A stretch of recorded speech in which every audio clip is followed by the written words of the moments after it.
Dear ladies and gentlemen, welcome to Jerusalem. Broim Habaim Ele Yerushalayim. I am Almira Skripchenko, International Master, and I'm joined here today by Alik Gershon, Grandmaster. And also, if you don't remember, some time ago, Alik, you established the Guinness World Record, yes, for the most games played in a simultaneous. It was scarily a long time ago, yes. But yet you're still going to the gym. True. Every day. Well, we're gathered here today for a unique tournament. I think the strongest tournament ever organized in Israel, yes, in rapid chess. It might well be, yeah. So 10 of the leading chess players of the world are playing here today. So, Alik, tell me, who is playing? Well, we have a fantastic field. We have, of course, Peter Svidler, a 8-time Russian champion, right? The next World Cup winner, a fabulous rapid player. We have Daniil Dubov, a former world champion in rapid chess. Yes, I just want to say, just remember, I know Peter since both of us were 7. We played the tournament in Chisinau in Moldova, so here we are. Here we are, yes. And we have the legendary Vasil Ivanchuk. Who can beat anyone?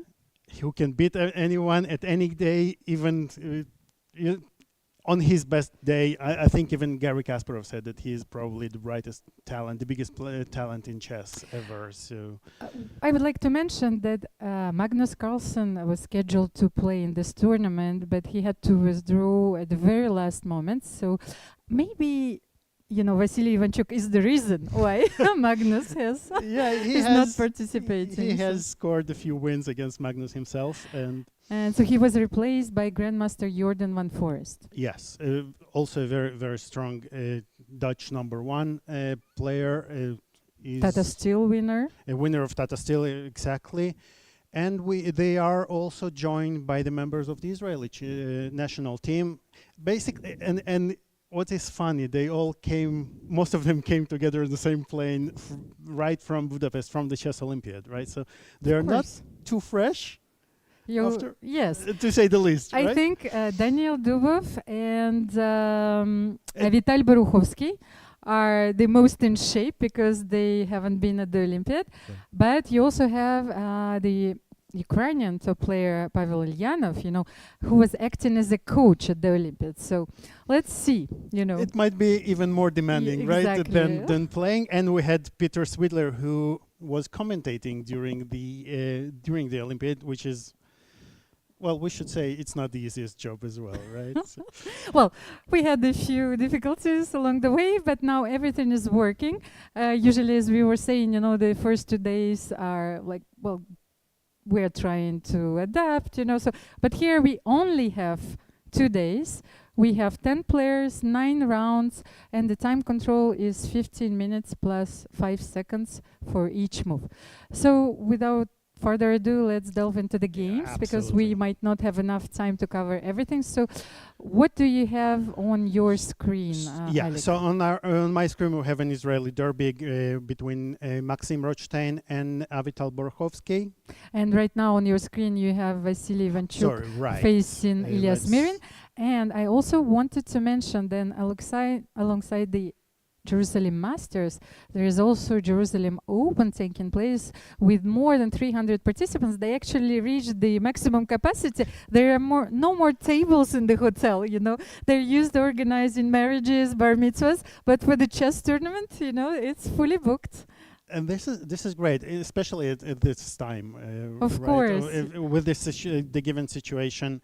And the amount of players and the strong players, and I know for a fact of a few very strong local GMs that applied at the last moment, and they simply did not have a place to enter anymore. So I will not name names, but this is really a huge chess festival that is going on here. Of course, and it's also a moment of celebration because, as we've said during the opening ceremony, chess actually brings us all together and offers us this unique opportunity Well, to be happy, the beauty of chess, the competition, makes us forget a lot of things, and also to celebrate this moment together. Absolutely, absolutely. So, Vasil Ivanchuk against Ilyas Against Mirin. Ilyas Mirin. Let's see what happened here. We have a Sicilian. Ilya is black. He's a very known Sicilian player, and Vasil Ivanchuk.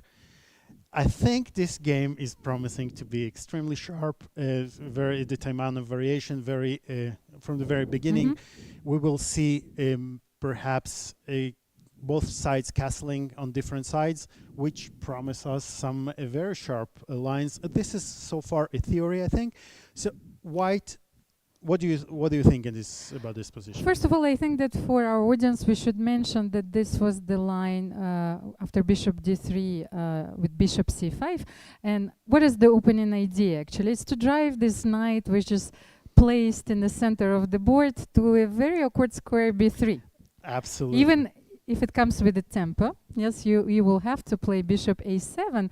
But while the game continues, this knight on b3 very often finds himself out of place. So you have to bring him back into attack or to exchange it to another piece. So it's a very interesting opening concept. Exactly, and black deploys it in many, many lines in the Sicilian.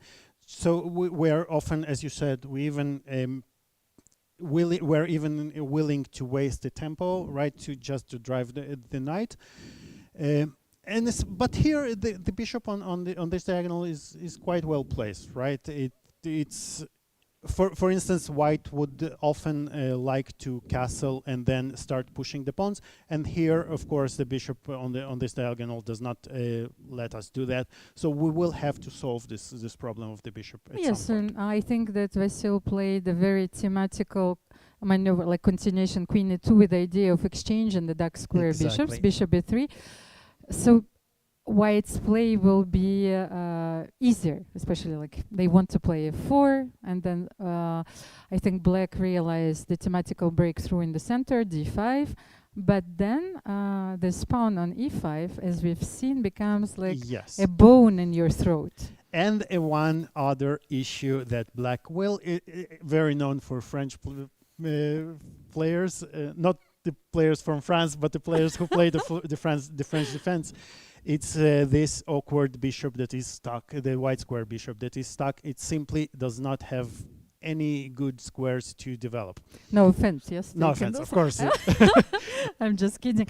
And also for, I wanted to mention for the players who debut, yes, and who would like to understand how do you evaluate the position. Yes, especially after the opening phase, you should always ask yourself a few questions, and especially like one particular, sometimes that we forget, which is my worst piece. We very often understand which is our most active piece, and which is the most active piece of our opponent. But as you mentioned, this bishop on c8, it's not easy to finish its development. So to find a harmonious square for the bishop on c8. So it's an interesting battle ahead of us. Yes, and as you said, Ilya will have to find a way to develop the bishop. Sometimes black does it from the queen side of the board. Sometimes just let it be there and play with other pieces while we kind of give up on the hopes to develop this bishop well. Yeah, especially like one of the White's biggest threat in the future will be f4, f5, and this bishop, of course, has also a lot of defensive resources, so potentially he can be exchanged on the f5 square. So what is our evaluation? White is a bit better for the moment? I would take white. Yes. I will not say, I will not be so categorical to say white is better, but I would definitely take white in this position. Maybe. I mean, from the human perspective, especially, like, it's easier to play for white. Yeah, yes, definitely. For the moment, the rook is on a7 and the bishop is on c8. And you have more space. Of course. So, which is also, it's nicer to have more space and for maneuvering.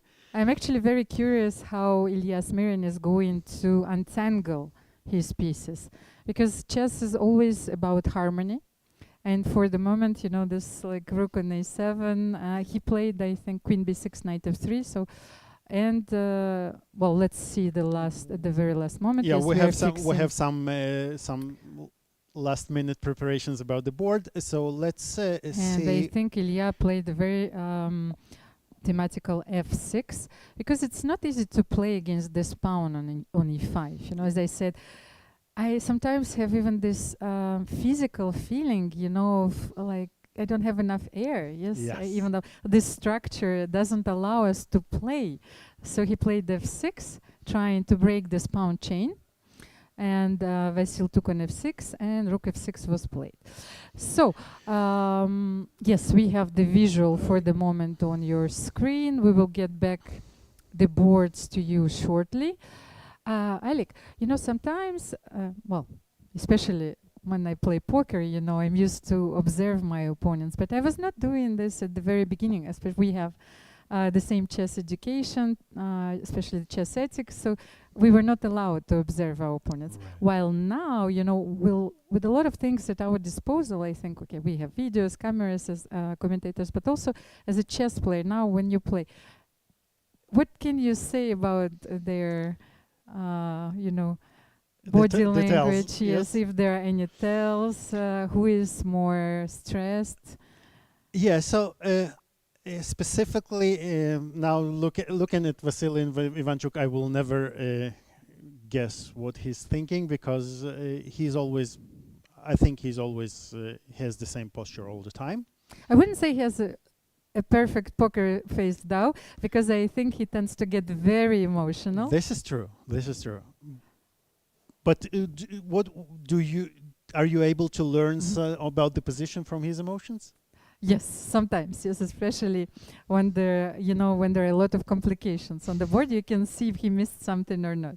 But let's get a look at Vital Boruchovsky game against Maxim Rothstein. Okay. Now we have it on our screens. So the battle. Let's see how they got here. The battle of the Israeli players. So it started with knight f3, knight f6, g3, a very kind of a quiet fianchettoing the bishop right away, and keeping all the white is trying to keep all the options for central advances of the pawns at his disposal. It can be c4, it can be d4 right away. Now Avital, by playing e5, it does not let white play d4 anymore, but it comes with a price, right? We are weakening the d5 square, and if white is able, for instance, to play c4, and I will. Yeah, I'm not. There are a lot of too many arrows. But basically, sometimes white would, of course, love to transfer, for instance, this knight to e3. It's a theme that is often used. Yes, in this very opening, used. Yes. And then the bishop is playing a very, very crucial role in white's advantage. But here, white's development was too slow, so black can allow himself to play e5. And yes, this is the move I was surprised to see on the board, because like I play this opening very often, and after e5, let's say I tend to transpose like with reversed colors to the King's Indian. Right. Yes. So, and this was I think Avital's idea. But then Maxim played e4 immediately. So now you cannot play d5. So this is true. He's forced to go for a concrete variation, very concrete variation. So let's see what happens after knight a4. Knight take e4, rook e1, very logical, right? Driving the knight back to f6. If black were to play d5, I think there might be even immediate tactics like knight e5, perhaps. And if knight takes, we have either d3 or even, I like d3 maybe here. At this point, and this pin is quite annoying for black. I have a question, because of course, like you have to consider the move candidates. So there is an interesting alternative here. I think after rook e1, knight f6. No, rook e1, knight f6. Yeah. I think that Maxim played knight e5, but in the spirit of all the computer moves, he could have played d4. Wow. Well, very often, you're trying Wow. to complicate the position as much as you can. So Uh, what do you think This here? is very interesting. So black, your idea to on c takes d4. No, actually, maybe now I The- can take on e5 and on the e5 or structure. yeah, and and the- then and the the structure structure is is very good, completely right? different, of course. We Maybe, like we I'm not ruined this. sure. I'm not even sure that this variation is So valid. But d4 is very interesting. Maybe black can play e4, but then you probably have time for d5. and right? d5 as well. That Yes, was of your course. Maybe idea. yes. That's well, but it's highly complicated. We'll have to analyze it at Maybe home with at the home, computers. yes, between the rounds. Or maybe something as simple as even d6, and then to But try and drive yes, but then some- yes, let's take. I will take on d8. You will take on Mhm. d8, and I don't have a very good capture. Yeah, I will have to take with the knight. A bit Mm. too passive, right? Even Yes. 95, the Mhm. and this is a dream bishop, right? The bishop is really doing. That's what we are hoping for when we Yes, play to open g3 the and bishop bishop on g2, g2. and especially with the king stuck. I really love your idea, actually. But So- probably it's way too romantic, for for But they modern might chess. they Yes. might well be in the book still, or how is the time situation? No, they're not in the book. So no. 95 was played, I think. And then, mhm. is bishop e7, right? Knight c3, d5, d3 is played. Mhm. Knight c6, b takes c6. Mhm. The thing is, like, it's nice to change black's pawn structure, but on the other hand, this bishop on g2 is facing c6, d5, chain, which is blocking him completely, and then you will have to play maybe knight e2, c4, or I'm not even sure about that, because then I would d3. love to, yeah, it's at some point we would love to play some c4, right, to open the c file and play on the strength of our position or on the weaknesses of black's position. I'm not sure, because the thing is that you will always take with d5 on d5 with the pawn, and then your d3 pawn you will have to push. Yes, we have to be careful here. Yeah. So what's our And, evaluation after the opening phase? I would say it's about b3 was equalish. played. I like this move, h6, preventing the bishop from a nice square on g5. Mhm. And this forces Maxim to play b3, and this is what we said. One of the drawbacks of black's setup is that the c5 pawn is quite vulnerable, and often white would love to put some pressure on it with by putting the bishop on a3, the knight on a4, and then even maybe some rook c1. As you can see, I love drawing arrows. And then playing c4. And then c4, yes. Mhm. And then black, in the long term, again, I would probably take white here, but nothing major. It's about equalish. And I you would say. mentioned the move h6. Actually, I was just thinking that it's not, even though like the position is more or less equal, it's not easy for black to make a useful move, because you would want to play bishop e6, but then this typical maneuver knight e2, knight e4 can actually endanger the bishop on e6. So it's let's say black has to be very precise here, in order to maintain the equality. Yeah, I agree. Okay, so what is our next Let's game? take a look at Daniil Dubov, Daniil Dubov. former world rapid champion. Yes, why not? Daniil is playing black against a very young and talented Israeli player. Who is the current Israeli champion? He's a He national exactly, champion. and he has done some tremendous progress in recent years. Ido Gorstein, and he is one of the best players in Israel right now. And I think he's the youngest. Yeah, he's the youngest player in the field.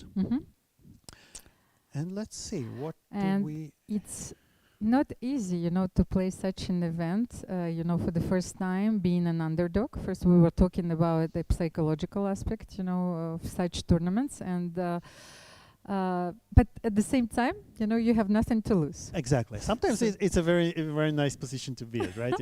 I was actually You collect scalps, right? studying the team sports psychology, and very often, especially in American football and baseball, the teams even though they won a lot of major national titles, they have adopted a completely different psychology at the very beginning of the next season, like even adopting the underdog psychology, because it was relieving them from a lot of pressure. But here we are. You know, I was looking at the position. White took the pawn on d6, and which is also a thematical sacrifice for a black. Very often, like I think the b2 pawn was threatened, yes. And then what I don't like here is that after queen b2, you know, we didn't have another choice, yes. So by black or by white? Yes, he has to take. He has to take on b2, and I don't. Yes, I was looking at the a3 pawn, and in a long run, you know, it might be a very important joker. You know, this a4 pawn for black. Absolutely. So and in the especially those sideways pawns, those runners, they're very difficult to defend against. One, of course, if black manages to win the a3 pawn, especially supported by this bishop on g7 on the long diagonal, because it covers the a1 square. And the thing is, you have those very powerful knights which support each other, the knight on d7 and the knight on c5. So nothing can remove them from those squares. There is no pawn on b4, no pawn on d4. And the only way to threaten them would be to play rook d1 at some point, and then to take on e6, yes, and to get two knights. And I think this is exactly what happened. So white took on b2 and played rook okay, d1. so this is the threat, yes. The immediate threat is, for instance, if we just blunder, then the immediate threat is just to take, removing the defender, and on rook e6, we just take on d7, and we win two knights for a rook, which is good for white. This is probably winning position for white, because we'll start taking our bishops, our pieces away, and two pieces are much stronger here than the rook. And Daniil just played a very interesting tactical move, you know. So this is a very concrete position. So he played bishop e5, and if you take on e6, then he intends to take on d6, and then the bishop on d6 protects the rook. But let's continue this variation. So so for instance, if we take and we don't have the time to take here, because then. But then what? Because you have the. So if we take, he's probably going for bishop e3 and rook e4. Yes. And now it's a bit different. It's a bit different story than what we had before, because first of all the pawns are ruined, and I would even argue here that black will rush and start and want to exchange one of the rooks. What do you say? Because you mean rook d8 immediately? Yeah, I would like to exchange the rook, but I'm not sure if I'm willing to give the b7 pawn for that. It might be interesting, but let me start with something else, because you know it's not easy to evaluate all the intricacies of this position. But I actually just saw maybe you you can start with rook d7, but then knight. Yes, but then you take on e6. But now we go with the bishop. Bishop c5, bishop e4, and rook d7. Wow! So this is. These are the variations which are not easy to see. Yes, so too many lines. We have the privilege, you know, of trying all those lines. But actually, I'm not sure. I'm not even sure about this position, because your pieces are. But I can take on b7, protect the knight, the bishop on c5. Yes, okay. g3. G3. Are you in time to unpin the bishop? But I don't have to. We can and look. What happened in the game? Did he play rook d7? He played rook d7, yes, just as you predicted. Bravo. You know, this is a very concrete Bravo line. to Ido. Yes. He guessed your move. Well, knight e6 didn't work, so we tried something else. So bishop e5, rook takes d7. This is the game, the current position. But all lines are forced here. All lines are forced. So we have knight d7, we can rule this out, right? Because this loses immediately. Yes. 2, knight takes e6. So rook takes d7. This might well be. Was this a black can take on f4, but then we transpose into the same position basically. And actually, I just looked at the screen.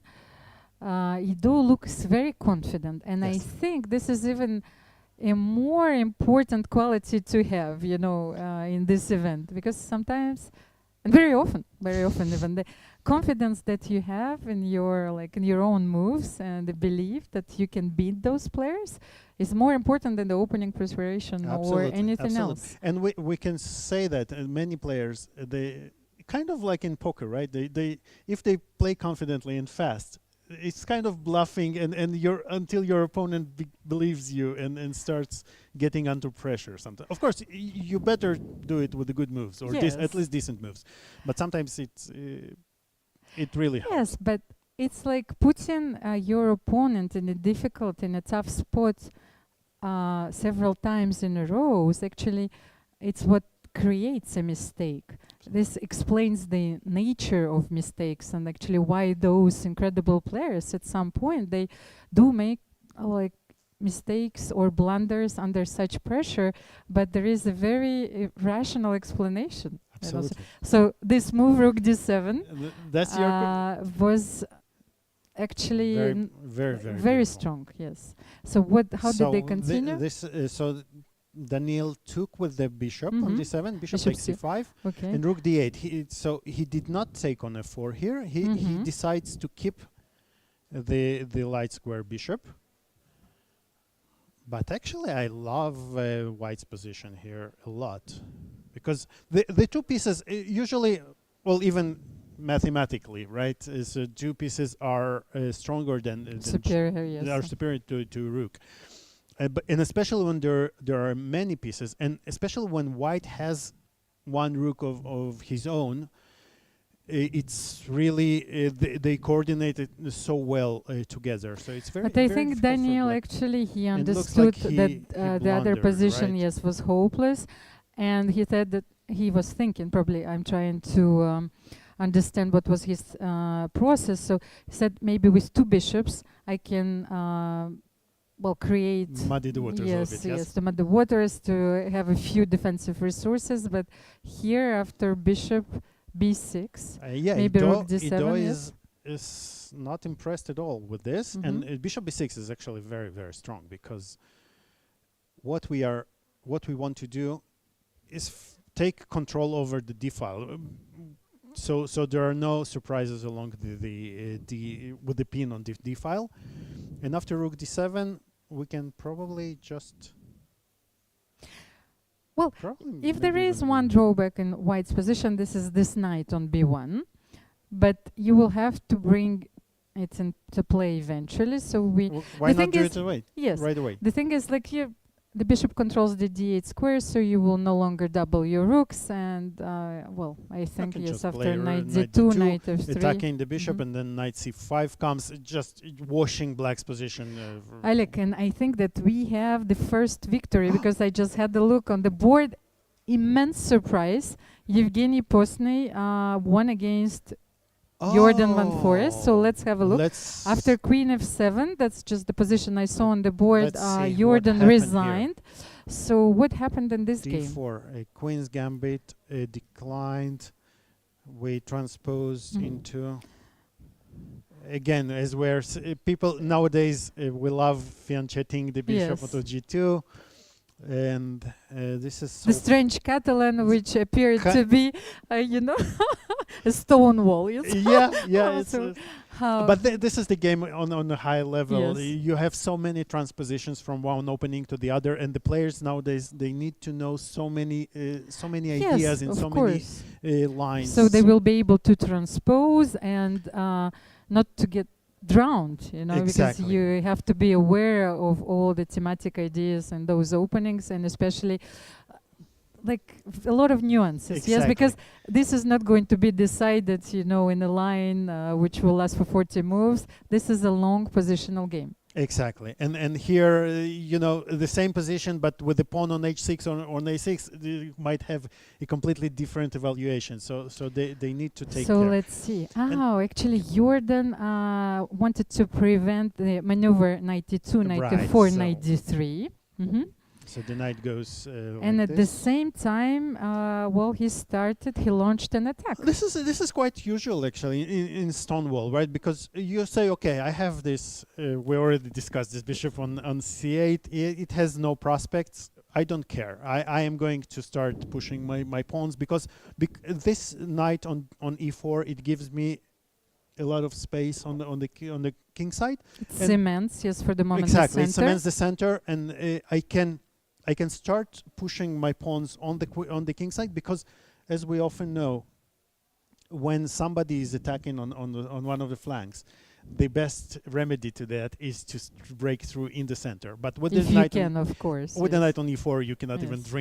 dream of that. But let's see what Yevgeny did. So prophylactically moving the Yes. knight away from the pawns, from the pushes, and the knight will go to d3. It will feel much better there. And to control the f4 square as well, because Exactly, and we want to control, and maybe at some point we might consider even playing f4 ourselves if it becomes too scary. But Jordan, actually, it looks like black is really controlling. But you know, oftentimes in such positions, you open up the game for yourself, but you also open up the game for your opponent, right? And one misstep, one mistake, and you might find yourself. But actually, for the moment, I do like black's position I because take black every time. I like every this day, maneuver, yeah. which is very typical because you need to bring your rook to the h file after opening the h file. Then you maybe double it with queen h7 and the knight is on g5. And of course, but you need to bring your knight on d7 into play, so knight f6 probably, and then bishop d7 and another rook. Yes. So but you can do that. to Why build does it your have attack slowly. yes. Why doesn't have really anything going on for him? But actually, I love this move. I love this move. Which one? Bishop Bishop b4. Yes, but that's exactly was my idea, because let's put the knight on e4 because And actually a3. So I love this move a3 again, and you can see why this is thinking of a grandmaster, right? As you said in the very beginning, we have to think which pieces we don't like, which pieces we like. So basically, white has the same problem with this bishop as black has with the light square bishop, and Yevgeny chooses to exchange it, and for this, and then a3 becomes apparent what the reason for this move, because we want to exchange the bishop on b4. Yes, the dark square, to exchange the dark square bishop is the thematic positional idea, which we always have in mind. And if we can do it, sometimes even at the cost of a pawn, Yeah. because you have the control of all the dark squares then, and if you're not getting mated, then all the end games are winning, of course. And maybe Jordan could have considered playing a5, but I understand that he does not want to move any pawns on the queen side because he wants to concentrate on the king side. Alik, I just got a message that we can finish this game later because a lot of interesting positions. Let's get see. back to the game, even not get back because we haven't covered yet. Peter Svidler against Pavel Ilyanov. One of the two favorites of the two. Wow, what is yes, this? what's an impressive position. So we can see the white sacrificed a whole rook. No, white has an exchange down, right? For the moment. For the moment, yes, but an exchange down. White has a small threat of mate in two, queen f7 and queen h7 mate, and black has nothing else, nothing better than just playing rook f8, giving back the rook, and now white is just a piece up. And why is that? Because if rook takes e7, then we have a check, and we blunder a rook on not blunder, we just lose the rook. rook. We're winning, yes. And after rook f8, I think Peter is thinking here, and knowing Peter, he does not think. No, okay, I think so he took on f8. Took on yes. With the queen. No, Did he? he took with yes, and okay, queen beautiful, d5. Yes. So he took. Very elegant tactical Very idea. elegant, Simple, yes. but always very efficient. Let's see. We go. Yeah. So and here, queen takes d5, blundering the queen, but of course not blundering the queen because there is a fork, and this is Well, black can take on f2, I black think, of will course. take, probably will have to take, but With the unfortunately bishop. for black Yes. he has to take with the bishop, and now after king g2 The problem is now you're is threatening rook c7 rook is a threat, c7, which you cannot really and defend also knight against. b4. So there is no way that you can keep these pawns alive, you know. Yes. So you need to create some counterplay, but at the same time, there are a lot of Yes. mating threats. Yeah, so Pavel played here, knight e6 came, rook f2. We lost the translation, but the transmission, but I think, yeah, so this is what they are playing here. And Pavel resigned. And here rook c8 is a threat, and really nothing left to play. This is a very convincing win from what we saw. Like we saw the very convincing end of the game. So Dubov, Daniil, So Dubov and is Ido Gorstein are still playing. Let's just get back to Vasil Ivanchuk against Elias Mirin. Vasil Ivanchuk, Elias Mirin. Oh, that's this is typical yes. Ivanchuk, right? A very interesting queen endgame, which he he had such a game in the Olympiad nowadays against Rapport, I yes, think, right? there were a few pieces more on the board. Right, many more. Many right? more, and then well, I think Richard used a very nice knight maneuver. He replaced his knight, and Vasil got mated in the center of the board.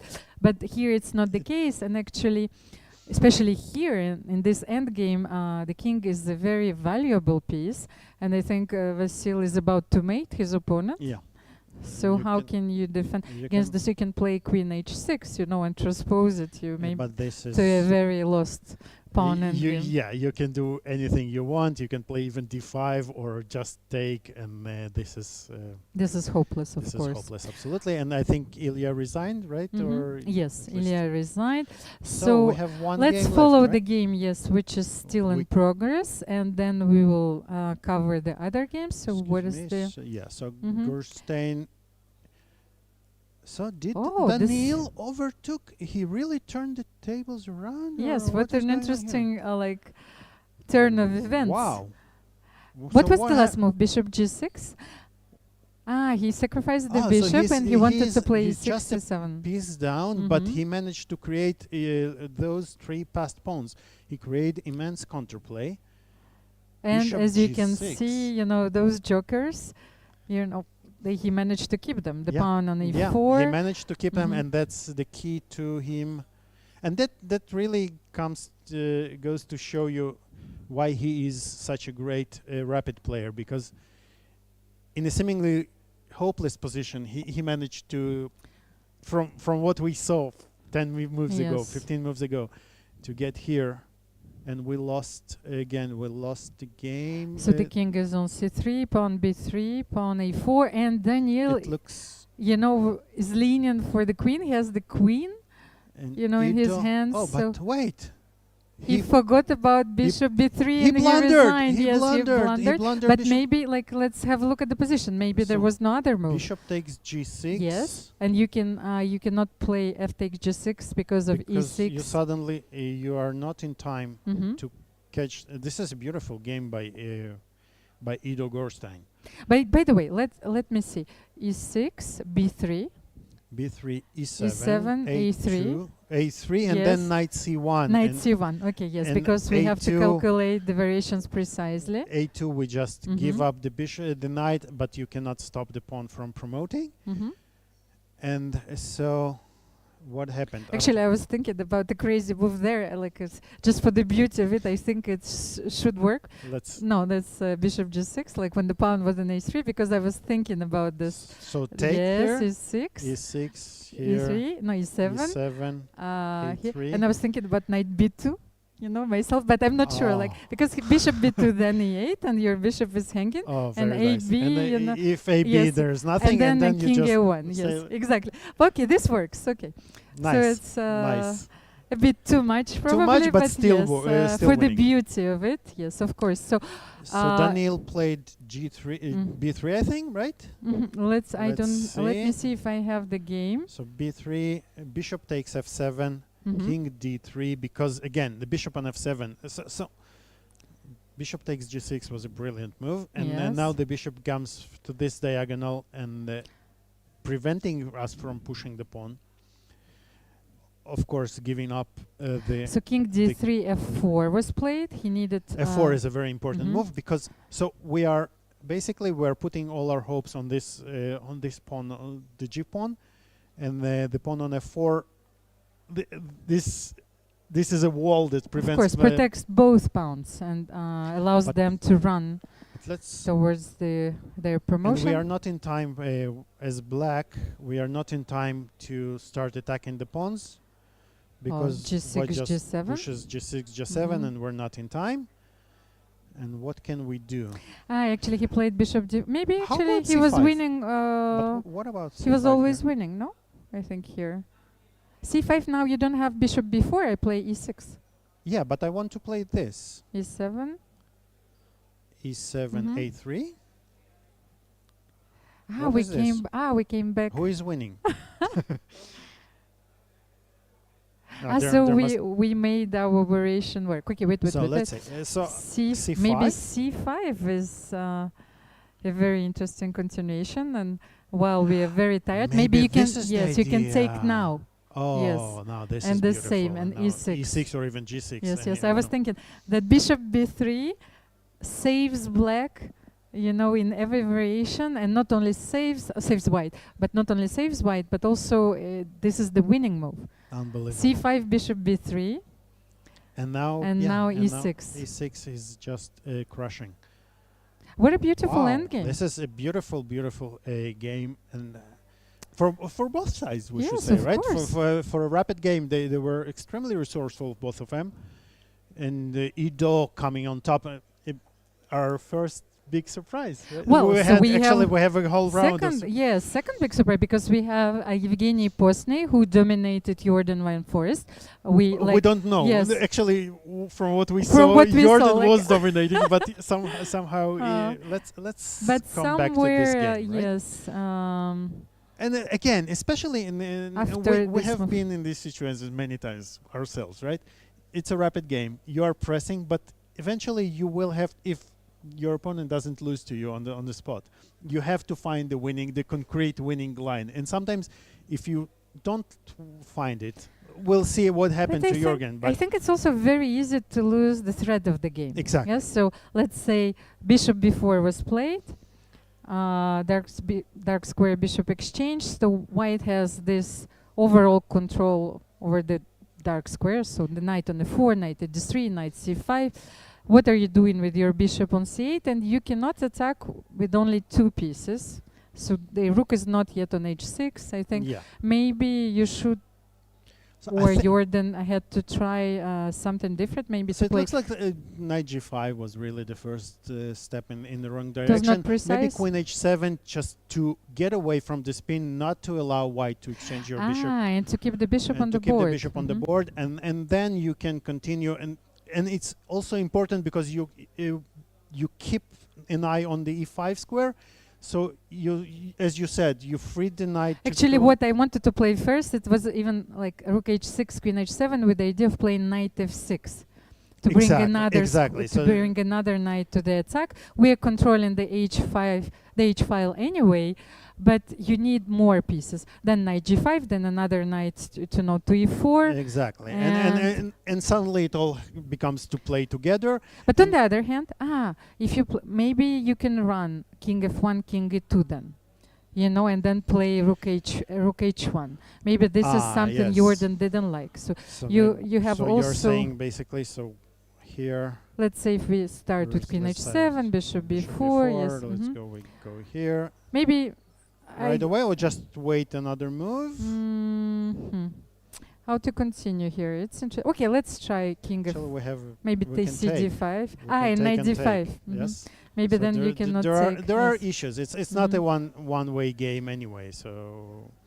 Actually, here maybe you don't have to take on d5. Maybe you should take on g3. Well, who knows? It's a total chaos. Let's see how the game proceeded.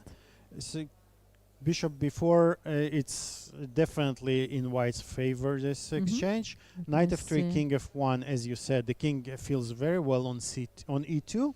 Have to find the game. Knight b6, Mhm. b3, a very good move. We always love to have the pawn on b3 against the knight on b6, or a pawn on g3 against a knight on g6, because it really constrains the So he knight. did play like king f1, king f2. Yeah, beca- but he was okay, forced so, because mhm. of the check on f3. Yes. But No, basically, because I had to see if we it have works any well for him. messages. And Yes. here, yes, and here, black opens up the game, but Well, as it the turns out, veins, you know, that's sometimes yes, yeah, this looks more like it looks yes. exactly as you described, because all of a sudden, Mhm. black starts to feel overextended. And by the way, the idea is that if you exchange, now white has a very nasty threat. Of rook For instance, if we h8. just blunder rook h8 check, the king cannot move Mhm. because we take the rook on on a8. Yes, but the knight on b8 protects then- it, and b6 protects it, just in case. Okay, just in case. Just in But case. We always forget about those, backwards knight moves. oh, so you yes. can move the knight Yeah. backwards? Okay, that's nice to know. Well, in my case, I always have this kind of blindness. Sometimes, everything is threatening of f7 and you have the knight on g6. And this is the last move that I will consider, knight Knight h8. I yes. always forget about this. And actually, I followed an advice from my coach a long time ago. So to work on those blind spots. So if you have one of yours, or if our I have audience so many of mine. have a blind spot, actually, this is a very interesting tactical exercise. Like, try to improve, your tactical vision, but also in very unusual situation. It's very easy to understand, like, the mating patterns when, like, we know, like, Yeah. they are very thematical, but in unusual, That's where spot. Yes, yeah, that's where we blunder. it's very important to work on those. Okay, so then So- after this, I think Evgeny won convincingly. Yes. Yeah, so it looks like white just is just washing the position. E6, E6, yeah, this is a thematic. You Opening, want to open yes. the position because Opening the the king files. is so exposed. You don't really care about this pawn that you sacrificed, because what you really care is to get to the throat of the king. And this is also, I love this move, because rook on h6 is a key defender, Mhm. and what you do with key defenders, you exchange them. Like- And now look at this. yes, the knight What on once was a H2. very attacking knight and rook, the rook is exchanged, the knight has to run away, and all of a Yes, sudden, the troops have to retreat. Like Napoleonian troops. They had Napoleon to and retreat. hopefully some other troops, yeah. Oh. And and now the king is really left. And Queen And f7. Queen Black F7, resigned. Black resigned. Because you have Actually, rook h7 followed. and why not even rook h8? That was Yes, the last. That was the last, last trick, trap, Yes. and I fell for and it. 95. And 95, and yes. suddenly, instead of losing, black is winning. This is a nice try by Jordan, but Yeah, it's I think it's it's never late. it's never. You can always yes, of resign, right? course. And we all remember the World Championship match between Ruslan Ponomaryov and Vasil Ivanchuk. which in- which game? The second game, I think, of their final match, when Ruslan kept playing on and on yes, with of- not resigning, and eventually it paid off, because sometimes we have this kind of ethical feeling on the higher levels that, okay, you don't defend some positions, right? You resign. But though this is typical. Not to say about this position anything, because here we are in a rapid game and you're trying your last trick. You could resign here, but no, you have to try this, right? Because you're at automatic. Sometimes your Yes, hand okay, will yes, move. rook h. Your hand will make this move, rook h8, even before you manage to calculate that one move forward, and you're losing. So this is really a nice. And this is also a very valuable lesson, to our audience, that, of course, you have to be precise till the very end. I don't know how much time was left, but even with a few seconds left on the clock, you said that we are also looking for brilliancy. Yes. And the thing is, like, if there is no mate, just take the queen. And the conversion is very easy. Of course, after queen f7, rook h7 is followed, and this is completely winning. And what haven't we seen yet? I think Boruchovsky Vital, actually he won So he against Maxim overpowered, Ronstein. yes? Yes, so this very interesting opening, but let's see what happened.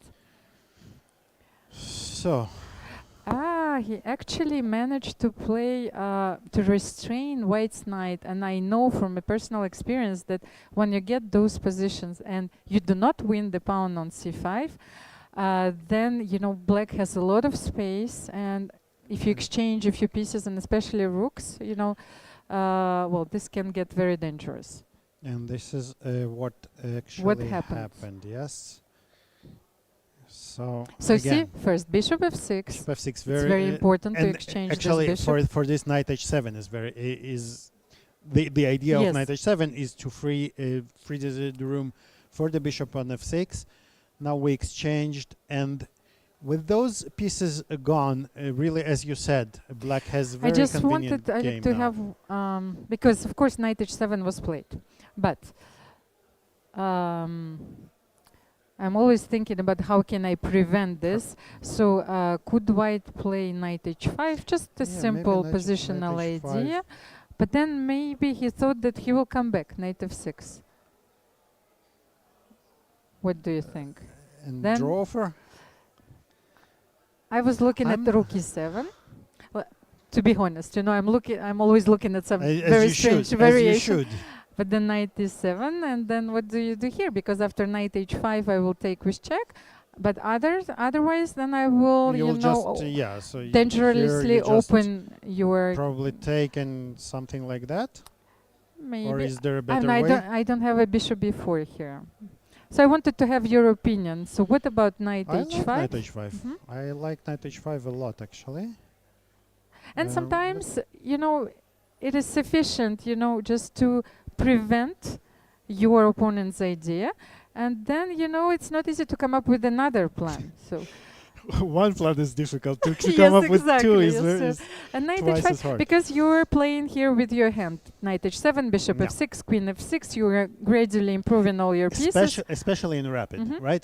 In rapid, it's very important if you have a clear plan and which you don't have to come up with a new move every time. It's very important. So maybe that was a valid possibility after all. I don't know. I have no idea, because you have to be very cautious, of course, after knight h5. I don't know if you can get stuck on. But is it like, it's not human? What I wanted to say, maybe computers evaluate this position differently, but I would be very careful. Like if you can play g6 and bishop f6, you can. I was thinking about g6, but g6 looks so unnatural here, right? You have to be very sure. But on the other hand, g6, bishop f6. If after knight h5 and g6, you have to play knight f4, and you cannot play you just queen basically d2. two tempi, right? Because then.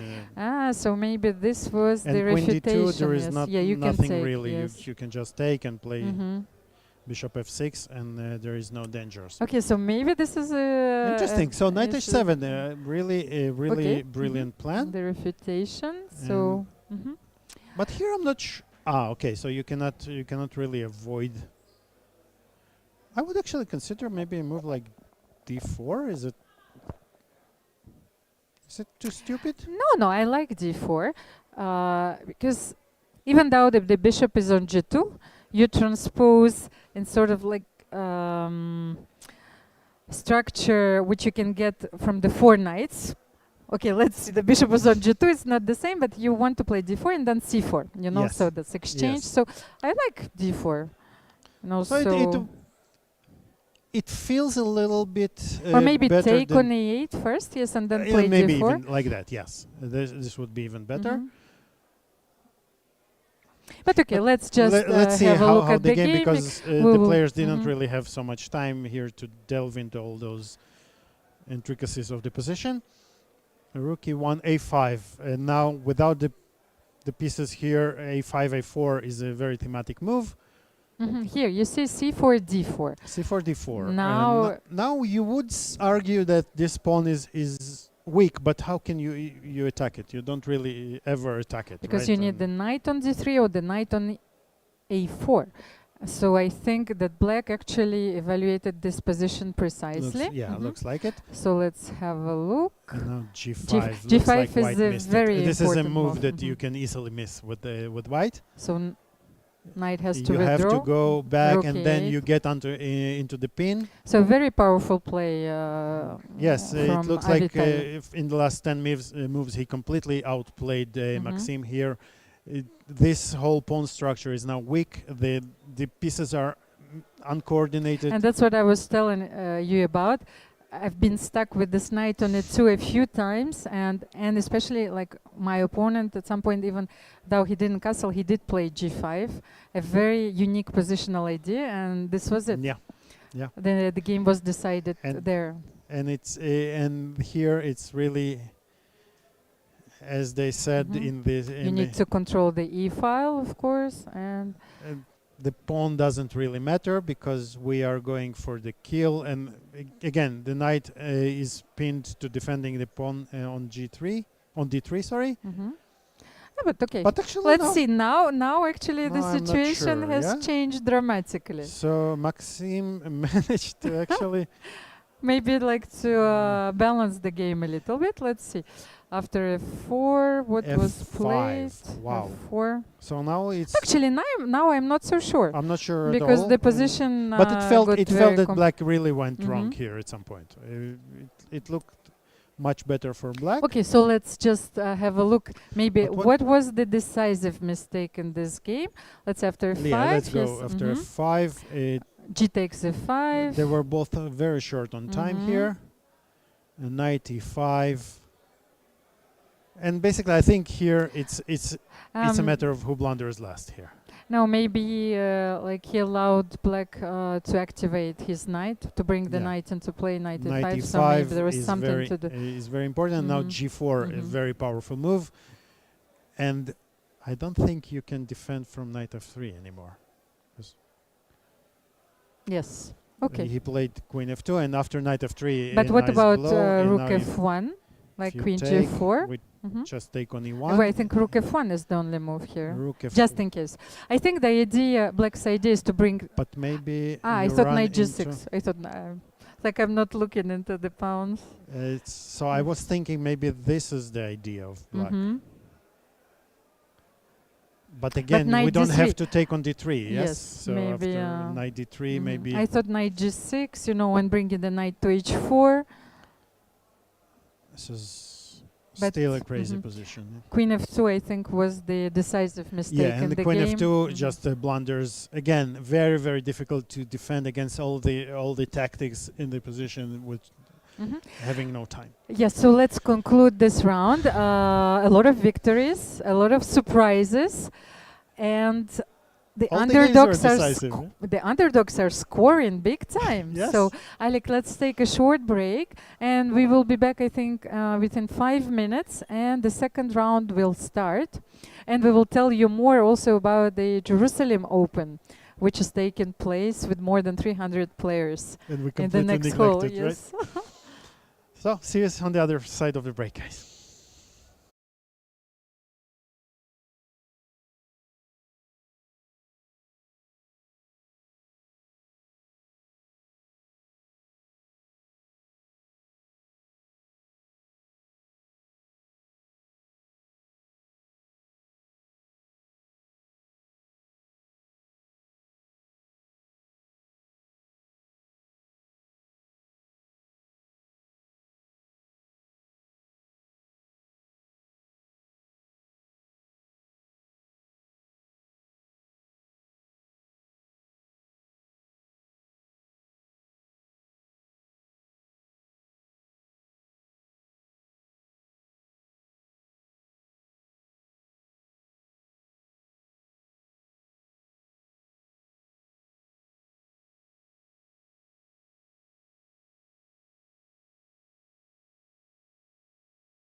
Dear chess guests, welcome to our studio in Jerusalem. I'm Almira Skripchenko, joined by Alik Gershon. And today we are commentating a very unique event in Israel, Alik. Absolutely. It's one of the kind of so far in Israel, and it's delivering so far. Well, let's not reveal all the secrets immediately, but as our American colleagues would say, it was an electrifying round, you know. So far, all the games were decisive. And what games there were. A lot of astonishing results, but as I was thinking, you know, those tournaments always give a unique opportunity for national heroes, you know, to face the titans. Yeah. And, you know, two games were very important, you know, for the crowd, as I think the current Israeli champion, Ido, he defeated Daniil. More than held their own, right? Yes, and Evgeny Posny, so he won against Jordan Van Forest. So Ido Gorstein, the youngest participant in this event, is the underdog of the tournament. We were discussing this during the previous round, but let's have a look at the pairings of the next round. What do we have right we have now? a very interesting pairings in a way that all the winners of the first rounds are facing the losers of the first round. So Well, since all the games were decisive, yes, let's yeah, mention also Vasil Ivanchuk's victory over Elias Mirin. and Vasil is playing against Maxim Rothstein with black in the second round. And Maxim has white once again, so he starts the tournament with two whites. Well, it's also very important to bounce back. You know, Yeah. so if you're having a second white in a row, so it gives you an opportunity like to get back into the tournament. And you have this fear of starting with the 0 out of 2, right? It's Yes, well, not a nice. the specter of two defeats is always, you know, somewhere there. But it's a rapid event, you know. I have to say that the conditions are perfect, and there is also a very important prize fund, even though that the players came straight after the Budapest Olympiad. I think that they're eager to show what they're capable of. Yeah, and especially as you said, because it's a rapid event, things go very fast, right? You don't really have time to feel the fatigue, and so at least today, I don't think it will be a factor. So, Avital Boruchovsky facing with the white pieces Jordan Van Forest, and Jordan is having second black in a row. Yes. So his first And he game really didn't go as he will planned. really want to get his revenge against the Israeli team in this game. You have the players on the stage right on your screen. Ready to start, yes. Daniil Dubov has the white pieces against Evgeny Posny. Elias Mirin is facing, I wouldn't be afraid of this word, you know, the monster, you know, Peter Svidler, in a good way, yes.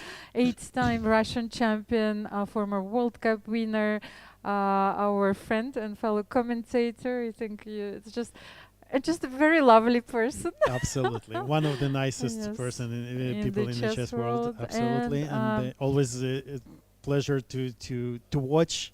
He has a very, very dynamic attacking style. Pleasure to talk to, pleasure to listen to. And to learn from. And to learn from, Of course. definitely. So, yes. and the last game we have Pavel Elyanov, so facing Ido Gorstein. And Ido must be on the cloud 9 right now. Yes. So what do you think? Can he win once again with the black pieces against Pavel Elyanov? I knowing Ido, he is capable of beating. I'm not afraid to say that anybody here in this tournament. But again, you know, sometimes when you come as an underdog, and then you win a game against one of the favorites in the tournament, you will need to find this balance between being underconfident to becoming overconfident. But I think anyway, this first win was a huge boost to his confidence, and it will definitely improve his game even further. So I think it's going to be very interesting to see. And even though, chess players who are sitting right now, like on the stage, and they observe this religious silence, I'm trying to put myself into Ida's head, and I'm thinking right now he's like, ah! Something like this, it's like, I have to calm down. There is so many important games yet to come. Absolutely. This is the specificity of chess, compared to other sports where you have time either to recover from a defeat, either a few days, to analyze your opponents. Here you have to play immediately, or if we are playing a classical tournament, the next day. Yes. So you have to be reborn and to rise as a phoenix after a defeat, or like to regain your composure and to play a new game. Yeah.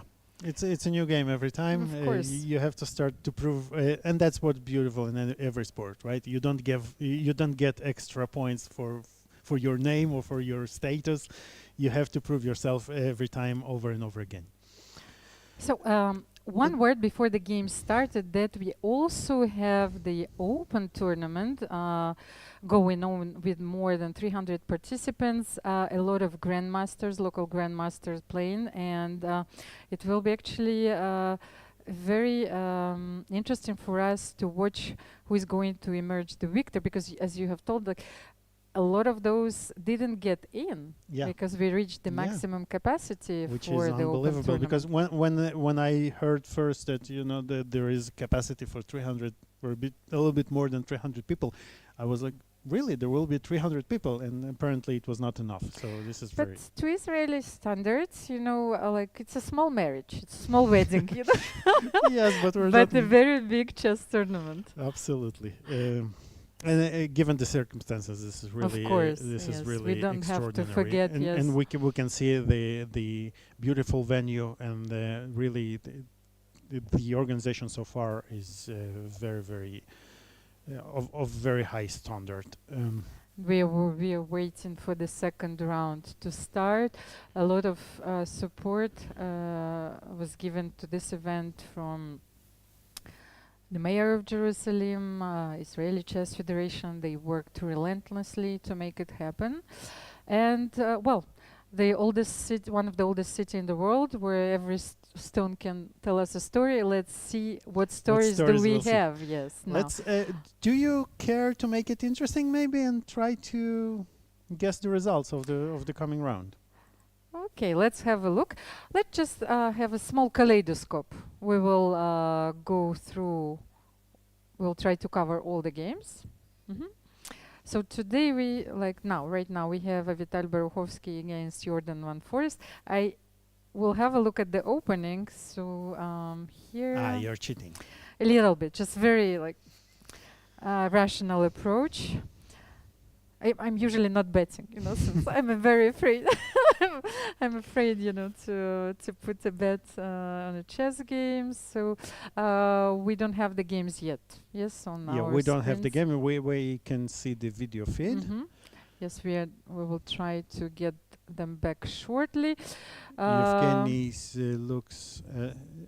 Okay, we started getting the feed. So let's say take a brief. I think view. Daniil Dubov will win, even though the opening has nothing to do with it. Then a sharp game between Maxim and Vasil, so very difficult to predict. Anything can happen. Another Sicilian and Vasil games. We'll have to watch it closely. So nothing to do with the opening, but I'm betting on Peter Svidler. Okay, Pavel Ilyanov, very positional approach, calm opening. Actually, Ido has his chances here, so let's say maybe a draw.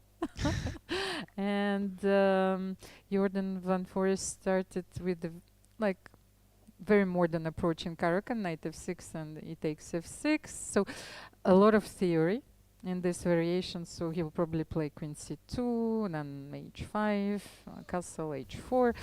Complicated. Result.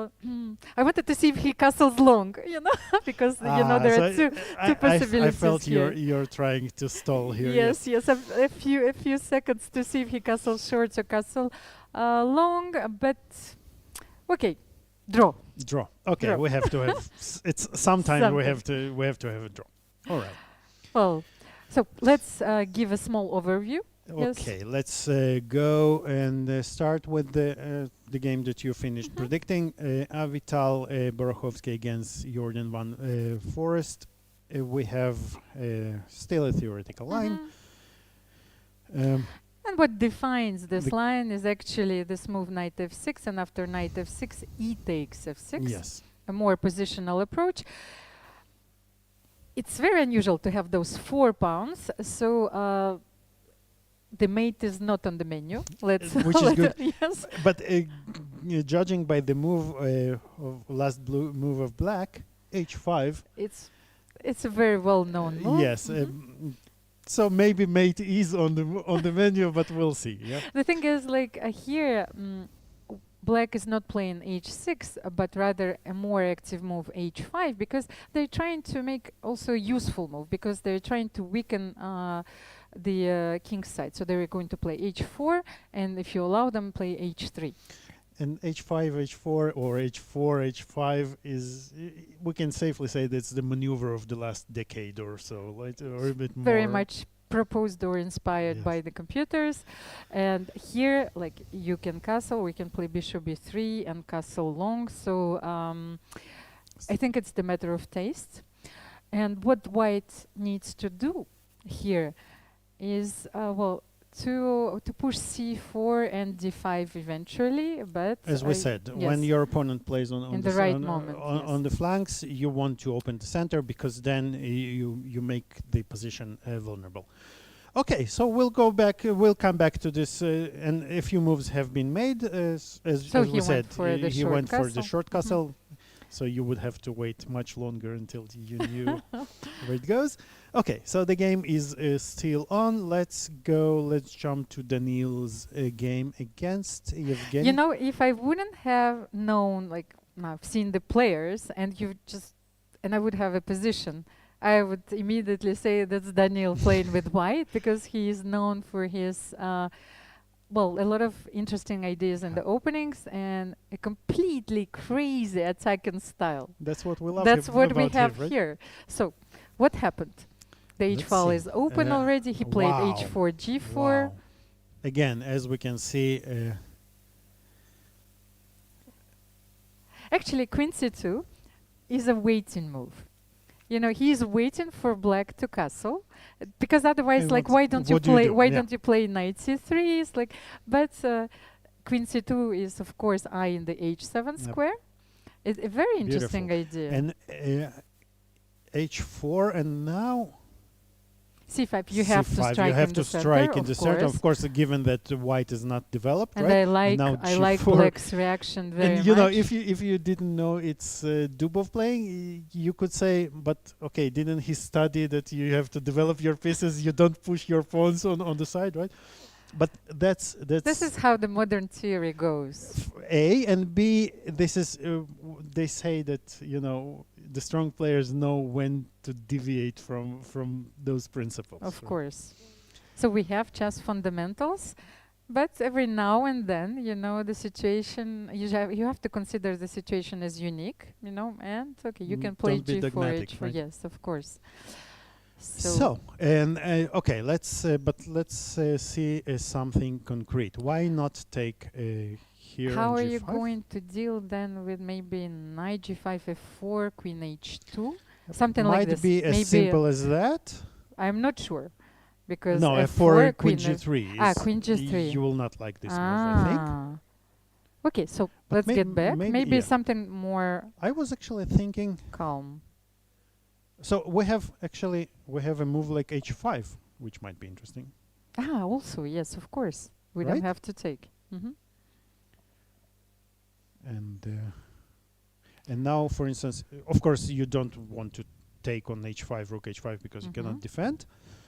And if you play something like g4,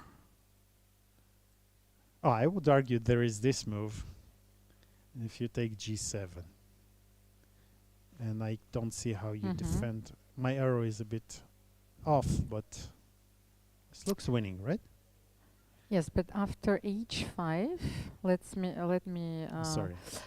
I actually wanted What happened? Sorry, no, I because misplayed like it, you yeah. said that h5 was the I interesting was possibility. yeah. But maybe you can play bishop g7 or something and then f5. Ah, yes. Yes, because Yes, this this is very important. Mm-hmm. I didn't. Yeah, I have to probably Yes, take, and then f5, Mhm. and this will eventually be lost. Your But then I'm very curious, actually, like, well, a chess player and me wants to know what's happening. Maybe you're just playing slowly. You open the g file, so bishop d3, bishop d3, yeah, threatening bishop threatening g6, to take, absolutely, and even rook g1, G1 and then may be maybe coming, knight yes. d2, long castle. So we just play normal game, yes, and claiming that this pawn is really nothing for us, and we managed Of to. course, win we the game. sacrificed very only a decent. pawn for a very long-term initiative and a powerful attack. So Absolutely. yes, so I understand Mm. Black's decision to play bishop g7 to keep the g file closed. But then what this- happened? Ah, c takes. Okay. And e5. Wow, this is very interesting. We need like a moment, you know, We to need a moment, calculate. yeah. Yes, to So, calculate a lot of things. First of all, So- the point is that if you just take with the knight, probably black wants to take. But on the other hand, like you open all the maybe- files. yeah. Like I would be. But maybe actually- you're not actually opening all the files. So I would be cautious. Yes, like. because probably okay. So if d takes e5, we have bishop g4. We have to consider. Mm-hmm. We can play. But bishop g4, what happens on Let's. rook takes d5? I wanted also to understand. He played d5 because, like, if not e5, like what is the what alternative? if not e5? Yes. Because you're kind of You're a stuck bit again stuck. with the yes, bishop. so I can understand that And white's game is very easy. Black right? was feeling the urge, you know, to open first of all the bishop on c8, but also to come up with something more active, like bishop f5, bishop g4. So let's see, e5. Mm-hmm. So if we take Knight d5 or knight c e5 takes? is just maybe is You mean d just- takes c5 first? But what if I What- play d4? Because I think that's the idea, no? d4? I wasn't sure because d4 if I go to knight d5 d4 or and knight e4, f6, okay. yes. So bishop g4, then that was your idea, yes? I don't know. I really don't know what my idea Let's is, see, but like, No, I don't like d4. Bishop g4 is bishop more g4. concrete. But again, Mhm. okay. So if we take, what's going on here? Well, but then you have to keep maybe the threat on the g4, maybe simply queen e7. And now knight b4 is even coming. Yes, right? and bishop everything f3 is is hanging. threatening. Yes, so I don't know. Like it it seems. might be very tricky. And actually, the valuation bar says, what of does it course, say? it's 0-0-0. It's dead draw. The position. I'm pretty sure that like I would have blundered like somewhere. But as the we can way, see, along the way. even Daniil is a little bit He's puzzled. yes? taking his time. Taken aback. Maybe yes. okay. Let's take a Mhm. look. But what did he play? He's thinking.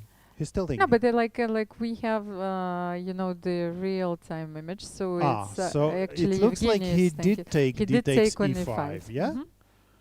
D takes e5. All right, good for me. that's, Yeah, d takes e5, and now and I think Evgeny is bishop thinking. g4. Yes. And now either bishop g4. Actually, Oh, you and could he argue doesn't for he bishop doesn't go. He f5, goes knight bishop b4, f5. whatever. Mhm. Yes, Mhm. there are really a lot of possibilities here.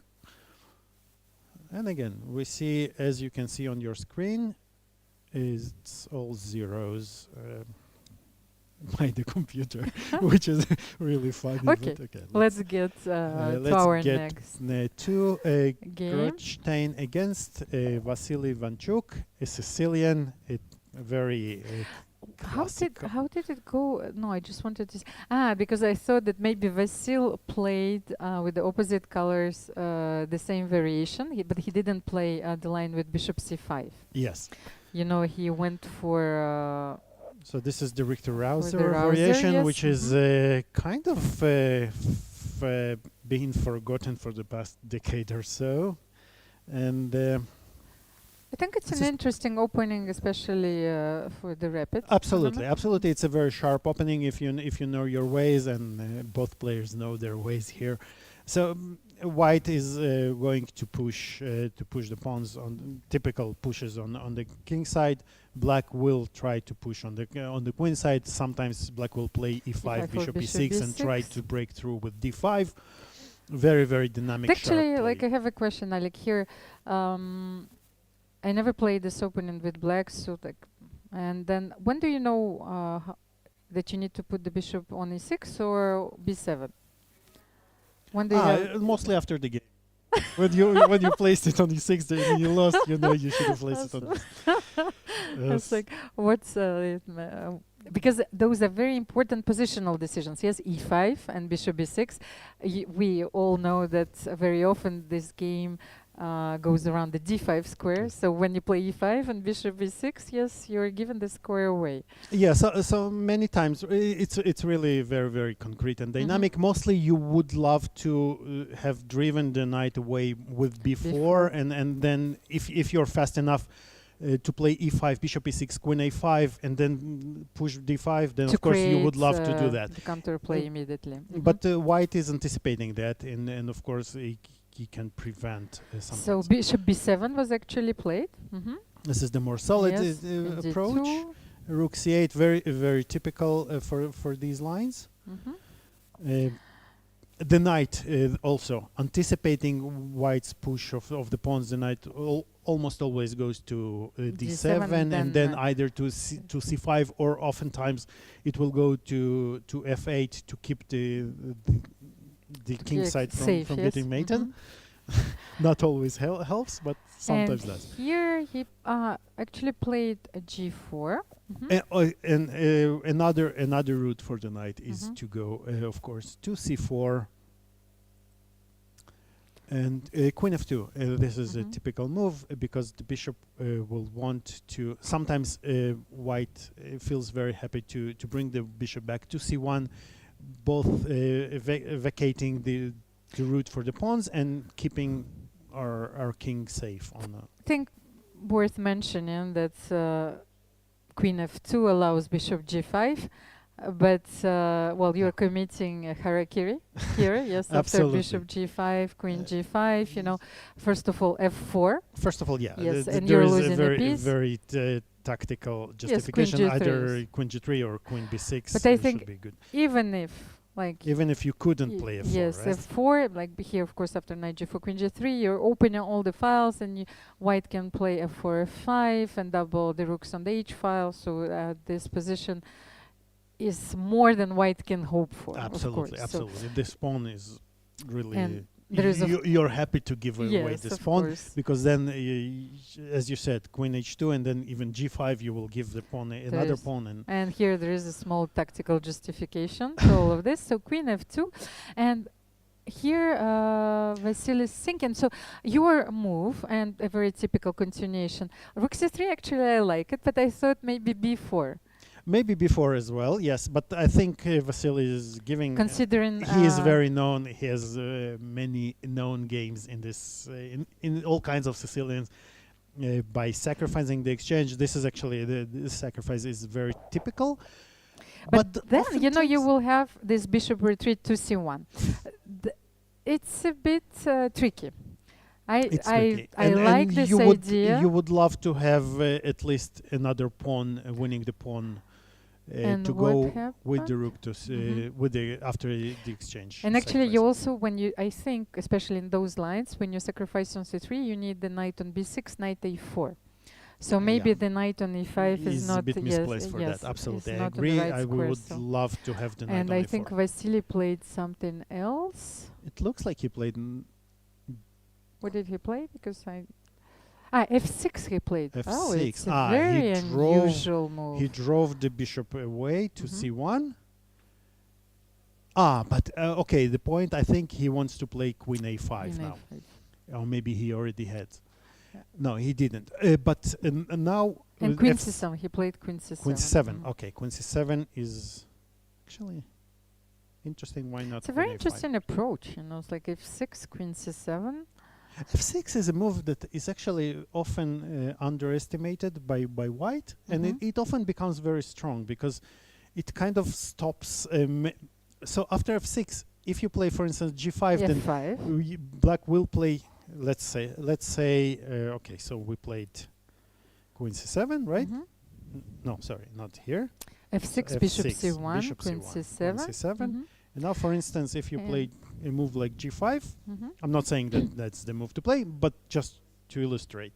So once this pawn structure is achieved, you don't have very convenient breakthroughs on the king side, because very often you want to play g5 and even g6, yes, right, to sacrifice the pawn and then force h5. opening. But now yes, after g6, black will have the option h6. to just play h6, and you have to keep trying to break through. I like this idea very much, and I also like the way Vasil is playing, that he is not rushing things. You know, very often we are attracted, like it's a sort of hypnotizing attraction to those sacrifices, like rook c3. Guilty you know, as charged. so you see, but you see, so you can have a different approach. So a very complex game ahead of us. So let's move to the game between Ilyas Mirin and Peter Svidler. And you know, f6 is on the board as well. A different configuration. You know, there are thematic tournaments when you have to play some kind of an opening. So here we're exploring this idea. But of course, I think that f6 was played out of necessity, because you know, let's have a look. White played f5 yes. and threatening f6, so it was a very important defensive move. This is also a kind of this is a known setup where black delays the development of his king side, trying to get some space on the queen side or to get some attack, but it comes with the price, and the price for this is, as you said, is that oftentimes white manages to start using this development advantage, but again, the game is very double-edged, right? Those moves, I have played the Sicilian for most part of my professional life on both sides, and these moves are often, it's kind of, they're very responsible moves. Exactly. So you either are either mate or eventually get mated, right? As we saw again in the Jordan's game against in the first round. When you overextend, and oftentimes white will play g4 and g5 and do all those kinds of things. And as Garry Kasparov taught us all in the 80s, right? One move like d5, you blow up the position, and you just... and one positional drawback, of course, that we have to mention is that after f5, you know, black gets this very important e5 square, you know, for the knight.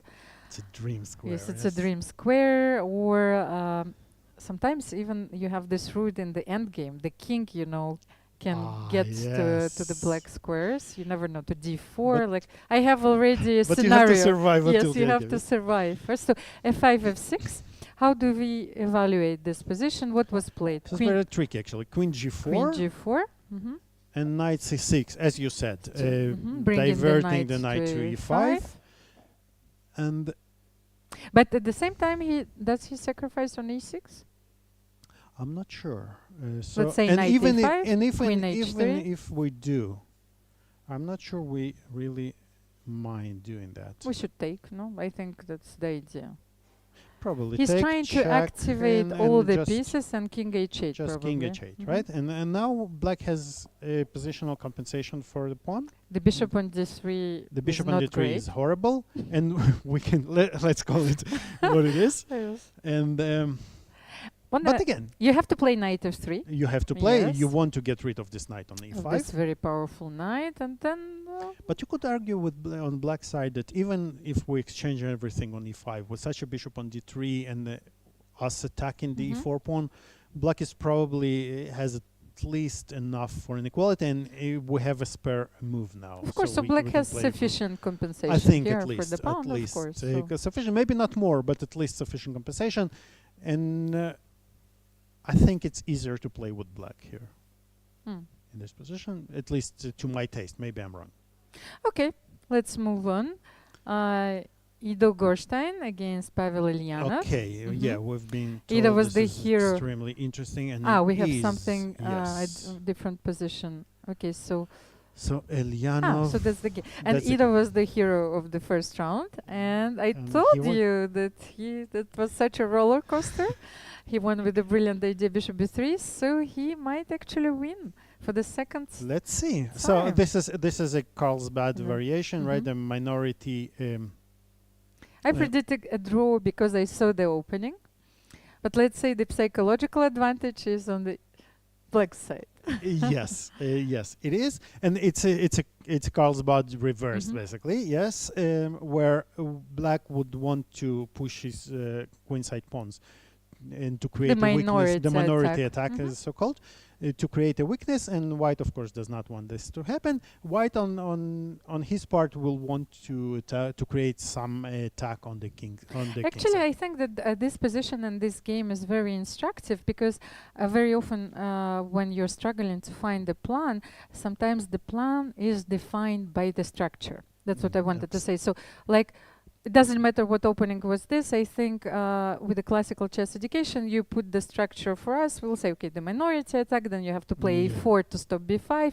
Then you have to create this powerful knight on e5 and deprive black of any counterplay, and maybe white has a strong like a small plus, but in reality, you know, things can be completely different. Absolutely. So what happened? He played a4 actually. A4, so A5, using the fact that he has a little bit more time because it's a reversed color with an extra tempo, White is able to prevent black from pushing the pawn. And I think it's kind of for good now, right? So you cannot push anymore. Yes, because b5 because we take en passant, and the a6 will be extremely weak after b4, for instance. We take and b4. And all the end games, you know, are not going to be And once again, easy. we open the position for our opponent's benefit, right?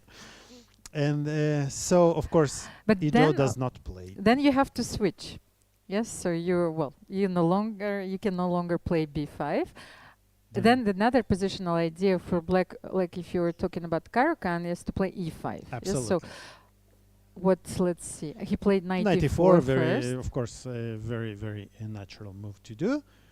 And actually, so Pavel Here, like decides to take on e4. It's maybe he not underestimated the d takes e4. it's not automatic for me. Yeah, Yes. this is to take. But on the other hand, black has a very really clear plan of f5, f4. What do you do against that? So Pavel decides to take and play knight d2, which is also in many positions it's very typical to do that, because once the pawn moves from d5 to e4, then you give up a little bit presence in the center. But that comes with the price of a lot of presence on the queen side. Yes, the thing is, like after knight e4, d takes e4, the position is changing dramatically, because from something which was very static, you know, we like chaos is on the board. I think so. The structure has changed, as you have said and you've mentioned before. Reminds me also of Almira's Firuza's game. So f5, f4 is coming, all of a f3, sudden, right? the avalanche of the pawns, the knight is coming somewhere. So maybe, like, I don't even know how the computer analyzes position. Like maybe you have a few positional points for white, like which could compensate, you know, this, but much easier to play for black. Yeah, What do you think? I agree, and I think it also it comes contrary to Pavel's plan for this game. I think he would love to have this very positional slow squeeze And the grip on the game. And now it's anybody's game here, and let's just have a look at the position as it is on the board, and we will move to Peter Svidler's game, because I just got a message that knight d3 he just finished. Looks very messy. Messy, yeah. The least we can say. Yes. Let's go back and. Oh, we have and they made a draw. Already, yes, we have a first result. So we were right to predict that, you know, black had enough compensation, but maybe not enough. And they just repeated. Yes. Yes. Okay, so we can go, but we have another result. I think Vital Borokhovsky lost to Jordan van Forest. Yes, let's have a look. Let's have a look at here. Another what looks like a very sharp game. But actually, which didn't last that long, because This is a very peculiar opening, actually. You know, one positional mistake can lead, to a defeat. Disasters. Yes, to a disaster. And the thing is, like, very often, we didn't mention it before, especially with the short castle, white want to play f4, f5, and, depriving, first of all, the black knight of the squares, because when you go like knight d7, knight f8, so you can no longer go to e6 or g6, and also depriving the light square bishop of the square. So it's very interesting. Then your knight somehow goes to h5. It's a very strange line, so maybe he forgot, his analysis. But let's see what happened in this game. Knight d7, f4, as you said, f5. But preventing I feel that here it was a bit premature, because maybe it's a desperado already. Yes. Because knight d3, f4, f5. So we just sacrificed the pawn. Cannot. But no, you can take on f5. He's Of course, you have the positional justification of the sacrifice. So knight f6. yeah, you Yes, have to give up the pawn. Yeah, for places for your pieces. Maybe he was not ready for this sacrifice. And it maybe. So f4, f5. Yes, Jordan simply opened the position b6, bringing the bishop to b7. And those bishops, so he is saying that having those bishops, I don't care how many pawns we have, right? And also the thing is, I'm trying to remember that when you are because when you're playing bishop g5, you do not actually try to take on f6. You Who don't, really yeah. cares, unless Without your queen is going to h5 and then knight f4. But you you want do to not take really the pawn, right? I'm not sure that you do You want don't to want take the pawn, because then it's But wait, it just maybe what happens losing on a c4? piece. Yes, c4. He blundered a piece. Oh, in this Ah, case, this it was just a his blunder. point. Yeah, it looks like Mhm. just a blunder, but He thought that bishop f6 and bishop like e4, e4. but it The maybe c takes d3 c takes intermediate. d3 Yes. intermezzo, and it's all over. Mhm. So this game was decided It by was a just blunder. a blunder. It looks Mhm. like a blunder, yeah. And Daniil, let's jump to Daniil's Mhm. game, because So that was my first prediction, or I don't know. Like, at least Daniil, I told you that he's going to win, Yes. and I Mm. think he scored a very important victory. Let's have a go look. back Mhm. to all this way. Yeah, he was actually in the driver's seat, as we said from the very beginning. Yes, but right? it's very But after interesting. Like e5, so e5, bishop f5, bishop bishop d3, d3, knight d4. bishop f5. Wow, this is beautiful. So A positional he's- sacrifice. he sacrificed a queen for two pieces, Mhm. only two minor pieces. But look at this. Evgeny found nothing better than just give it back immediately, because White's idea is very simple. We want to take Mhm. on d5 to play knight f6, and then rook h2, rook h1, and rook h8 mate. The And what bishop can you on do, right? g7 is out of play. It's of either course. out of play, or if you exchange it, then the pawn. I want to show Let's illustrate. Illustrate, Yes, this yeah. idea. Let's once. just Sorry. put the moves a6. No, just make the moves. Let's say knight d. Let's say a6. There are too many arrows. it doesn't leave me alone. Just Okay, Okay. let's go. So Somewhere. the queen goes. no, we- there's knight d7. The problem is that you you cannot have even no make a squares. stupid move. Yeah, Yes, we but can- so you get the Yes. point. And White here is completely black needs dominating. to- Mhm. actually, Evgeny found a very nice way to untangle. Mhm. So he has a queen for two minor pieces. But is it still? What I don't understand is like you were not forced to play knight g5, because I thought that you could take on d5. Yes? Was it forced? Bishop e5? No. Let's say I thought that that was Daniil's idea, and then you take on Just d5. take on Okay, d5? knight d5, your move. Because it's important to keep the pawn on g5 for knight f6 ideas. Yeah, actually, knight f6 is a very nasty threat. Yeah, For the moment, it's just to keep very interesting. fire on the board. I don't know. It's like pressure. 95 I like 95. seems more natural I to like me. 95 more. Because like after 95, you exchange a piece, you liberate the queen, and it looks like you free the white queen. actually did misplay it a little bit. But then what But maybe happens? it's still F4, F5 probably. tricky for black to play. Yes, because white's moves are very very natural here. But again, I don't think it should be that bad for black, or is it? But okay, the thing is, it's a very interesting game. Absolutely. You know, and It black has to solve a problem after another problem, so you will collapse eventually. You know, that's I one think of the problems. that's the once that's you know, rapid. you ask questions during the game, and at some point your opponent will answer wrong, give you the wrong answer, and he will when lose. you're right? getting down to a few seconds, and then you know, this the is more it. questions, and that's how you lose games, especially in rapid. And just Look at this. Okay, I don't even know what is the valuation here. It's already winning probably, yes, because all the files are open.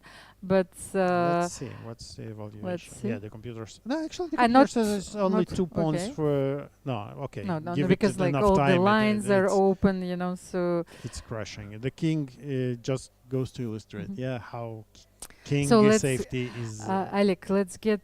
We still have one game or even 2 games going. So Ivanchuk is playing Wow. against Maxim. You know, the situation has changed so dramatically, last move, wow. and I think that white is much better now from what I saw. But maybe Yeah, it looks like it was not a the roller case, coaster yes? here. Yes. So we left the game here. So he actually did play F5. He did play, Mhm. as we said, G5, G5, F5. mhm. He took on D3, took on F5. It looks quite solid for black, but still we have a weakness on E6, Mhm. and now all white Tripled, yes, on white the triple on the E file. Mhm.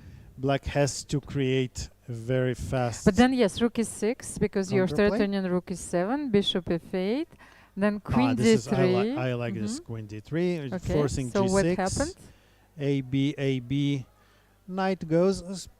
It looks like white is in the driving seat actually, and very thematical now. H5, pushing for attacking the pawn, Mhm. and now this rook sacrifice. H takes G6, sacrificing the rook. Rook takes E6. Sorry. Mhm.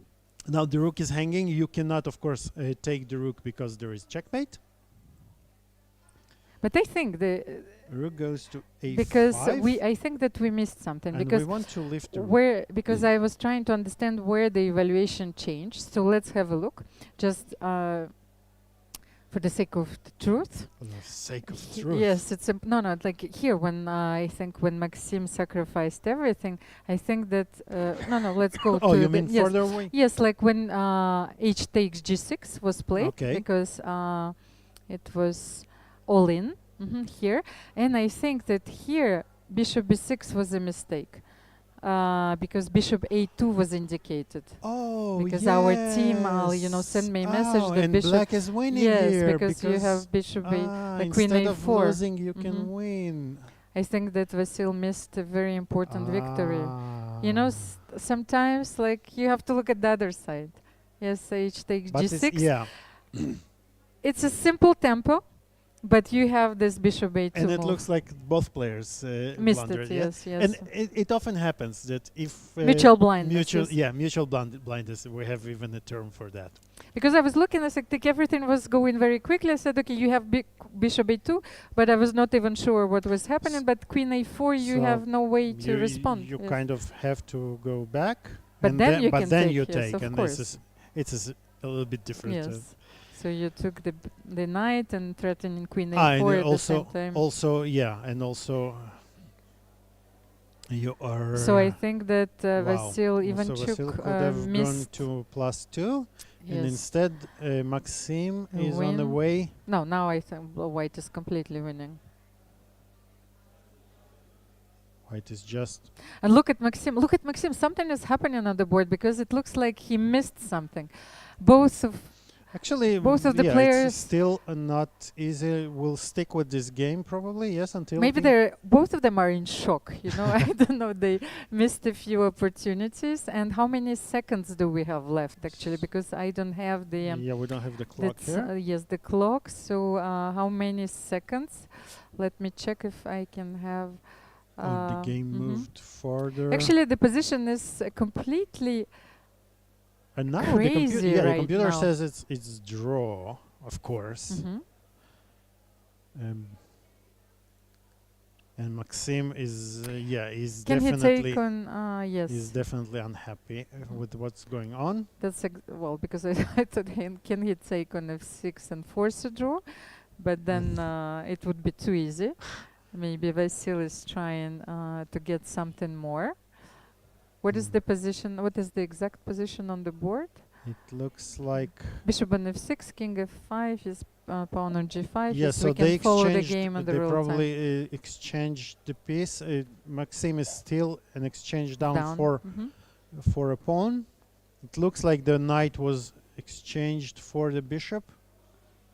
So we have a position But something similar to this. Now, you know, I think that Vasil is trying to squeeze something. Might be, might well be. Yes. So the position is like that. Now only black can play for a win, but probably white is solid enough. And they are moving around this bishop, and it looks like... You know, like I'm not so sure because you have to be very careful. You know, yes, you have this joker, and the king might also come into play. King d5, king e4.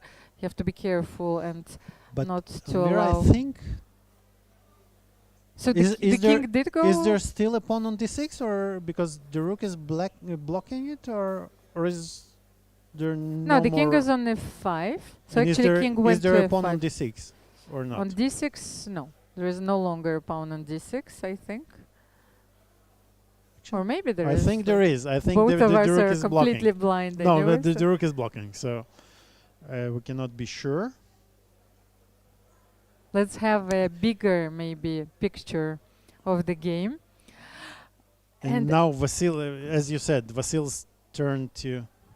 And now, He so he blundered blundered the the pawn, pawn and on now it will d5. be Okay. Maxim who is trying to squeeze, but I don't think he has enough firepower there to win.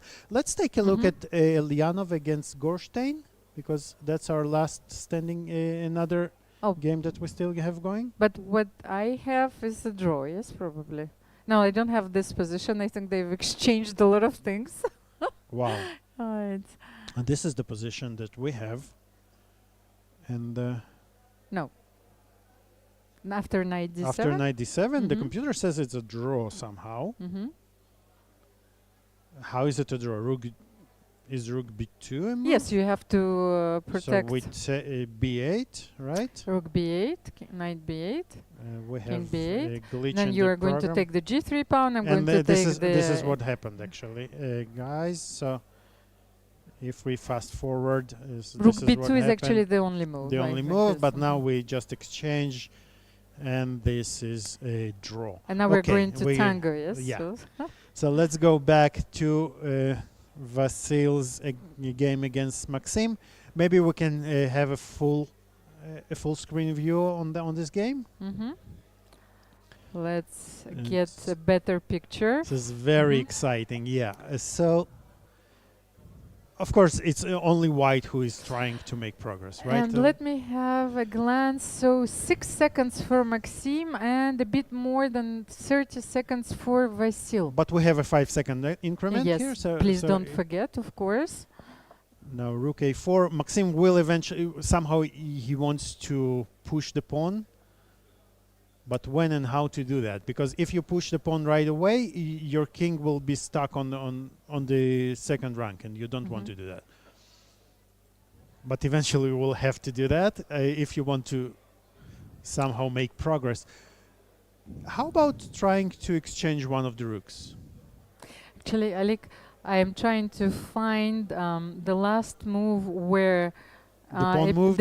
yes, the pawn moved. That's like I know because I wanted to explain to our audience. So let's say if there is no progress in a position and no pawn was moved, so then the game is going to be declared a draw after But 50 how moves. does it go? Does the arbiter declare the draw here, or? I think the rapid regulations are completely different, but actually Oh, Vasil but now decided to it- transpose it Wow, to to this another endgame, which you have drawish to endgame, yes, but which you have to defend precisely. I have had my share of losing this position with the weak side and not winning with the strong side. So this is actually a very tricky position to play on both sides.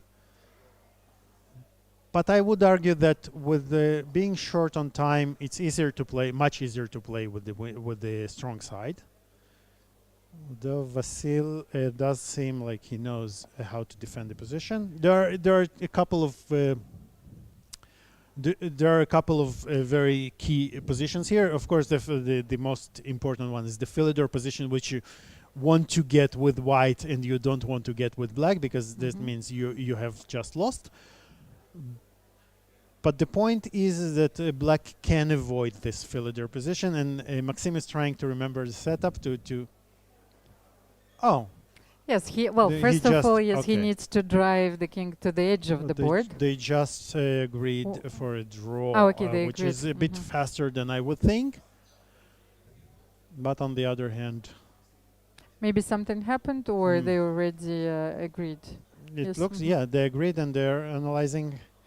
Both are in complete disbelief at what happened.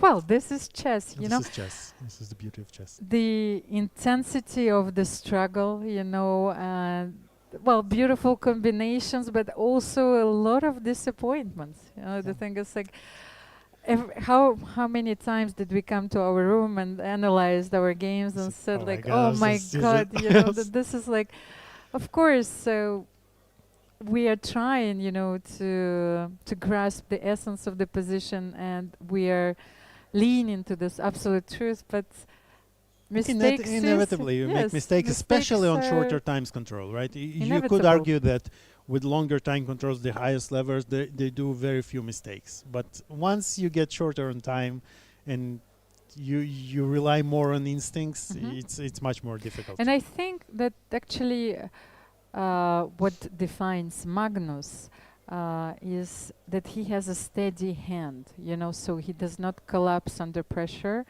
And it's very important to keep your composure, and, you know, and the average move, you know, is very steady. So that's in tennis parlance, unforced errors, right? Yes, exactly. You don't make unforced errors. Yes, if we can create a parallel, yes, of course, and we can have those statistics, yes. So the unforced errors is probably what will decide the games of chess.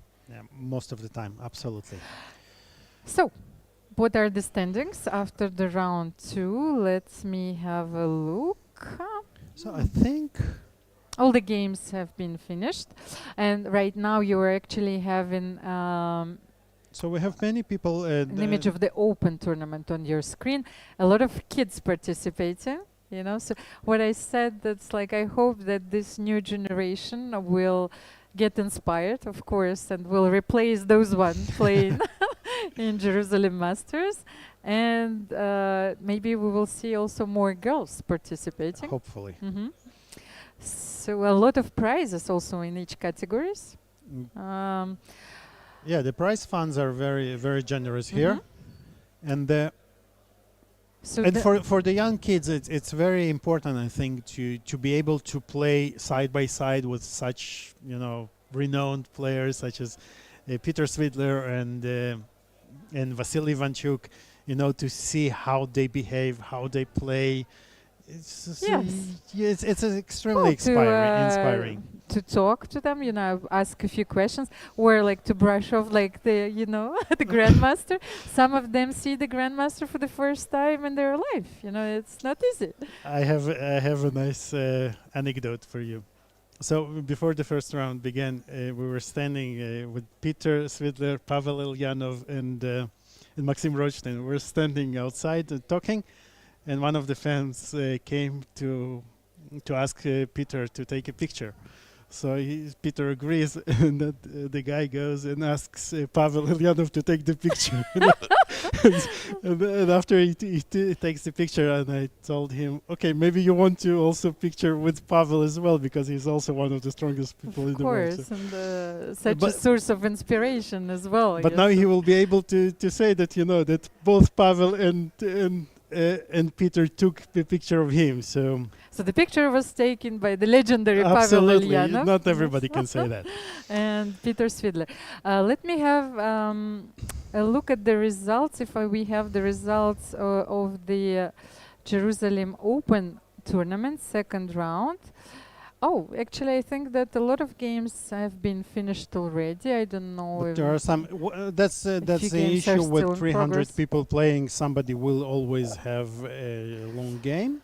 I'm trying to find out if there have been any upsets. So, Yahli Sokolsky won, Ori Kobo won, Gorodetsky David won, Ariel Arabic won. So, for the moment, the favorites are confirming their status. Zoller Dan won. A surprising result. Alon Mindlin, he actually lost against Noam Seyson.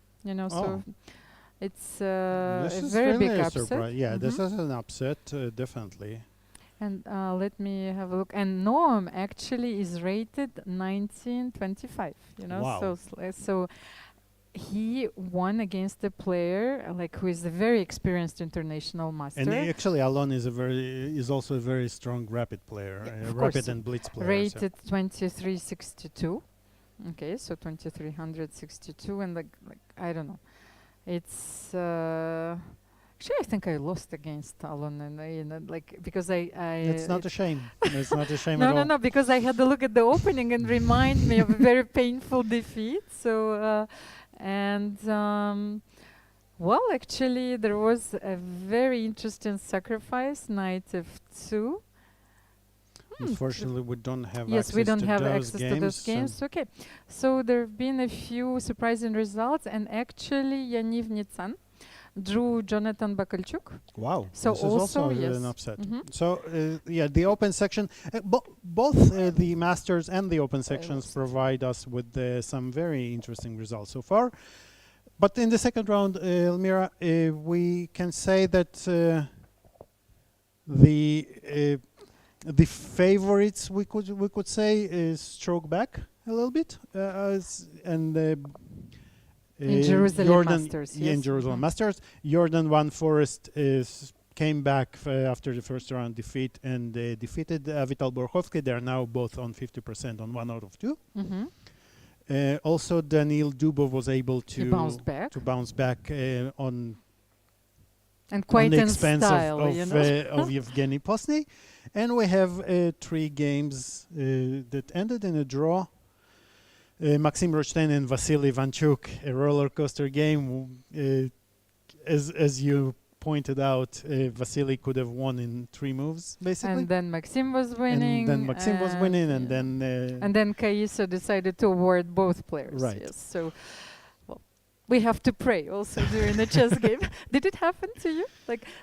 You're thinking about something bigger than anything, just please, Yes, of course.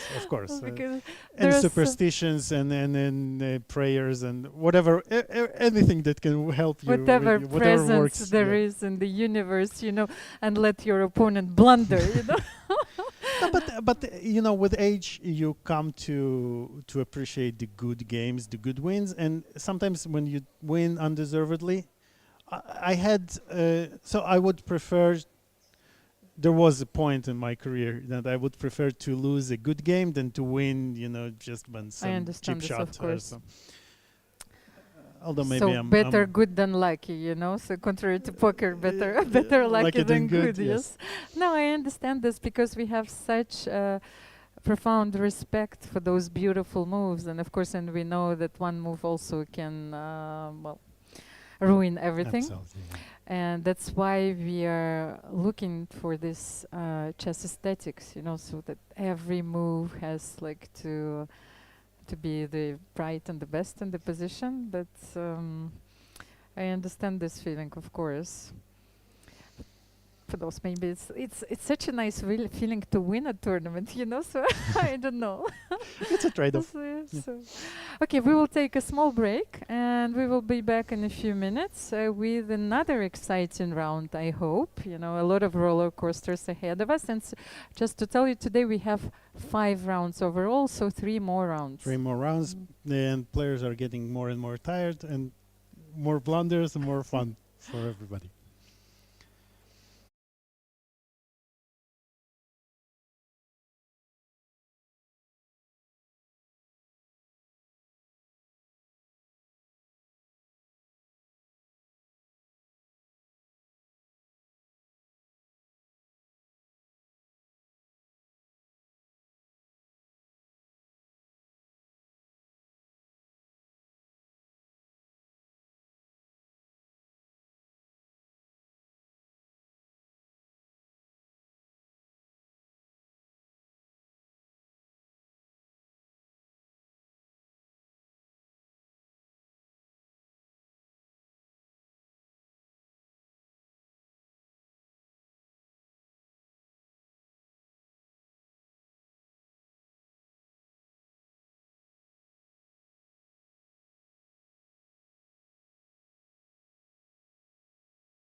Alik, welcome back. Hi. Well, you have both ears on. We were joking around that, somewhere along the way we can lose one ear. Yeah. Oh, Ear. Just so here we are gathered today to celebrate. to celebrate the Well, this is Festival of another Chess, yeah. yes, another text. Yes, not the Holy Matrimony, but Jerusalem Masters. Very unique event organized during these difficult times, but nevertheless we are gathered here to celebrate the game of chess, and which brought us all together, Alik. Yeah. So it's like And I'm afraid to say for how long we know each other. Yes. yeah, we will not say that. Yes, we will not Mm. reveal all our secrets. The third round is about to start of Jerusalem Masters. And let's have a look at the pairings. So, Ido Goldstein, he won the first game, he drew the second game, and he's leading one of the the tournament. leaders, yes. And, He is facing Elias Mirin. Peter Svidler also won his first game and drew his second game, so they're both leading the tournament. Vasil Ivanchuk managed to draw. yeah.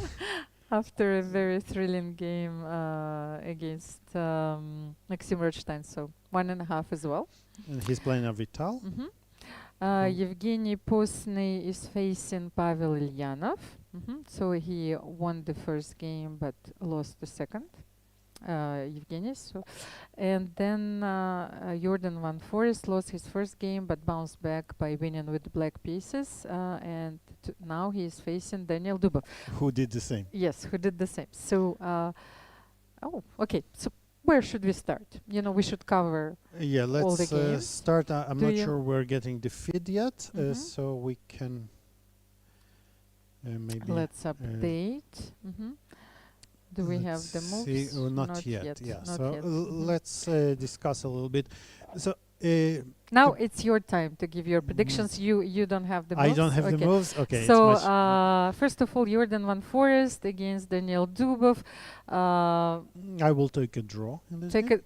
Like both players are known for their, and, sharp tactical. and for this games. reason exactly, I will take a draw to surprise everybody. Okay. Evgeny Posny against Pavel Ilyanov.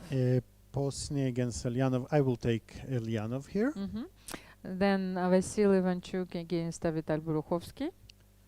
I will surprise you. I will take Avital here. Okay, so you think that Vasil is a bit shaken after his second Vasil game. is a bit shaky, and I think Avital is maybe finding his rhythm after last game. Let's see. Peter Svidler is paired against Maxim Rothstein. Peter Svidler. I will take Peter. And Ido Goldstein. I will against take Elias the Mirin. youngster. I Okay. will take the surprise. This is a battle of generations, basically, in Israeli chess. Peter Elias Mirin, who has been here for forever, it feels, in the national team, and the newcomer Ido Goldstein. He has a lot to prove. I think he wants to prove, and it's always this And feeling, Yes, I think maybe I was trying to think, okay, you have nothing to lose, but at the same time, you have to prove yourself worthy of the invitation. Absolutely. This. So it's This is the a lot first. of- yes, This of is the course, first it's his such first tournament for event. him. So every game, as we said, every game for him is a big deal, right? For Elias Mirin, maybe, or any other player in this field, playing Ido is not a big deal, but for Ido, it is a big deal every single game. And okay, we have you have the few moves have been played. You don't have Let's- them yet, I think, but it's a very modern approach once again. In this opening, so you play knight c3 and knight b5, the position that you have, Yeah. yes, on your board.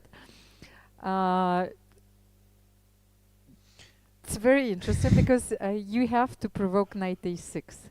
So Yes. which is not a very nice square, for a knight in this variation.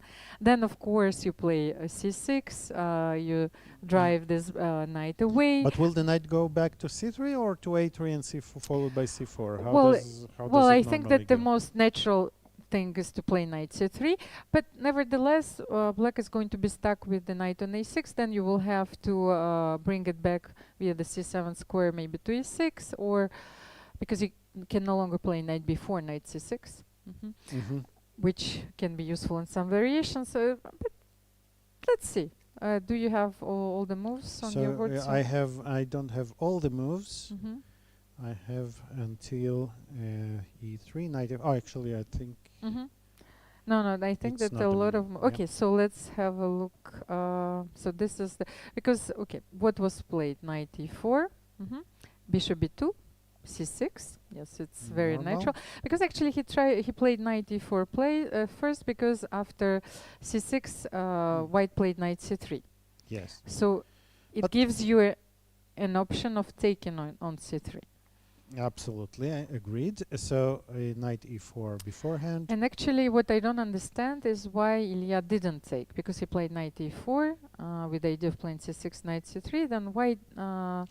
He didn't take on Yes, c3. he didn't take on c3, because maybe you cannot comfortably play b5. Yes, knight c3, b takes c3, b5 is met by a4, but then Yes. and then.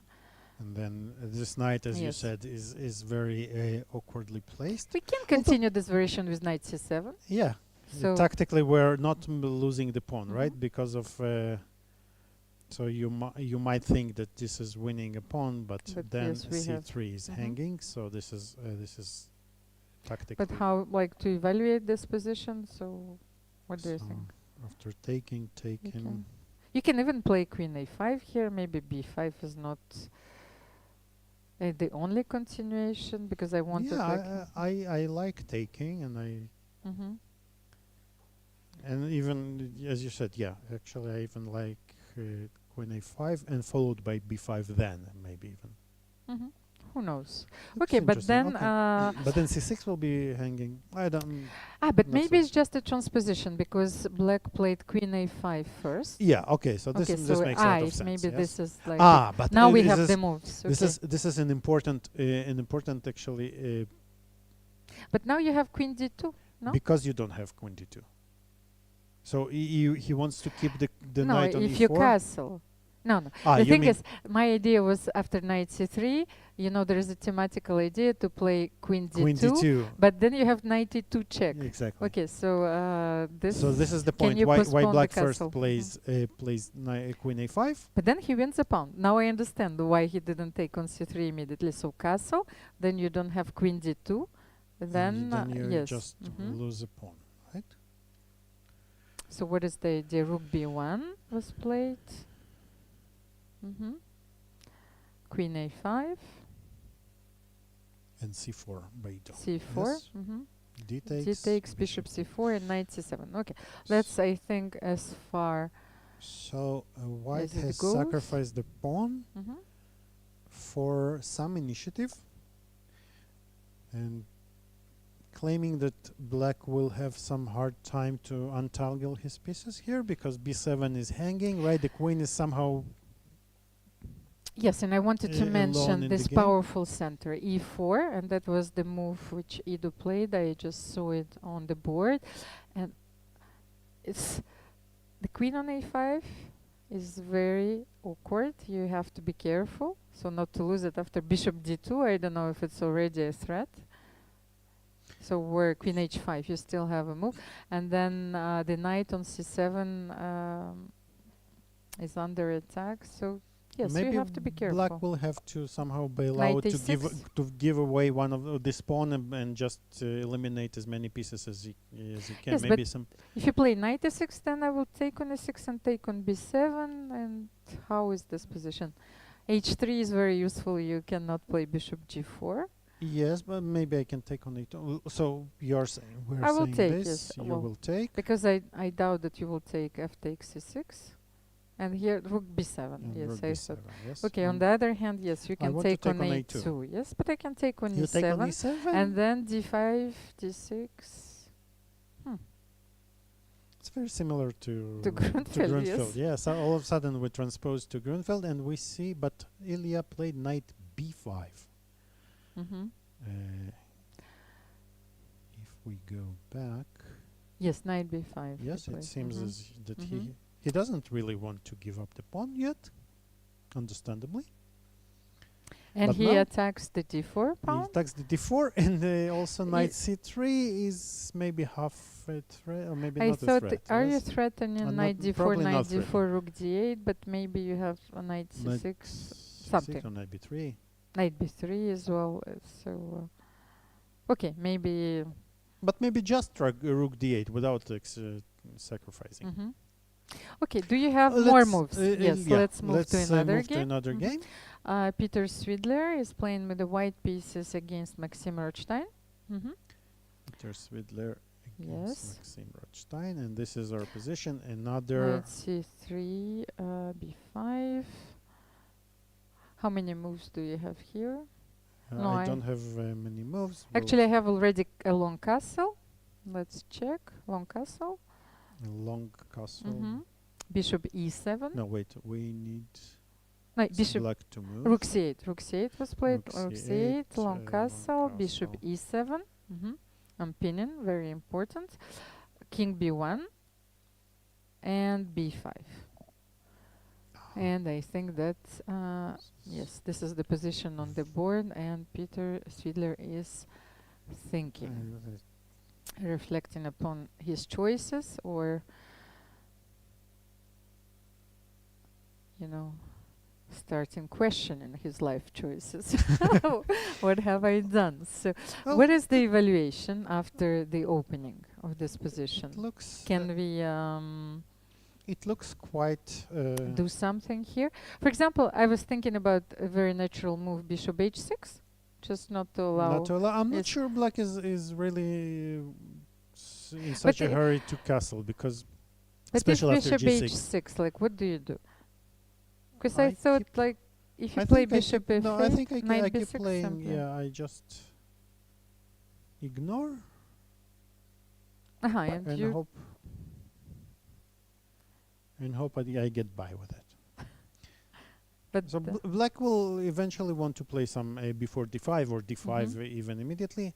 Although playing d5 with the king in the center is maybe less than ideal. Maybe now we want to keep the center closed. But I think once the pawn is on g6, we don't really want to castle, because then we will play right into white's hand with the h4, h5. Okay, so let's leave it at that. And then we have a very interesting game between Vasil Ivanchuk against Vital Boruchovsky. Vasil Ivanchuk, let's take a look. Uh, Another h4. Yes, another h4. But let's have a look. Okay, now we have actually the position on the board, h4, g6. But let's have a look at the position before h4. Before h4. It's very interesting to consider This is this not position h4 in this position is not the first thing that comes to my mind. Although it is often when you can place a knight on f5 and support it with the pawn on h5, you are very happy to do that, especially if you can force black to play, let's say. So white played knight e3 with the idea of bringing a knight either on d5 or f5. Yes, depending on the position. And so I just want to illustrate one tiny point that with this pawn formation, you really love to have those pawns on g7 and h6 and the knight on f5, because the pawn black cannot really play g6 because the h6 pawn will be very weakened then. So this is a setup that white would of course love to get. thus g6 was played. I think it's a very important move, to first of all to take away the f5 square from the knight. And black is not really afraid of h5, even though I think it looks very natural here. So h5 was played. Yes, because we can see it on the board. h5 was played. h5 was played, and I think that here black was counting, Vital was counting on knight f4. That was, I think, is this a problem? His continuation. It looks natural to play so. And if white is forced to take, then we might consider even taking with the f pawn. open the F file. Ah, you mean knight f4, h takes just... Ah, that's It's a bit, a tricky decision. yeah, it's double-edged, Yes. to say the least, but I think it has its merits, especially in rapid. But I think knight f4 forces h takes g6. Yes, otherwise you will take knight Y- h5. So it's... And It's you a forced you line. really don't want to play h6, right? Because you feel that the pawn is a bit too disconnected. Just f5 somehow maybe, either f5 or even as simple as some rook e8, bishop f8. The pawn Mhm. feels a bit awkwardly disconnected from the rest of the army. Okay, And knight f4 has been played, and actually look at this. yes, h take and- the 6. We are, and yes, we guessed we are guessed the move. witnessing the decision So what happened? on the screen. But the thing is, like, it seems very natural. Yes, f takes g6, opening the f file. And so let's have a look at this position. Queen is a bit misplaced. Yes, for like it looks a bit misplaced on b7. You needed, you know. Where do we want to play? It's oftentimes when it's a good practice to think to approach a position and just imagine, okay, I have this queen on b7. Where would I love it to be, right? And then if you Yes. manage to come up with a perfect spot for the queen, then you start maneuvering yourself. Yes, but you want to bring it like to well, h3, c8 diagonal. But the thing is, it can also be played. You can also play c6, queen d7. So maybe first of all, you can take away the d5 square. And I think Vasil played bishop. What can we see? Bishop d2. No. Yes, Yeah, bishop looks d2. like bishop d2 Mhm. is played. Yes. Bishop d2 was played, and here c6, queen d7 was my idea. And of course, if the knight goes somewhere, sacrifice on g2. But this is too much of a utopia, you know. So So Vital is thinking. okay, Let's say As, let's bec- move. because I was just looking at the game between Evgeny Posney and Pavel Ilyanov, and they've spent a lot of time actually already in the especially for the opening phase. Evgeny has 9 minutes left, and Ilyanov is down to 7 minutes, with a time control of 15 plus 5. You know, he's used half of his time already to solve a few opening problems. So And it might be costly down the road after. So after b5, b takes c4, I don't know what was played. No, the position. Queen e2. No, queen e2, bishop b4, rook c1, b5. So b takes, and h4. So this is the This is current very interesting. position. So black has a pawn is a pawn up, but those pawns are obviously not the prettiest one we have seen. And white has a very strong center, which is normally what white counts on in the Catalan, right? When we sacrifice the pawn. Yes, On the other hand, yes, that's what I wanted to say. The thing is, white has obtained everything well he can dream of in this very powerful center, very active pieces at the cost of a pawn. Yes, even if it's a double pawn. But then after h4, I was thinking, okay, he played rook is on c1, d1. What is the move for black? How can you continue here? What move did he make? Rook e8. I can rook see it on the e8, screen. just Yes, because it's not preparing, that easy to eventually find he will want a to play useful e5, move. I But think. for the moment, you For the know, moment, you yes, don't even dream of it, yeah? Yes, you can't do anything here. So, and then you have maybe to adapt this posture wait and see. You have to adapt to white's plan here. If white is continuing to attack, then you will bring your pieces to the defense. If not, then you will try to keep your c4 pawn alive. Yeah, you say I have an extra pawn. You prove what your compensation is, right? So rook e8, and how to continue here? What do you think? Yeah, I don't see a good way for white actually to continue, because you cannot break in, especially after rook e8. You prevented any breaks in d5. the center with d5, because this X-ray with rook against queen is very unpleasant. Of course, you never want to play e5, or never say never, but here you don't want to play e5 because you block all your pieces. You create, you weaken the square on Can you d5. play Maybe okay, knight knight e5. e5? Yes, knight e5 But is then a I was move. thinking, if you take knight e5, then you take with the pawn, and then knight d7. That might be unpleasant. Knight Although, d5, like, yes, knight knight d7. d7.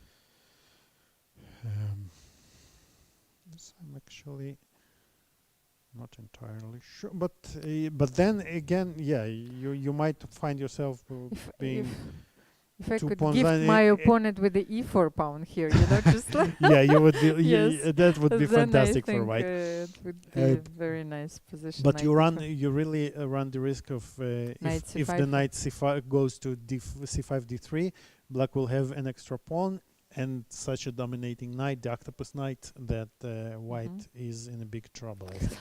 Okay. Okay, this is interesting. And another game, which is very interesting. A lot of moves have been played already, and Jordan Van Forst is playing with the white pieces against Daniil Dubov. But let's have a look at the position. What is because the current position on the board is, did they play No, we're the bit dragon? falling. Yes, they did. And then Wow, how did the rook get to h7? that's exactly what I wanted to know, because just out of curiosity. because he how played does rook h5 here. Ah. So like when the after rook he1. Wait, in Sicilian, isn't white supposed to attack on the king side? What's going on here? But Daniel played a very interesting move. But this is rook Daniel. h5. Wow, he's such a resourceful player. So many. But what is like because he cannot castle. First of all, at some point, you are dancing with your opponent. So you cannot castle, because after bishop h6, I think, or even bishop g5, you're losing the h4 pawn, so Yeah, thus you cannot castle. So you have to do something, because you have to mourn your castle and play. But I think this is part of the concept. He didn't play h5, h4, No, and of then course. started thinking, okay, what do I do now, right? No, but This is very not usually, yes, Yeah. you are bringing your rook into play.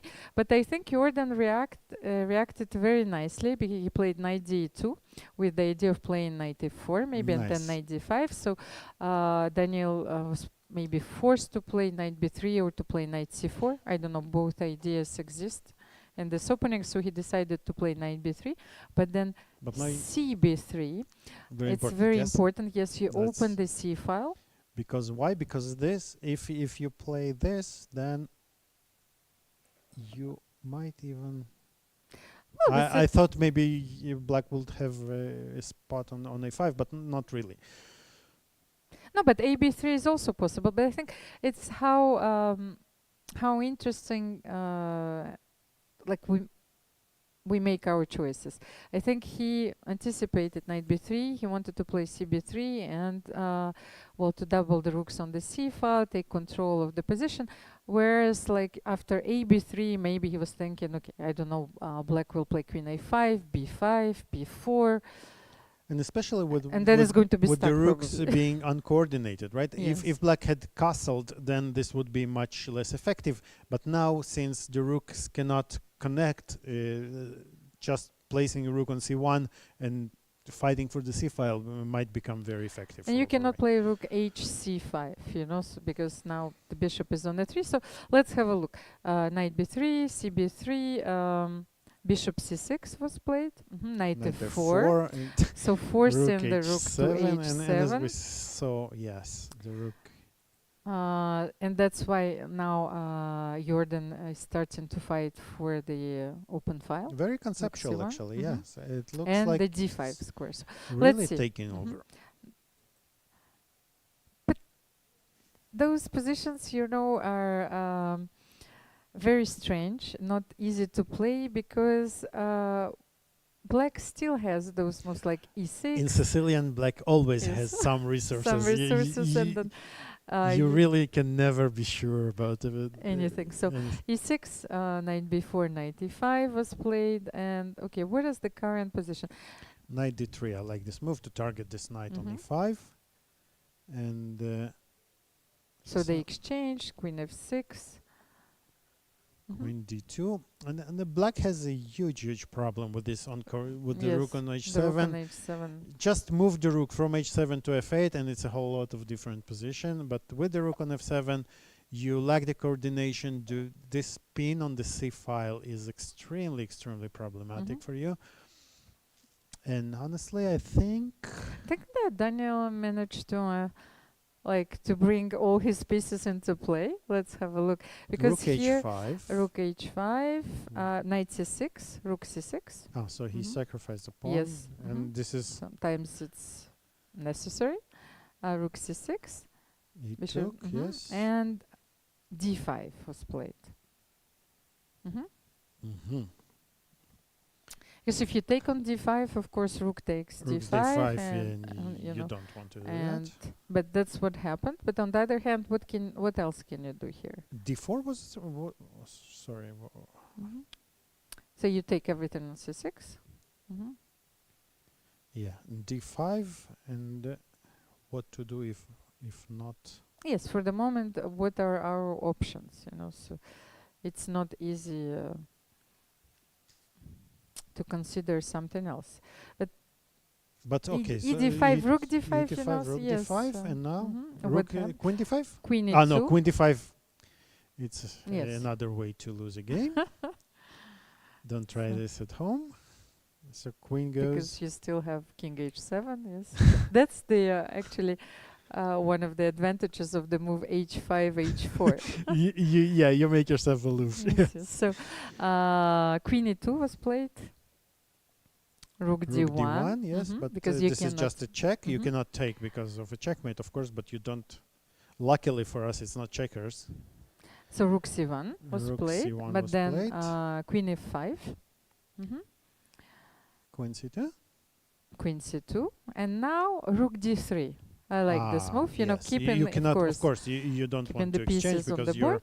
you're a pawn down, and those basically in the end game without the queens you don't stand much chances. Rook e1 to defend the bishop.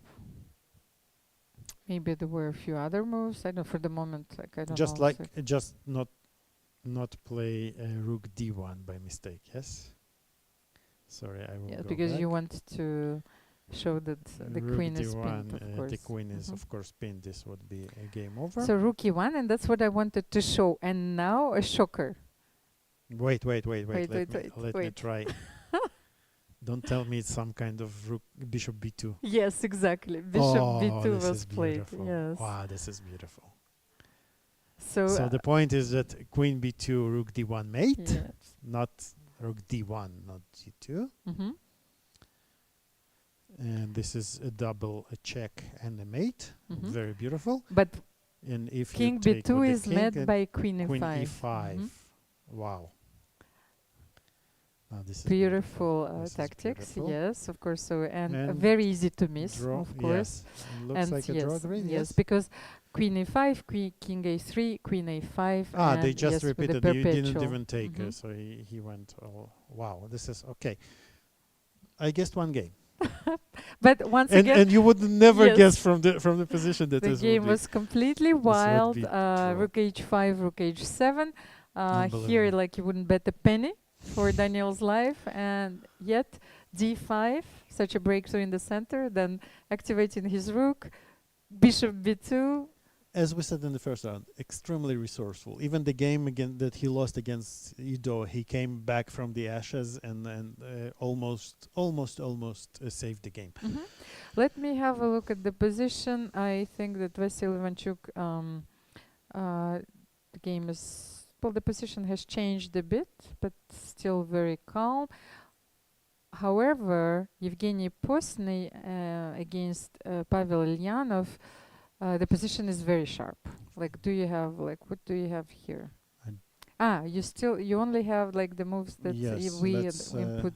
can we, Just a second. Actually, after we have move a 17. lot of moves. 17, rook e8, bishop h3 was played. You see, it was not easy, to find the plan. move. Yes. So Yeah, bishop h3, a4. It's not us, it's the position. Yes, a4. A4. Mm-hmm.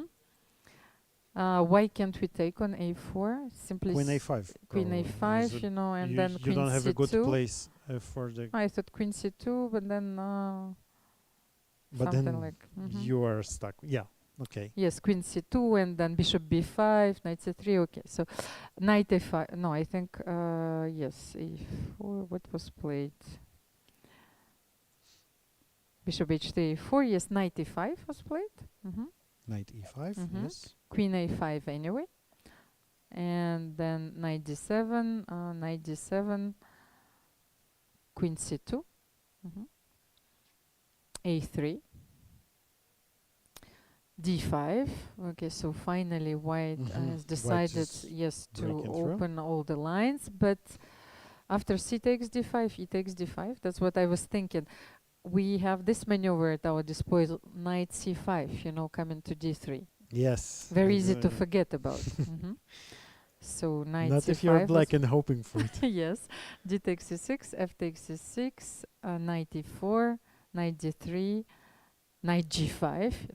This is Wow. a very this is sharp becoming game. Of extremely course, you sharp. cannot take on c1. But I would happily give up on an exchange on e6. Having this knight on d3, I'm afraid of nobody. So h6. Oh, and I think Yes, this Pavel is what Pavel is- is going yes. for. Yes. Yes. So knight bishop e6. Forcing the bishop. Rook e6 takes. and knight e6. So I think that this is This is the current position. Yes, exactly. This is what we have on the board right very now. interesting. So the threat we have. Oh, it's not a threat. I thought rook d3 is a threat, but No, but I thought that you wanted to create the battery. I thought that was your idea. Queen d5, bishop b7. No, I just not like at all. I Okay. just like the visual of my position, but maybe Pavel wants to do that. I don't know. No, because this is something I think about immediately. So queen d5, bishop b7. It makes a lot of sense. Mhm. Yes. And how I'm do you attacking. start? But maybe queen But you d5, cannot start knight queen d5, c7. knight Yes? c7. Maybe Ah, not. Let's. rook c7? Yeah, why not? Yes, yes, yes. It's wait, not wait, our wait. pieces. We can do that. Yes, let's try. It's Pavel's pieces. But you cannot complete the battery because And queen c4. queen c4 Okay. pinning and Yes, we you have to be cannot- very careful, of course. cannot So deliver this checkmate. variation doesn't work. But But he played queen b6, attacking the knight and not and allowing covering the c7 square. yes, Yes, knight but c7. maybe knight c7 is still possible Because you want to take on because d3 d3. will be hanging, Mhm. right? But wait, no. But here we can do many things. We can take on f4 and Mhm. take the. Yes, the knight bishop as- is hanging. We forget that this powerful knight sometimes can take on the 4, yes, and destroy can go the king's backwards. side. Yes, of course. So how does You're white very proceed? reluctant, sometimes to give this piece Absolutely, away. yeah, yes? because you have this monster. You don't want. Back in your mind, you think it's worth at least a rook or maybe a queen. Sometimes So knight c7 was It's played easy to after queen b6. still was played. Yes, and actually Pavel took on c1. He took the rook. He decided to take I on don't. c1. Maybe to trade such a beautiful knight for such a lousy rook. but maybe something didn't work out. No, probably it doesn't work out Because knight after knight f4, f4, knight knight takes a6. a6. Yes. Mhm. Okay, what do we do here though? Knight You have to d5? take Do on we- c5, no? Do I we? don't know. Maybe knight d5 first? You also have To this throw- I intermezzo, also the have intermediate knights move. of my Mhm. own that can jump, But something like Evgeny knight c1, took. yes, we took He took on knight a6. a6, Mhm. which is also a very logical A move. valid option. So what can we do now? If And we the if we problem is take that on the knight a6, now without the bishop on a6, the knight cannot go back to d3 because we'll just capture it. Rook The rook d3. is hanging. There is no defender anymore. but he can take on a2. Pavel just took on a2. Pavel takes on a2, and now if knight before the knight Knight goes b4, back, we mhm. survive. But what about knight? Yes, what Ah, can you do here? knight c7, knight actually? c3. Haha. Knight e2 is a very good move. So, and you actually had, well, black had to foresee this before, you know, Yes, this whole the operation thing. started, you know. So after knight e2, so less Interesting. than a minute for Evgeny Postny, Wow. you know, Wow, this is a lot not of pressure. not a position you want to have And less you than have a to minute in. make a move. You can attack How like about I was queen thinking about f5? queen f5, but then queen a6 Queen a6, and rook protecting the rook. d7, And then rook f8. rook f8. Ah, I was thinking queen g6 you cannot play. I cannot yes, play yes. queen g6, but I can check and maybe queen d4 Queen or d5 bishop and- e5. But even. then okay. So let's say This I is don't know getting where are you very going here. messy, A queen yes. bishop e5. I think it's anybody's game here. Bishop c3. Do I have some? No, but maybe I should have played bishop c3 anyway. When? I don't have to waste my tempo on rook f8. Bishop c3 protecting, you know, and Putin. It's not mate. And I think this is very similar to what they're Because doing. queen f7, rook h8, then you can take bishop queen h6. Okay, so maybe bishop c3 is holding the position altogether. Let me see what happened. It's actually knight before first, and then queen f5. So he decided to take the bishop to first. have the same, but without sacrificing the piece. But then you have this rook f8. And you don't have the queen d5 anymore, so that's the difference. Yeah. But I think yes. So, and after queen e7, So queen queen e4, e4, yes. queen c6, queen e7, and knight d3. Well, I think yes. Black is taking Black over, yes. is probably winning here. Okay, Peter Svidler won. Peter won. Yes, because we had to stop analyzing this game. Do we have all the moves? No, we don't. We don't. We have, don't have guys. We're sorry. We have some technical issues with the moves. So let's get back to the game between Vasil Ivanchuk and Avital Boruchovsky. Maybe we can see the games in full screen, and then we can annotate without the board. Yes. Perfect. So rook c3 was played, queen g4. 4 seconds, 3 seconds for Avital. 2 seconds. He played with 1 second on the clock. He played the move. Now he has 6 seconds. And a typical Ivanchuk style, calculating without looking at the board. But now he takes on e5. And now white has an extra pawn, but all the pawns are on the same side. But what is more important is the bishop on h6. It's extremely strong. Such a strong piece. But still, you have to win. You still have to win this game. Queen f3. The problem is the weakness of the king, right? And actually, Vasil Ivanchuk doesn't have that much time. So 10 seconds. Yes, we would like to remind you that every player gets 5 extra seconds after each move. And now I think rook 6, d7 5, looks 4, rook d8 was played by Vasil. Oh, Vasil is also down. He was down to to 3 seconds. But now, like, what to do? You have to play very king f7. hard to play, yes, and this is queen exactly f8. what is going on. Queen f8, king e6. Now it's Vasily's time to drive his opponent's king to the center. King f6. But can he play g4, win the knight? I think there is knight. Where? Knight where? Knight no, g7, but then queen f8, I thought. He heard you. Okay. g4. Maybe we should heard you, and it will be probably the last move of the keep game. Quiet. We got too excited, yes. But it looks because like it's winning you now. have Yeah, queen and f8 Avital after king g7. resigned. Okay, now I think that our boards are working. So let's go back to Ido Gorstein against Gorstein Ilyas against Mirin. Ilyas Mirin. Wow, and we have Ilya looks. It's a complete domination. Yes, I think that black is about to win. It's about to win because he's queening, and there is really nothing white can And do I here. think that either is simply lost So on this time is, in a desperate position. But so let's get back to this game between Peter Svidler and Maxim Rothstein. Peter won. So we stopped. Yes, our analysis. Unfortunately, we didn't have enough moves when. Yeah, it so was we started b5. here, yes, b5. b5, and then we were thinking about bishop h6, but you said that black is not looking to castle necessarily, maybe at this moment. So h5 was played, and then rook h f1. Okay, f1. This is normal because the game on the h5 stops, so we kind of hinting that we will want to either play f4 or maybe g4 is also sometimes in the cards. But you know, after rook h f1, so let's say if I castle, probably and that's exactly black, what because black did. it seems like a natural move to me, because like f4, it's Then knight d5.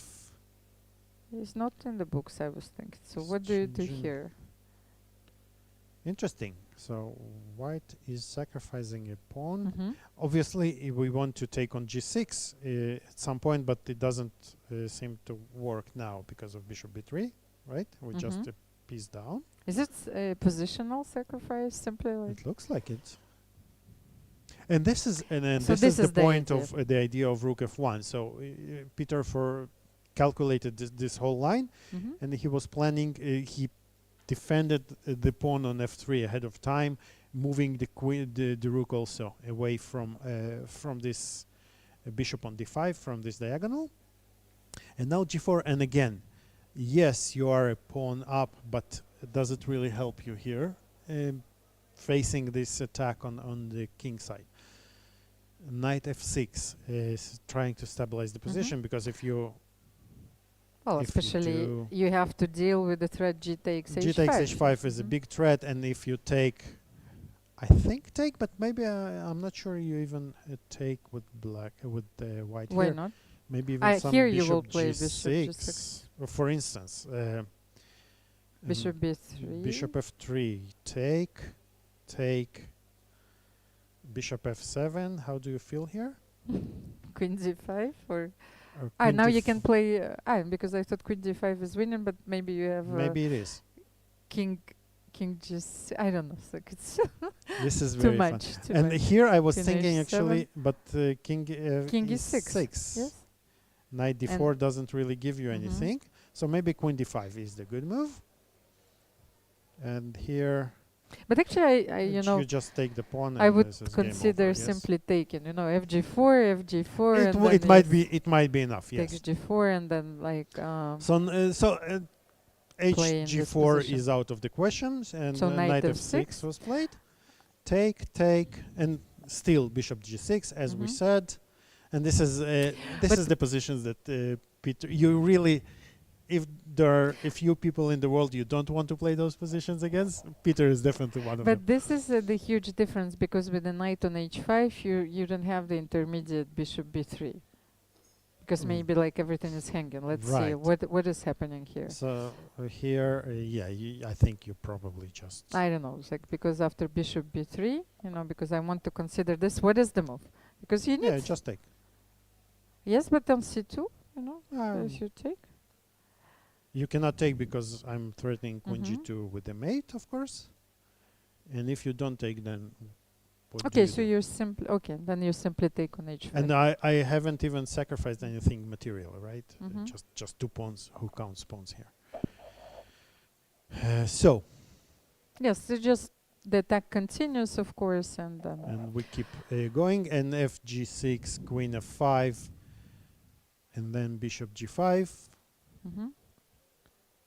A very important win for Peter Svidler, because a very classical approach. Yes, he wins with white. He drew with black comfortably. So we will see who is he facing in the next round. But here, what happened As, after? as it often happens, those attacks transpose into some small advantage, one pawn up endgame, which you convert, and Peter really it But looks here, like. once again, like, is it Is so this a obvious? blown? Because you're like, I saw this, the only thing I saw, because there were too many But variations. actually, But you cannot protect. yes, the e5 pawn, of course, is on the air. And what can you do here? You cannot move this rook because d6 is hanging, and So Peter was counting actually on this exchange. yeah, probably winning a pawn. here when he played queen. And this is actually a very important concept. Sometimes when you are attacking, but your opponent seems to kind of hold the position. Yes, And then stabilize. when you figure what's the most important piece in the defense, and you exchange this piece, suddenly everything falls apart. And here the queen on c7 is this glue that is holding the whole position, black's position together. And this queen c6 is a very classy move. You kind of, it looks counterintuitive, right? You are attacking, the king is weak, and then you're suddenly exchanging the queens. Why do you do that? The answer is that the queen was so important for the defense of the position, and now all those pawns become really weak, and without the queen, black cannot protect. But the thing is, like, because, well, still, let me see, because where was it? I had another question as usual here, because Although here, no, maybe but can we push at some moment as well? Because I wanted, because how did it go? Knight c6, maybe king g7 is, yes. Can you push e4 here first? Maybe he didn't anticipate rook f1 and that. but if you push e4, okay, let's say even if I take, Yes. you take, yes. And what do you do here? I was thinking maybe knight Ah, d8. knight v8 also, yes. Because actually the queen on d5 was like looking very beautiful, yes. dominant. But on the other hand, you cannot get to black's weaknesses, so which is the pawn on d6 first of all, and of course the pawn on e6. Ah, And okay. So e4 you take. Oftentimes this is exactly what happens, because the queen was this black queen was protecting so many squares. First of all, it was attacking the knight. It was holding. It was holding, protecting d6. It was protecting d7 even from all kinds of sacrifices on e5, which is what happened. So I'm really impressed with this. So knight b8 move. Interesting. So how did the game end? But oftentimes when you see a game like that and you say, "Wow," and we have it many times in the classical games, right? When you see this squeeze by some positional squeeze, and those little moves that bring the victory, Make but the then difference. Yes. make the difference. But then, when the time passes, and you turn on the computer, and the computer says, "Yeah, but white won because black made a mistake," really, and all this beauty that we were taught on, that basically it meant that oftentimes the black or the defending side did not really defend the best way. Yes, that's what we've learned from the computers. There are so many defensive resources that you don't you really get to play those masterpieces, yes, right? It's and just that's one-sided. it very often comes to a very obvious mistake, to clinch the victory. But this game is, as you rightfully mentioned, is very interesting because we had very different phases.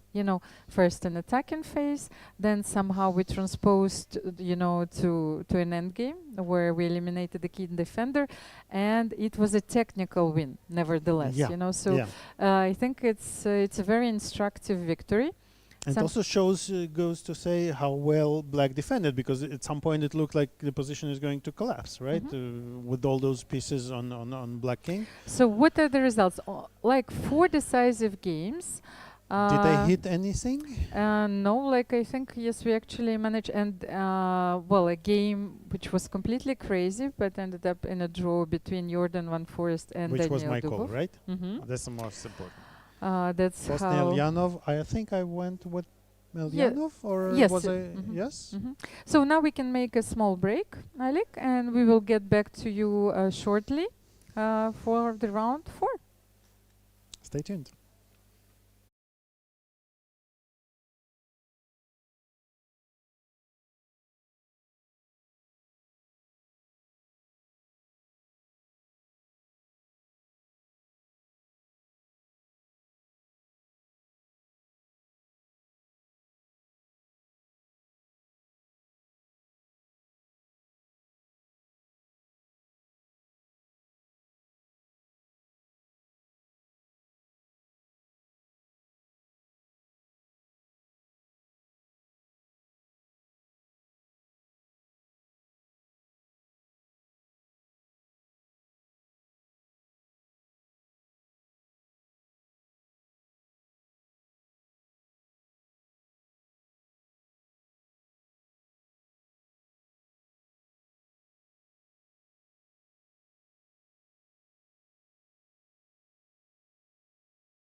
Dear chess lovers, welcome back to our studio in Jerusalem. Yes, Jerusalem. Yes.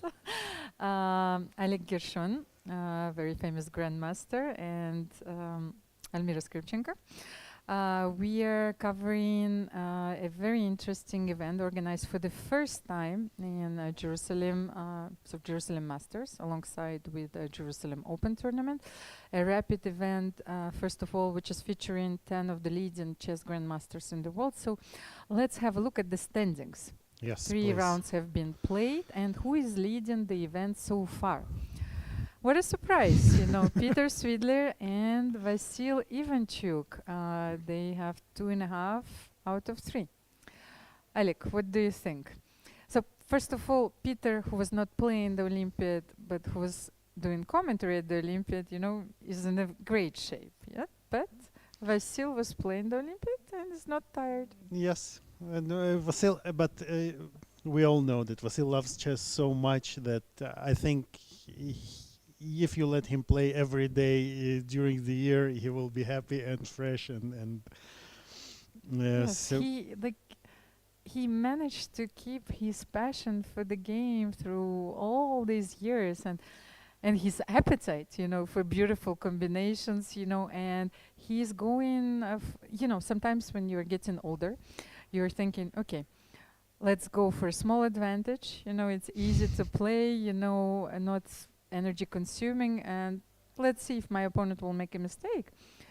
Well, Vasil is going not in his for playbook. yes, for the very sharp lines, and as we have seen, like his games. And we have a clash of the leaders. Yes, exactly. Yes, and they are paired against each other. So Vasil is going so for something very sharp. I this think will be once our again, main, let's see. probably our main game for this round. But let's briefly go over the other games. We have Avital Borokhovsky playing white against Daniil Dubov. Mm-hmm.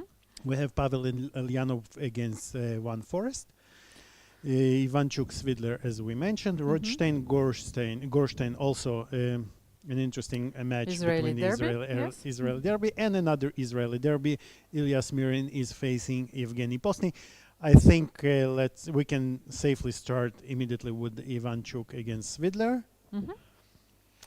So And we have and yes, and we finally managed to get all the games going. Sometimes it's frustrating, yes.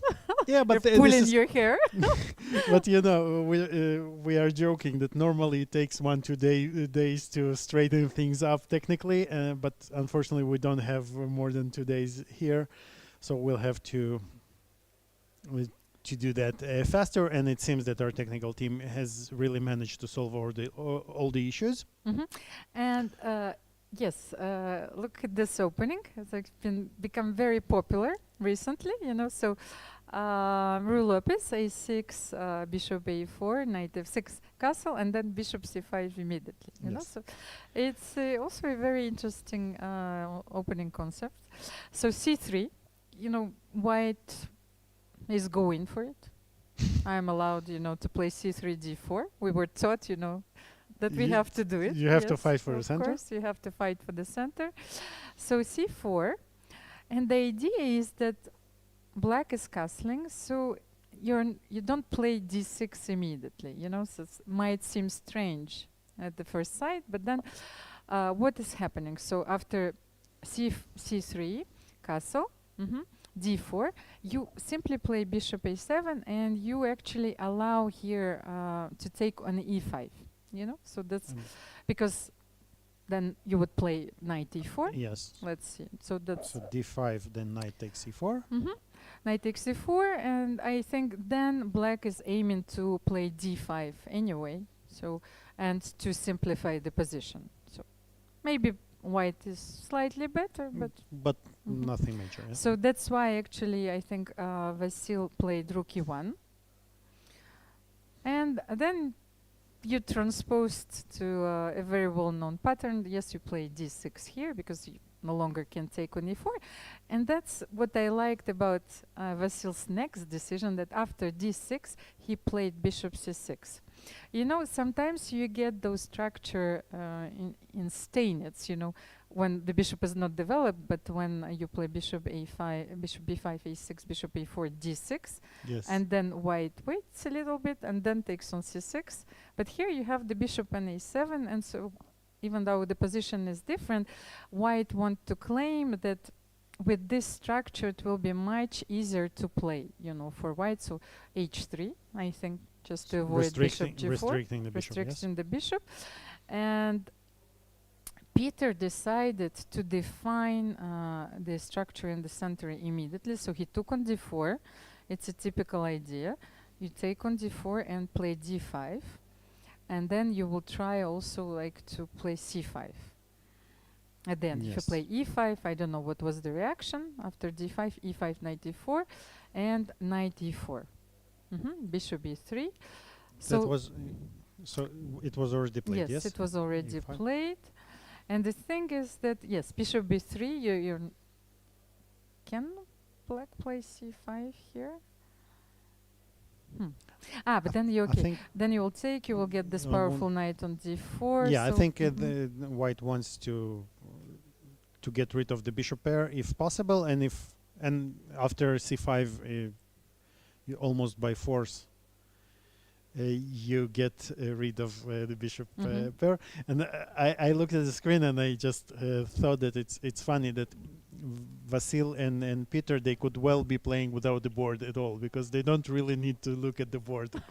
Yes, and they are known, for looking, for staring at the ceiling, Yes. So actually, it would be so beautiful to capture, this moment, where both of them are staring, makes me think about the Queen's Gambit, because they were trying to portray, this moment of absolute concentration, and you had pieces moving, so,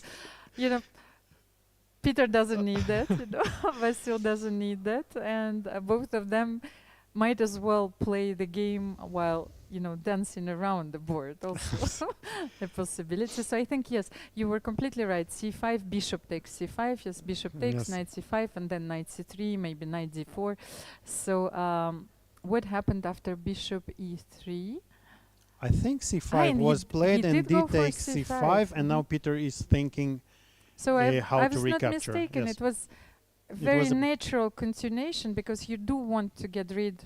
Otherwise, you will play knight bd2, knight b3, maybe rook c1. It should be really noted, agreed, that this is a potential liability, right? So if white manages to stabilize the pawns here, you will just suffer for a very, very long time.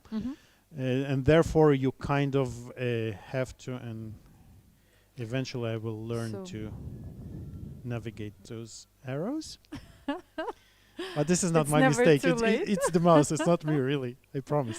But so, like, d Yes, takes and d c5 takes was c5. played immediately by Vasil. So we said that bishop c5 is almost forced. Because let's see, like, knight c5 looks Actually, knight c5 it was played by Peter. it was already played, Yes. because we were thinking that it looks very unnatural. He was waiting for you to say that, and before he plays knight takes To prove c5, me wrong. Yes. But maybe it was also played out of necessity, because after bishop takes c5, bishop takes c5, the play is very simple. For It's white. very simple, yeah. You are like getting the control over the dark squares. Knight c3, knight a4, knight d4. But it might as well happen here. But maybe Peter wants to have the rook on a7. So maybe and to force somehow to force white to play Yes. b4. No, but here you have to play c6. I think. Okay. Although Peter is taking his time, so It's a very interesting Uh, opening. But why let's is he- move to let's yes. yeah. to our games, and we will get back to this game, which is featuring two leaders of the event so far. Pavel Ilyanov against Jordan Van Forest. Pavel Ilyanov. Okay, let's go Let's there. have a look. Oh, interesting. This is King's Gambit. Sorry, King's. No, he's King's like he was Indian. going for the King's Indian, but Pavel chose a very careful approach. He put the pawn on e3, but this is not without venom. So you want my pawn on e4? And they eventually, Yes. Jordan forced him to play Yes. e4. But here,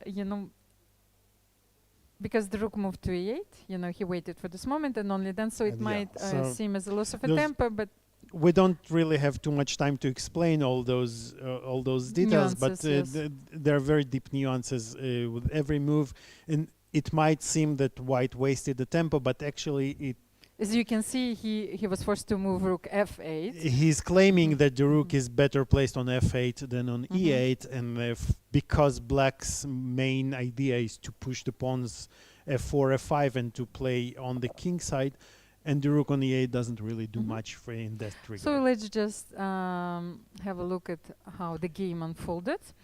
I think that rook f8 is a very natural move indeed, because you want to play f5. Then one of the other ideas is to, maybe to improve your bishop. So black played bishop h6. Also, yeah, a very common idea here. Knight d2, because you are bringing your knight to b3, because you need then to continue To start pushing, pushing, yes, because otherwise you will on and the black queen will side. Mhm. eventually play on the king side, of So course. this is a very standard play. So let's see. I wanted A5, I to like this drive, move. yes, to drive your attention to the position after a5, b takes a5, and c5. Also kind of typical. Yes, you're saying basically we're saying that the a5 pawn is doomed.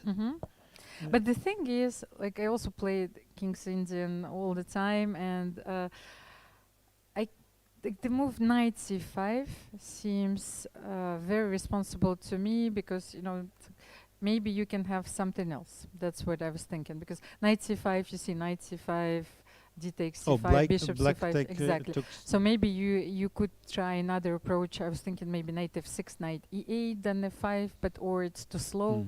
What do you think? Let's see. I cannot say immediately. Because what can you play after knight f6?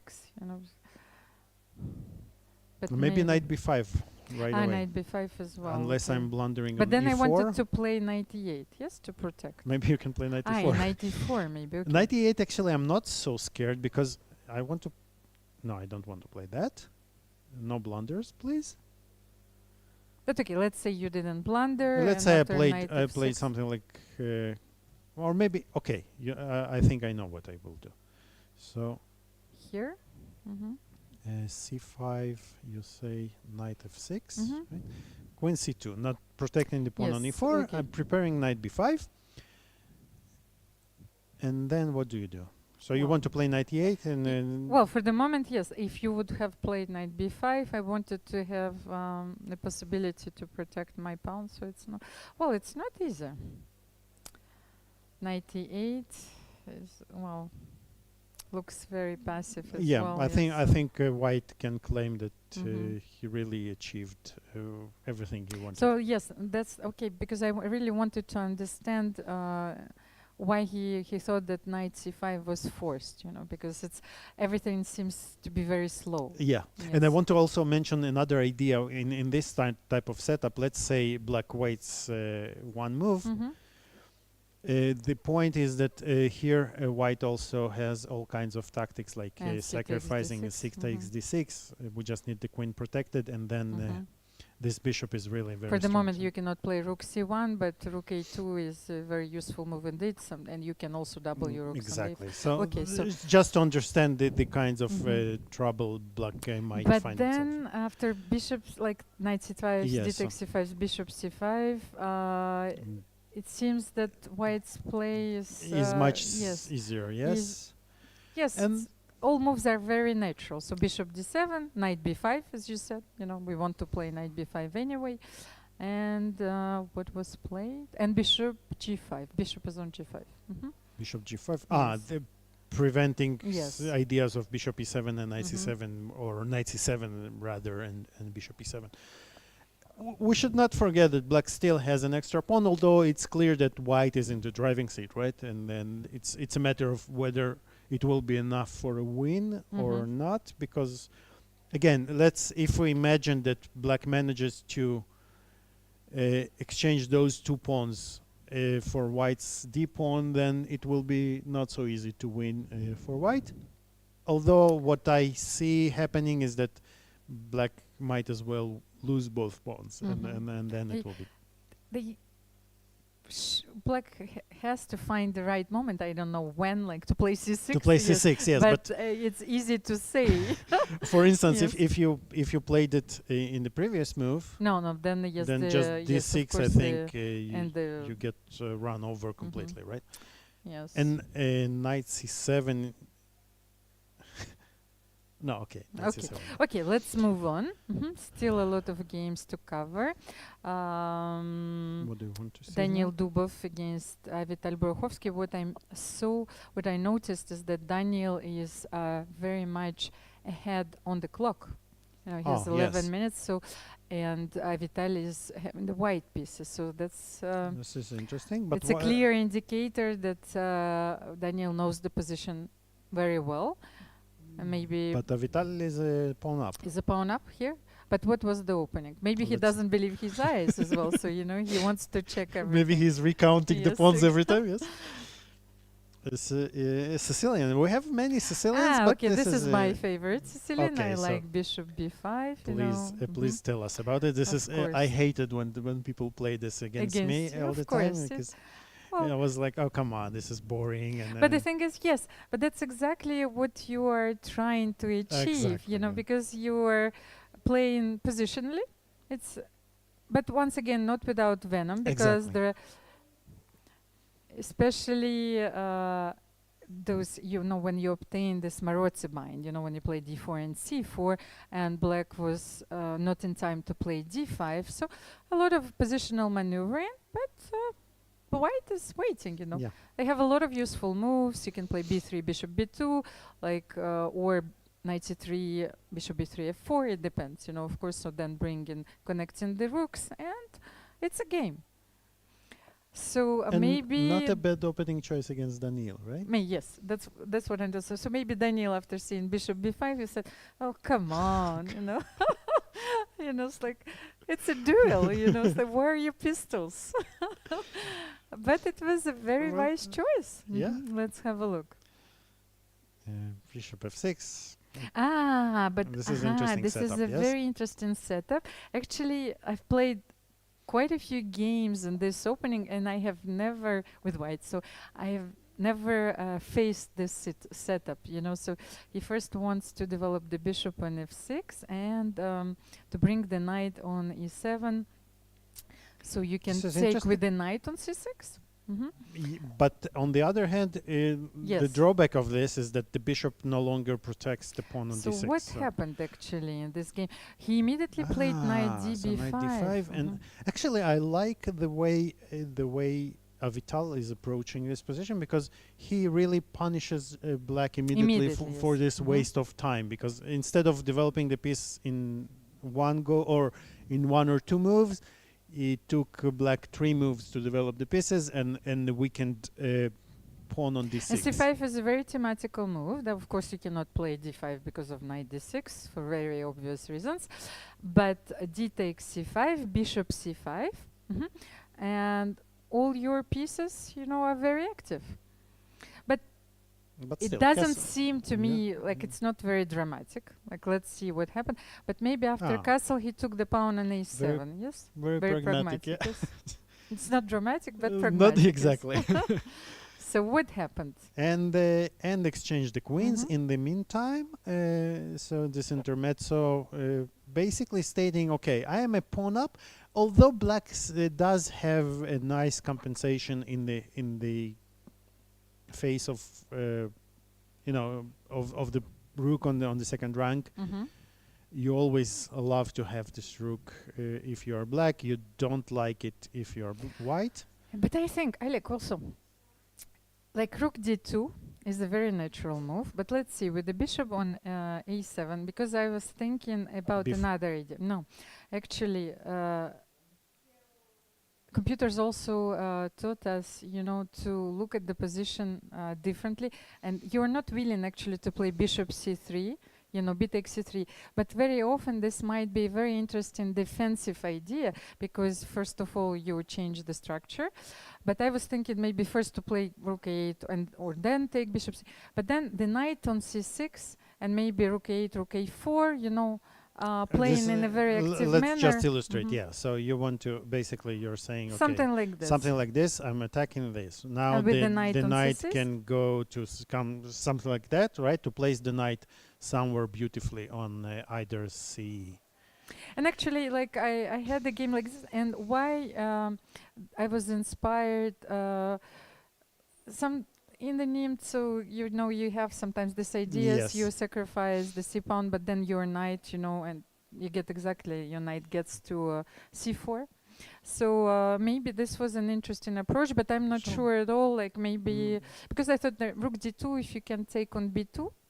But how about this? And the a2 pawn is This hanging. looks, So yeah, this looks actually, you are absolutely right. maybe This rook looks very d rook promising. d1 here, I guess. So. Again, maybe concretely it doesn't work, but Okay. but again, Yeah, but I I'm can not play sure you f6. can take an f6 or even knight c6. Or even maybe, knight c6 here. Yes, yes, yes. Knight And now c6. both pawns are hanging. Exactly. Yes, a2 So and c4. we have Okay, so that was worth considering. Okay. absolutely. This Mhm. is Because very what I didn't like that what we saw at the position that Daniil played rook d2, and actually he was not in time to take on b2. Maybe he missed it. You're Yes. right. He was not in time, but actually, what happened here? But he did take. He took on c3 eventually, and he played rook c2. But I think that we also have to show why, because like maybe for us it's easy, but after bishop c5 is a nice like trick, because if you take on b2, e5 is coming. Yes, exactly. So that's Sorry, that was. So we have to show it absolutely. E5, and now if the bishop takes on e5, we lose. And then the maybe knight. you have knight a4 also. Wait. Bishop e8. There is Yes, still rook e8. yes. Sorry, yes, Rook e8. you're right. Yes, I think that was the point, as French would say, and then knight a4, and Knight you don't have rook A4 b4. attacking, and if rook b4, then we Yes. just take, and if And the then rook yes, goes you manage to to keep the where the rook goes. to But attacking to attack d2, but and the rook variation d1 the variation continues. You're continues. right. Yes, rook d1. Rook d1. We Yes. have to move the rook from the attack, and but the point being that you cannot recapture now Rook the d8, bishop. something like because- this. Okay, we Thank managed you, to Almira. create the Yeah, cooperative. beautifully. I Thank you don't for know. this beautiful variation. I So. But what is the position on the board right And on the now? board, yeah, I was rushing actually because I saw what happened. So he did take He on did c3. take on c3 like you so wanted, but and he took on a2. Okay. he kind of eliminated everything immediately. And now he finished with this nice knight d4, unpinning the rook using the tactic. And you know, there is a very important concept in chess that says that tactics come to serve strategic objectives, right? So you don't go for tactics for the sake of tactics themselves, but you accomplish some strategic goals using tactics, and this is what Daniil is doing here. I think it's safe to assume that this will end in a draw, so we can leave it We to haven't that. seen the game between Maxim Rothstein against Ido Gorstein, and the position is completely wild. What, like, I think right now, what is the position on the board? King h8 was played. King Yes, h8 queen was g4. played. On the first impression, I would take white here. Well, we can state that those are very beautiful ruins, but ruins nevertheless. Yes, h6, f6, and f7. But well, the bishop on h7 is protecting. It's the very king, it's yes. nice to have, and also you don't have very clear ways to attack. So if you play like queen h4, king g7, or queen h5, king g7. Although I would try to maybe consider bringing the rook to f3. It looks like a natural, but again, once black plays something, black doesn't want to play f5. Actually, so for the moment, it's quite a compact formation, yes, and you need the knight on h5. Yes, but how do you get there? So it has to go through the f4, but it will be exchanged on f4. Okay, so maybe it's far from holdable, probably still, of course, better for white. We have to say that. I would actually, maybe consider f4, f5, and move something like that. To close this bishop completely. Yeah. So with the threatening to close the bishop, I want to provoke you to play f5, and of course, you probably don't want to do that. But claiming that if I manage to close the bishop on f5, you will not enjoy this position too much. Maybe I'm wrong, because if when we play You f5, know, there the is rook notions g. of pleasure are very different. It's very relative. So some like to Absolute- suffer. Who knows? Absolutely.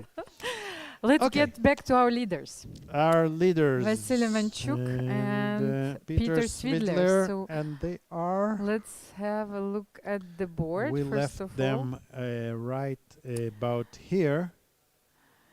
After knight c3, Ah, yes. I wanted to Bishop see how did they b7. continue. Bishop Rook b7. c2. Ah, so he didn't play. Peter didn't play c6. Yeah, bishop b7 now. Looking at it, it makes much more sense, of course. And the rook on a7, I think black wants to play c5, and then the rook will very nicely integrate with the along the 7th rank.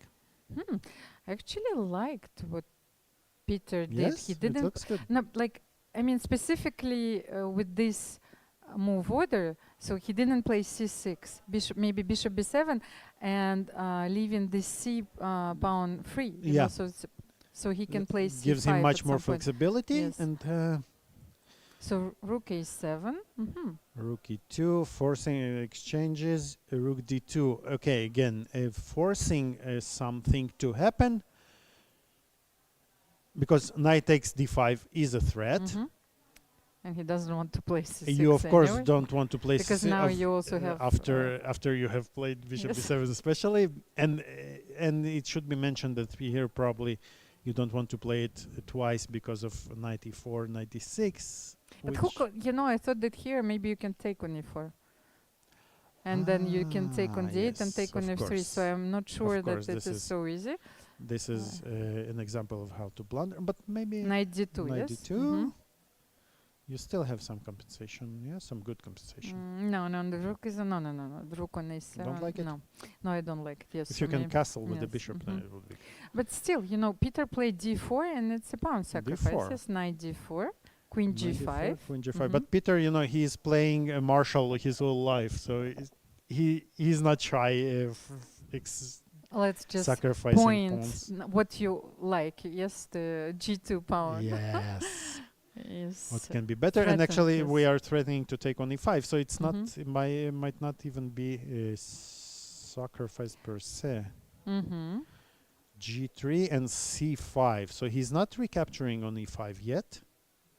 Ah, Maybe there's a tactical reason why why can not. he take on Maybe he's maybe he because of says- rook e2 and then take on e6. I don't know. Like, but why can't?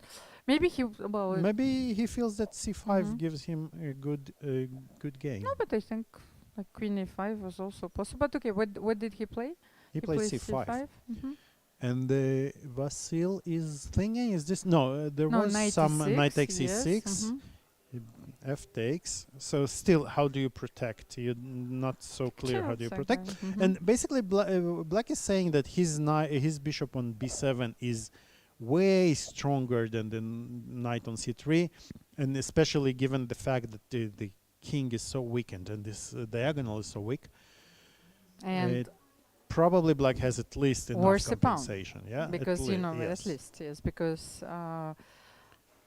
White managed to keep the extra pawn, but yes, weakened this big diagonal. You know. Let's see. And so after Vasil bishop played f3, what was played? like we predicted. Queen h5 again, very natural, right? You want to force the pawn to move to weaken farther. Of course, White doesn't do it, because if you play h4, then your whole position becomes infiltrated. But then king h2. And king h2 was played. Maybe bishop g4, or is Peter thinking now? Peter is thinking. Yes, yeah? Peter is thinking. Okay, there is one game that we haven't covered yet. It's the game between Ilya Smirin and Evgeny Let's Posmy. take a look. Also, like a lot has happened in this game. Looks like White is winning, actually, because well, d5, c4. First of all, is a clear indicator that something went wrong in the opening. Very wrong, and this the pieces are totally uncoordinated. But how to continue here? With Black. I think that bishop h5 was played, because I can see the bishop on h5. And okay, players are down to a few minutes already. So what do you do here? Okay, we have to Maybe make a even natural move. rook e3. Yes, rook e3. I Not like blunder this. a rook. Mm-hmm. Is always good. Now I want to play knight c6 at some point. But to then the keep thing is, what can you do? The knight on c5 has no squares, and the rook. if I manage to play mhm. knight c6, your rook on b7 will have no squares as well. But maybe he was thinking that if rook e3, then knight a4 attacking the b2 pawn. Maybe there is. Okay, yeah, this is a I mean, valid that point. was- We kind of blunder. So he played actually a bit surprising, but maybe not so much. Mhm. He played bishop g4. Yes. Well, restricting black's pieces And to the maximum, because if you exchange, so you yes. cannot exchange because then you're just a pawn down and the rook is coming into Mhm. e7 and Knight. f5, f6 and game over basically. But after, if you have to go back, But it was the pawn was on f3, yes, because you're taken with f. sorry, It was f3. I thought he rook played b8. bishop No, no, g4. no, so Okay, sorry. Then you're my simply bad. improving your position. Yes, Okay. bishop g4 This and is- f takes g4. So, well, he has just to keep his pieces on the board and to hope for a miracle. I think. Healthy, Yes. yeah. Mhm. And there- the king is going all the way to d4, like you mentioned in one of the previous games. The draw was agreed between Avital As we Gorokhovsky expected, and Daniil yes. Dubov. Yes, so let's have a look. Let's Oh my God, I think something happened in the game between Pavel Ilyanov and Jordan Van Forest. Let's have a look. The position is No, completely. like because a lot of moves have been played. Okay. So I wanted to see where we left it. Mm-hmm. I think okay. So I understand. So there was a glitch in the software. Somewhere. So It doesn't we- matter, yes. Black Mhm. took. Here. White Mhm. took. What happened then? After queen a5. Okay. We have the game. c6. So this you is know, black decided to use this momentum and to play at c6. Okay. We can go back now. Knight c7, I like. Pavel's Yes. play. c6. Knight c7. And as we said, black managed to give to exchange those two pawns for the one pawn on the d file, Mhm. but the pawn moved from e4 to d5, and Mhm. it's a big difference. Well, because black is trying to simplify, of course, getting rid as of much as it can. its weaknesses, and of course, and bishop g5, I think, was played. It's a very important idea, yes, To to first of all to exchange Trying to one exchange piece, this, yes, this to bishop. Of course, white doesn't want to do that, or at least on his terms. Mhm. But still, black is still, as we can see, black is still very, very passive, and this pawn on d6 is not a big joy to play against. So queen f6. This is the position of the board, yes, and No, there was one more move played, the rook a6 and e4. mhm. Jordan is Yes, trying rook to defend. a6 protecting the pawn on But d6. Pavel is down to 14 seconds, Mhm. so he is Has to be very careful, Mm. of course. Yes. and, Mhm. and quick.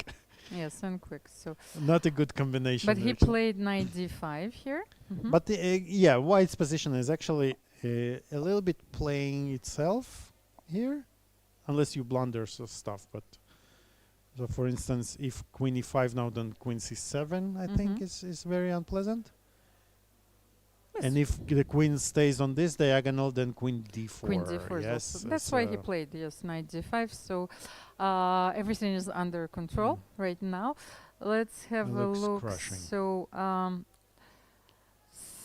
Back to our leaders. yes, or- let's yeah? have the position is so interesting. You know, it attracted my eye immediately because Oh. yes, as you can see, the Reverse pawn, castle. black's pawn is already on h4.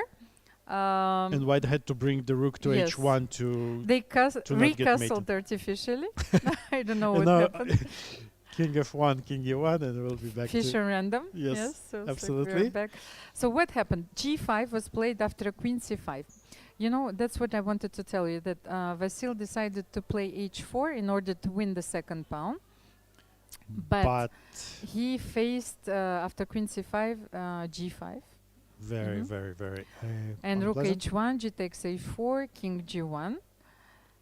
It's Queen actually G5. it's very instructive how black plays and how white defends. So If maybe oh, it's still balanced. Like what is happening here? 94. is it 94 right? looks, yes? Mhm. Oh, it was played. No, I don't Indeed. know. I have no idea. What was the last?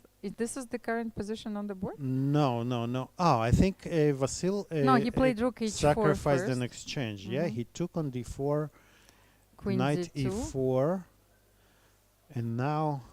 But why not knight e4 here? Actually. Yeah, that's a good question. But Then you let's simply try you to keep up with the game because Mhm. this rook is hanging. I want to sacrifice something on the queen d1, queen rook f2, but it doesn't seem to work. Mhm. So white has 2 pawns for an exchange. It looks like actually white is in the driver's seat. So what is happening But there? there Queen are many d1, king checks. h2. Both players are very nervous, G2. but they're repeating the moves. Yeah, Alik, yes, maybe it's enough. They are for going for the repetition of the repetition. how are they? Yes, queen- they can. yeah, they And draw was repeated. The agreed. draw was Mhm. agreed. But A why very can't he interesting- play king h2? Can you Sorry. avoid the repetition? That's what I was thinking. Let's Just see. a small Let's question go before to we the close end of this the game. game. No, sorry. How do we? Yes, king, like just Queen f4. Queen Okay, so f3. so you Mhm. say. No, you. No, So king you're saying g1, here, queen d1. what happens I'm on king forced, h2? I'm Yes. forced to like I think the problem is that your queen f1, Queen f1, and mhm. you just and rook get f2. hit on f2. Of course, no. So this So there is really the nothing you can perpetual do. check is the natural course of the game. So let's So get back. it Mhm. was 8-ended in a draw. Pavel Elyanov is. Maxim Rothstein, I think, is a bit better. No, this is a very nice endgame, but who knows? Yeah, course, those passers are yes. very difficult to handle. And the opponents, like And I said, C6 is very if you will be able to play c5, I thought maybe, but I'm not you're never in time. I don't think. probably, Yeah, I yes. don't think Mhm. you're A getting queen f4. allowed. What a this. powerful Queen move. E4. Yes. Mhm. Again, King- this concept of the key defender, and I think, and the point being here that after bishop b5, you might as well. Maybe this is just a forced lose. Yeah, Mhm. this is Yes, and probably. but then forced queen b4. when. No. Okay, actually he took on h6 and queen b4 was played. Actually, No, he gave. I'm again. My game is lagging. Okay, what let's happened? see. Like after queen f4, king e7. 45 queen e4. Yes. Yes. Uh, 45. No.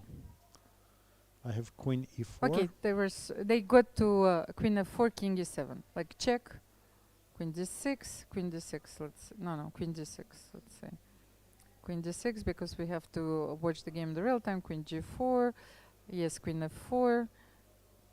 Let's say king e7, king h6, and he sacrificed he took here. this Yes. pawn in order to have another passer. So white has both Two h passers. and a It pawn looks like which are Maxim is hoping going. to promote, but Although the computer says it's a draw.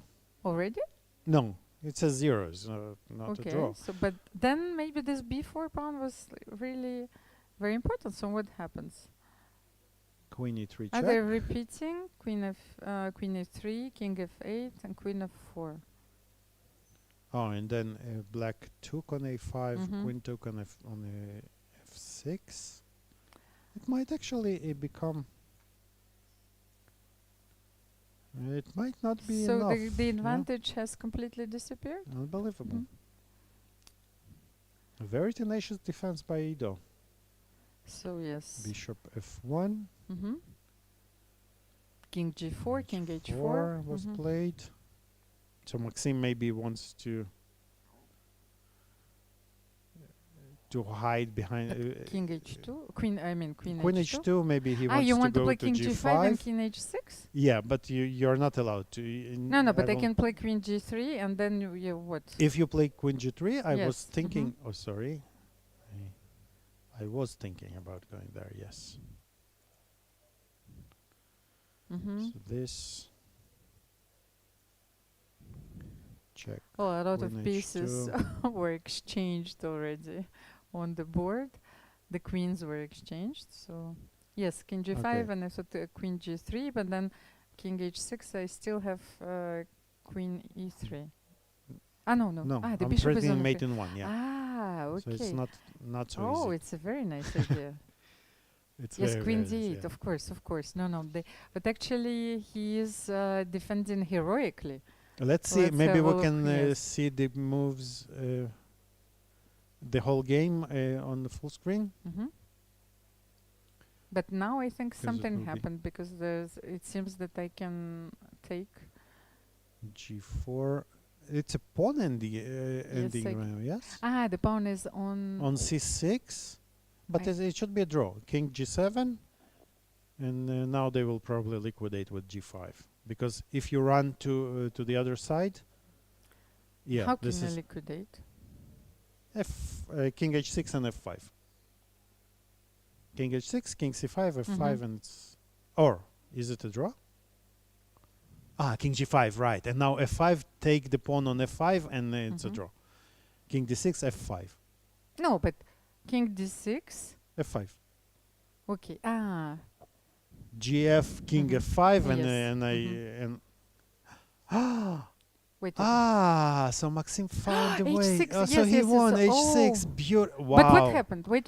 Yes. H6 So was the look, move. So you see, it was not a draw. It was not Because a draw. I was thinking there's something, it's like, but H6 first, So- and then the king so is this very is close. Beautiful. It reminds me of the very famous Reti study where with the Yes. king on h8, yes. So and you're using this geometry to get closer to the pawn and then Yes. push it, and h6 first. This is of exactly course. what Maxim did. It's very so. The idea is here that after F5, King F5, Black is drawing because he's just in time. But h6. But H6 first. is a very beautiful move, and But then where did Black made a mistake? Because it Let's seemed, see. yes, when I said it, that he was really defending very well. Bishop G4, Queen E7. So he went into this endgame, which And now I see. Because he made this move F6, here, I think. And maybe... and without F6, if he just takes... Let's see, no. is it the same? If you take, and here you play C5, but now H6, what do you do? King F8. You have to go King F8. Let's see, this what is the difference now? Now you are in time, I think. So Well, let's this, right, G4, C4. C4, G5 here, check, C2, and we're just in time. No, but let's check the other variation. Can we do the same when... Let's try. So what's the difference? the difference So is, you're let me saying play... take here, yes. C5 immediately, C5. yes? You want to play... No, can I... am I in... I'm not even in time, not yes. even in H6. No, let's say H6. H6, yes, King so King F8, F8. and now we go G4. here. No, G4, G4 first. I want first, to be able to play G5. So we have the same idea with F6. So let's say C4 or maybe here. King G8. This is Yes. This is much Then more. G5. So King H7. King E5. This is not even C4. close because we can just play F6. Exactly, here. and here you play F6. So this is the You're idea. absolutely right. Yeah. So this F6 seems to be the final mistake by Ido Gorstein. Tough luck, really tough luck, and he has lost 2 in a row now. Yes, he lost to the Israelis. They know him well, and they know his weaknesses. they know maybe, his weaknesses. So it's not easy actually, yes, to face the generation that you want to overcome. Yeah. Yes. So they're fighting also. They don't want to give for their away. survival. Yes. And I don't Pavel Elyanov did not win this game against so they Jordan. drew. This What is happened? interesting. So, and actually it kind of finished quickly. So what we thought, Queen C7, we thought it was decisive, but it's not actually, because Pavel took on D7. Maybe you shouldn't take so fast. So after Queen A5, Queen C7 was played, okay, and then... But why? Maybe we can keep the knight alive somehow. Is it allowed? soon will lose the connection on my computer, so like because I have no more battery, so maybe if our team can help me, because I don't think that we are having a break this time. So So the round starts immediately. I see. yes, but how are you I keeping? wanted to well, actually, first of all, we can try to play something like knight e7. Then knight takes e7. Okay, we don't play knight e7, but maybe we can. No, but you can, if you want to keep your knight, you Knight have to e3, yes. knight e3 or bishop c4, both. Like I don't know what happens after bishop c4, bishop b6. Bishop You know, so c4. I was I'm a bit afraid, yes, as well. Yeah. But maybe then you play knight, because you have to move your bishop anyway, no? I was actually thinking, is this a valid move or not? And if I take, and you have Queen queen g5? g5 and queen c1. Yes. King h2. King I don't have h2 queen first, f4. yes, Yeah. and then queen e5. But now you can probably somehow dance around me. Queen h5, but then even this is not. no, this is not good. enough. Okay. Okay. But so maybe knight e3 is also like, yes, you have to be careful while making moves like bishop c4. Yeah, I but don't maybe why not simply just retreat the knight, and what do you do? I want to play, for instance, if you move, I want to somehow play rook a5 and d7. No, but rook a5 I will take on d6. Ah, sorry. Okay, Yes, I don't you know want to play. that's why you know. I don't. That's why you wanted to play. Yes, I want to exchange actually the bishop on c4 and take knight c4. Like So- this. Yeah. Okay, let's say it was a transposition. I want the bishop c4. I see. Okay. Bishop b6 But and still, knight the point e3, is the same. Yeah? idea. You Yes, I want want to just bring the knight and push the pawn. Mhm. Yeah, it kind of very difficult. And also to kick you out from e5 square, because I cannot push d7 comfortably yet. So I need to. But maybe protect okay. But maybe we can play first rook c6 and then push, because Mhm. black is so paralyzed. I mean, these two absolutely Mhm. do not participate in the game.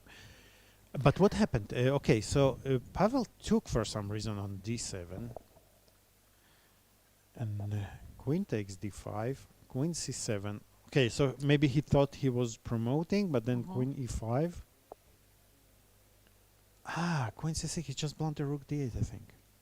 No? Maybe.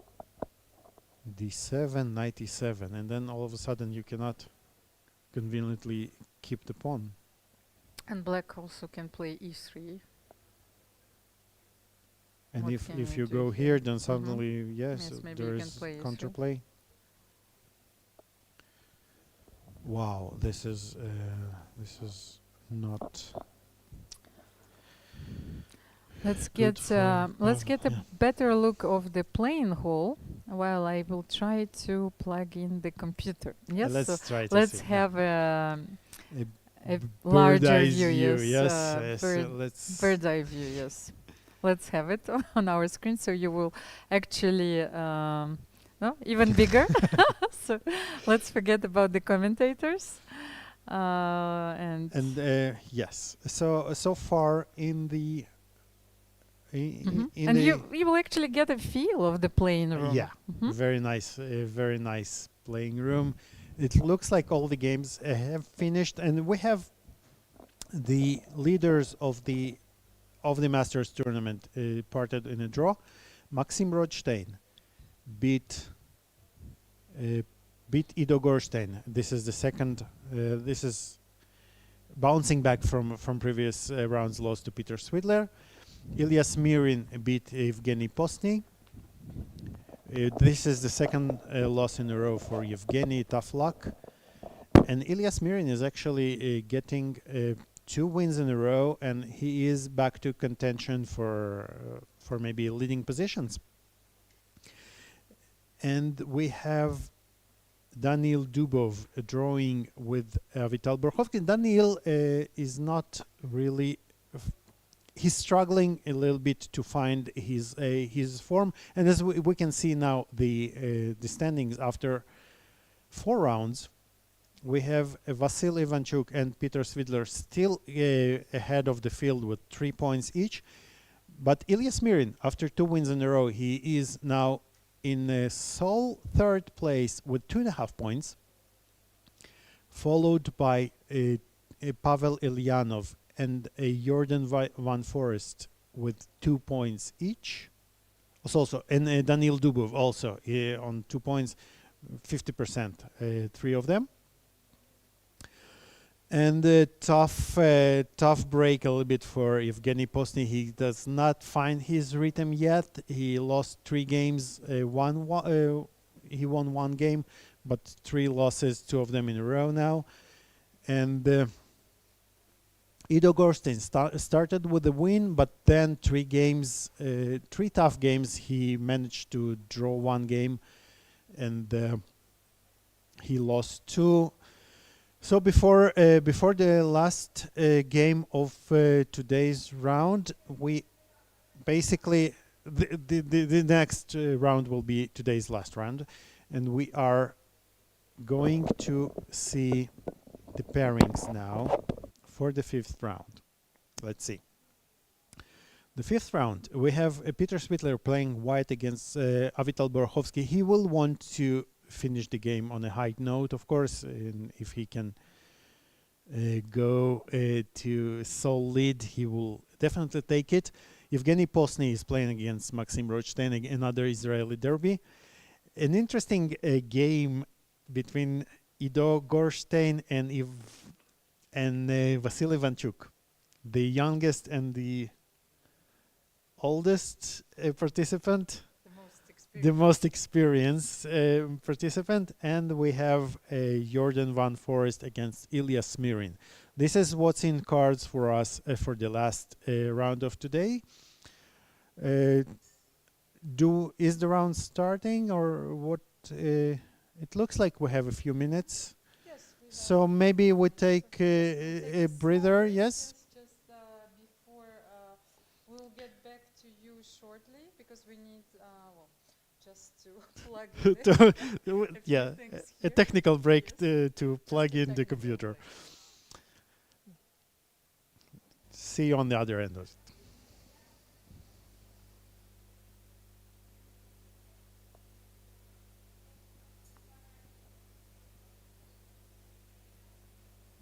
So there is about 8 minutes till the next round. So we actually, yes, we will take a 5-minute break. And we will get back to you shortly.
Back for the final round of the day.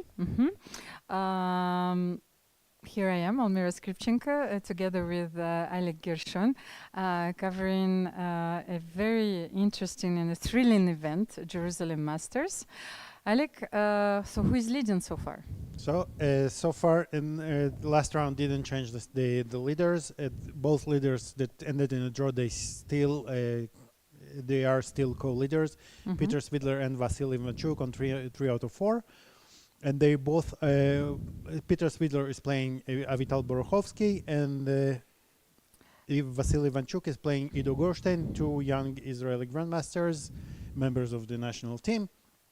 And alongside the main event, as you can see, there is an open tournament going on, which is exploding. Yes, more than 300 participants. We've said it already that it's played behind the closed doors. You know, there is no more tables. You know, we cannot squeeze anybody in.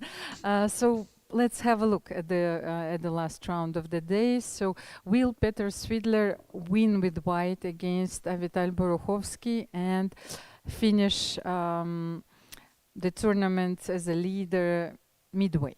Yeah, let's see that, and we see that Peter is facing his own favorite weapon, Daniil Lopez, but this time on the white side of it. Yevgeny Postny, let's just briefly look at all the games, right? Yevgeny Postny is playing white against Maxim Rothstein. Again, we have many Israeli derbies here, another one of them. And actually, Ido Gershon, who started the tournament very well, he lost his last two games. Yes. So Vasil Ivanchuk, apologize, will actually try to win with black. Yeah, it looks like I think Vasil is always trying to win, and but his opening choice here also shows that he is going for as much as he can out of the opening. This Benoni-like structure gives really. It can be very double-edged for both sides. White has some spatial advantage, but black has really a lot of counterplay throughout the game. On the king side in the center, it will. On the queen side in the center, it will be interesting to see how this game develops. And Jordan Van Forest against Ilyas Mirin. Yes, this is another game, and another Sicilian. We're always thrilled to see Sicilian games because they are sharp, interesting, and hopefully this one will be no different. No exception. From yes. No exception. And Daniil Dubov against Pavel Ilyanov. And this one is a quieter double fianchetto type of position. Again, those positions they often are slow to take off, but as you can see, such moves like knight c4 also very nice to see. The knight is heading towards e3 to put pressure on the center. Again, Daniil is probably planning to have a nice steady advantage, try to squeeze. Almira, what do you want to see Analyze at the analyze beginning? to depth? It seems that Peter Svidler and Avital Borokhovsky are aiming at this type of positions, and actually maybe Svidler I forgot my lights, and this is it. Yes, this at the end of the day, Peter Svidler he exchanged the rooks with the idea of playing d4. But then I wanted to ask you what will happen. So if e takes d4 and then knight d4, you cannot play c4, c5 and c4 because knight b5 of course, yes. But then maybe we have to find a move to exchange this knight. I wanted to play knight e6, but then you can take and play e5, so maybe Not immediate. But what it's not about so easy. Maybe b4 first. the most straightforward, and we want to target the Mhm. pawn on e4? Yes. Because if the knight moves, we'll have more attackers than defenders. Mm-hmm. So the obvious move is knight d5, I think. So Maybe not everybody's not such an obvious move. Yes, because we don't want to play, of course, knight e4, so knight d5. Knight d5. Another move, you Mhm. know, I was considering maybe another move is bishop a4. Is it a Bishop move? a4 as well. Okay, so there are a few possibilities actually in this position, but And the idea is actually to on c6 to still play knight d5. and so you take and take with and if you e5, take yes? e5, yes, and I think this is quite overwhelming because everything is pinned. And, But if you play d4, then takes on d4, knight d4. but you know, maybe on b4, bishop a4, there is this sacrifice, or it's not even a sacrifice. What do you mean? But then, well, we have 3 pieces for the queen, and the pawn. c takes d2 is kind of 2, and knight d7. How is this? I don't know. Probably not enough. Yeah. The queen might prove to be too strong here. Yes. Yeah, it's a very interesting idea. Start attacking right away. Okay, but this is an idea. And if not, what does black do? Maybe we want to keep the tension in the center. Can we do that? Well, he can play knight c6. Knight c6 is a move. I don't know. But we knight have to c6. calculate. Yes. Let's try. Take.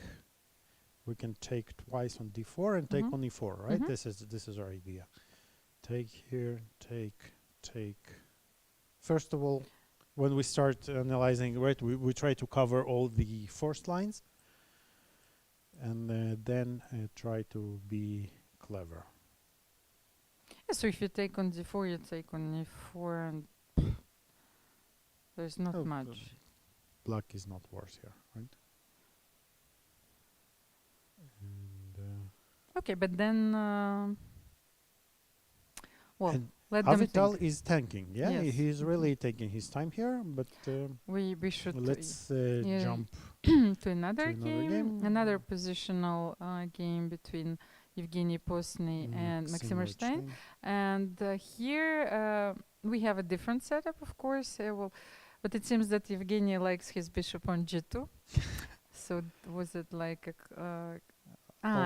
he started with the same, yes, like queen, bishop g2, the Catalan, but with bishop b4, bishop d2, and bishop b7. Actually, here black claims that the bishop on d2 is not ideal, so you will have to move it eventually to bishop b4, and then either knight h5 or you leave it on d2, of course. So black is not actually losing a tempo and is going for a very solid setup, which is bishop b7, c6, knight bd7, then you can play a5, b6, bishop b7, depends, yes. So what is the position? The current position What is the current position? This Actually, wait a second, because here he actually, what I like. Feels like white did make some progress, right? Knight a2 is a nice maneuver, forcing black. But he to started. make some choices. He started here because when I studied this position a while ago, but the natural move b6, instead of a5, was the simplest way, yes. To develop the yes, of course, like b6, then especially like you played queen c2, you were thinking, so what if c takes d5? But then this is very easy to play because you take c takes d5 and then. But b6 is often a double-edged move, right? Because you weaken this c6 square, which white can try and take advantage of. Yes, but it's not so easy. If you're willing to suffer a little bit, because very often it's an optical illusion. Yes, you think that you have an advantage, but then there's always this one move which keeps the whole position. So Maybe it's the matter of taste also, Yeah. because you just don't want to play symmetrical positions. So who knows? So he actually went for a5. Actually, it looks quite interesting what happened now after the exchange. Mm-hmm. So Yevgeny chose to drive the bishop to Mm-hmm. d6 to exchange those dark square bishops, and pushed e4, which is logical, right? Mhm. Why White has to do that right sooner or later. But now look at this. What So he happened? sacrificed the pawn, Ah, okay. and he's claiming that although he is a pawn down at this, the dark square weaknesses are more than Are going to compensating for that. guarantee Yes, him. and Yes, I like it. very interesting play. It Mhm. it is very similar to those Moscow variation types of positions where black has an overwhelming advantage on the queen side of pawns, but his weaknesses on the dark squares are really telling. But here, And a much better version, I might say, than what he got against Pavel Ulyanov. So yes, it's yes, yes, because the bishop is still on c8. He has a powerful knight on d6. but a pawn is a Mhm, pawn. of course. So what's next? What have we? Jordan against Ilya. Let's have a look. say. It was a promise Wow. in Sicilian, but what happened? And it's delivering. It's promised and it's delivering. Wow, what is going on here? Let's see. Let's So have a we look. saw, We left this game left right the in the game opening. here. Yes. Mhm. Rook c8. So the idea is here that both sides are waiting for the other one to blink. Nobody wants to capture either on e7 Or to let G5. black bring the king to e7, or on g5 to bring the rook. And h4, another waiting move. Queen c5, again, typical move. Normally black is happy to exchange queens in the Sicilian because it's considered to be the endgames are normally considered to be good for black. Mhm. But, But Almira, the what is rook, going yes, on here? that was exactly. I was looking at the rook, but maybe after bishop e7, Wow. I'm, okay, so I'm never sure, where this will lead. Probably bishop e7 is completely looks- winning, yeah, yes, it- but we should mention that the rook is hanging on g1 because this is our job. So let's have a look. And especially this is not Good an easy move to make, in Yes. rapid and games. exactly. So, so- basically, black is playing queen c5 with the idea that you Yes. cannot move your queen, and then you're getting a cold shower. Like, okay, I'm playing still queen d2. So let's check the variation, uh, but maybe I don't know. So queen c5.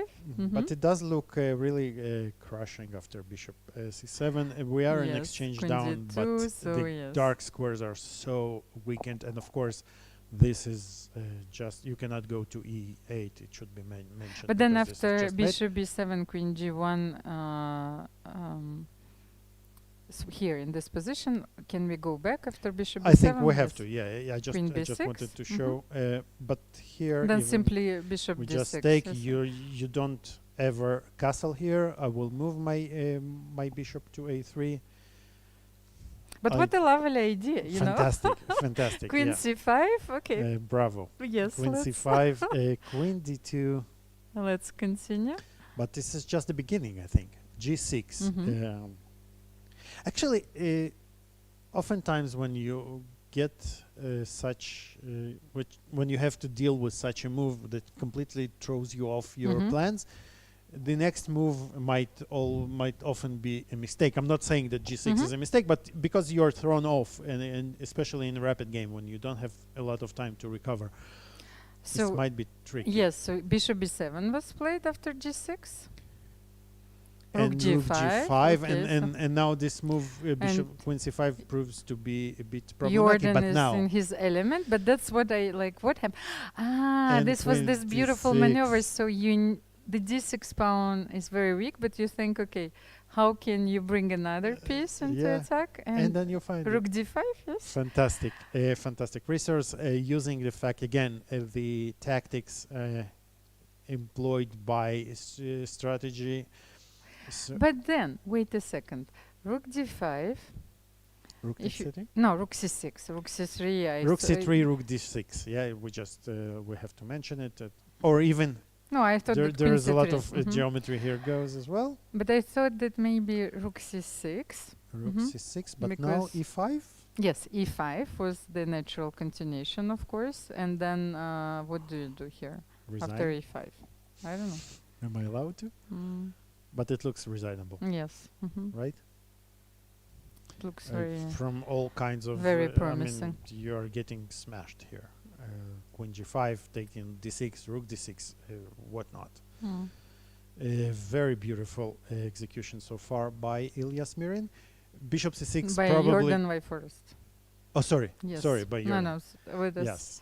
Ilya is Yeah, trying on to the receiving defend. end of Yes, it. Yeah. So, rook takes d6, rook d8. Mhm. He's trying to minimize the damage, of course, but bishop c4, I like this, very classy, developing the bishop, hinting that there is another disaster that might be coming soon with bishop e6 and queen g5. But I think that king e8 was played. Yes. King That's e8 what- was played. But what and I don't now understand, is- bishop c4, was it? Can I take on e6? Or yeah, it's I too think early that's already. what he's Yes. calculating. Yes. Let's. Yes. We can calculate as well, right? Or we can try. Bishop takes. Maybe king e8.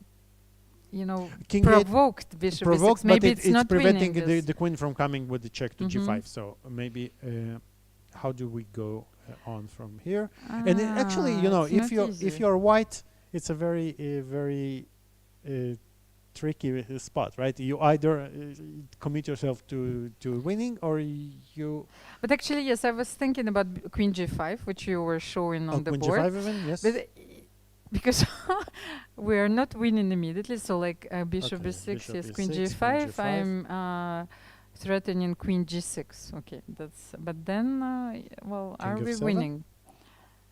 Are we winning here? Or take first. Yes, Take. You have queen g6 intermezzo, yes. Mhm. Or no? Yes, maybe. I think yes. G6, then check here, Mhm.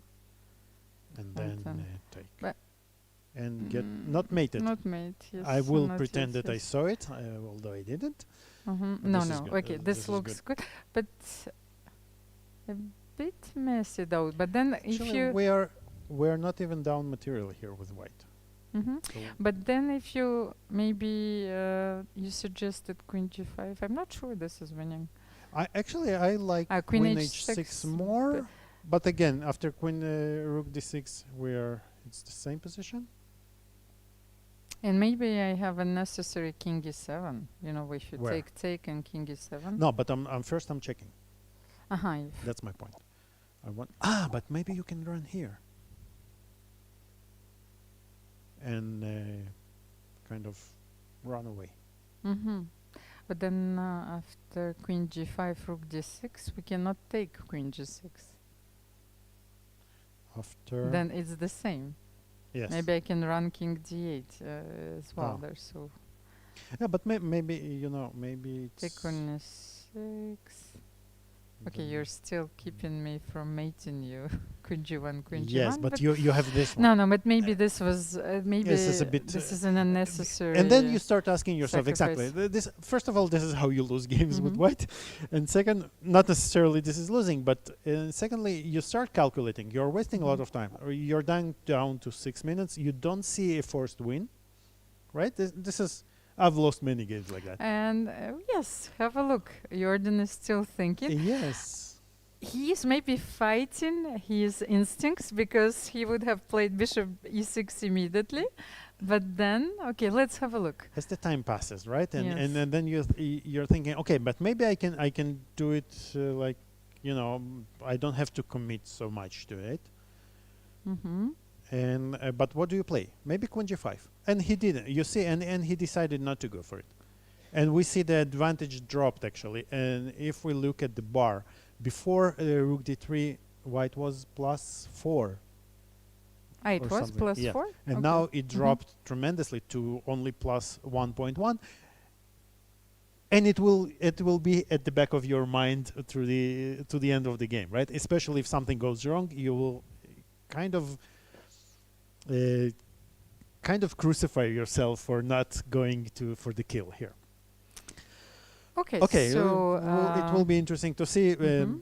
Probably bishop e6 was the way to go. I'm but- not sure because we didn't find a No, clear path. I think Yes. I think this should It's be take this and should queen be, h6 either or one, g5 either one is, is. mhm. But then maybe rook d6, then rook d6. Even You know, maybe, we yes, shouldn't maybe. allow the king to escape. And then if you go here, Oh, then on this side, maybe knight d5. maybe here? 95. Yes, yes. Why I'm not? not sure. Okay, you The take- point is being this that mate? we have this one. Yes. Well, even if it's not a mate, it's a strong check. So, well, here I think we No, it's mating. we should We go succeed. here and yes. it's mating. Okay. Let's just if we go here, this is Mhm. checkmate, and if we go the other way, sorry, and if we go the actually 95 is very strong because But queen then, e7 okay, wait is a threat. second. Ah, yes, queen e7. So, but maybe, yeah, I don't have another move. Okay, so I am forced to take. So you're Mhm. forced to take, and now Mhm. the answer to whether we survive or not lies basically in Queen whether we f5. can go here and survive, which I don't think. Can you? Maybe yes. maybe this. No, but can you take on d5? No, you'll be mated, no? Or what do you mean? No, no, no. I thought. I'm sorry. I thought it was a different position. I was calculating something. It was a discovered check, but here it's queen e5. so But I think. but why don't you win take like the this, knight with the maybe. check? We'll win Yes, like it this. was like this. And then king d7 and King d7, then queen f7, and Mhm. mate. mhm. And if king d8, then queen g5. And why queen f8 is not good? Oh, sorry, queen f8 Queen is f8 also and good. queen yeah, d6, and queen yes. d6, Mhm. exactly. Yes. No, no. I think this. So- I think those moves are actually easy to find if you get this position. And I if the think pieces yes. are not Mhm. yours. Of course.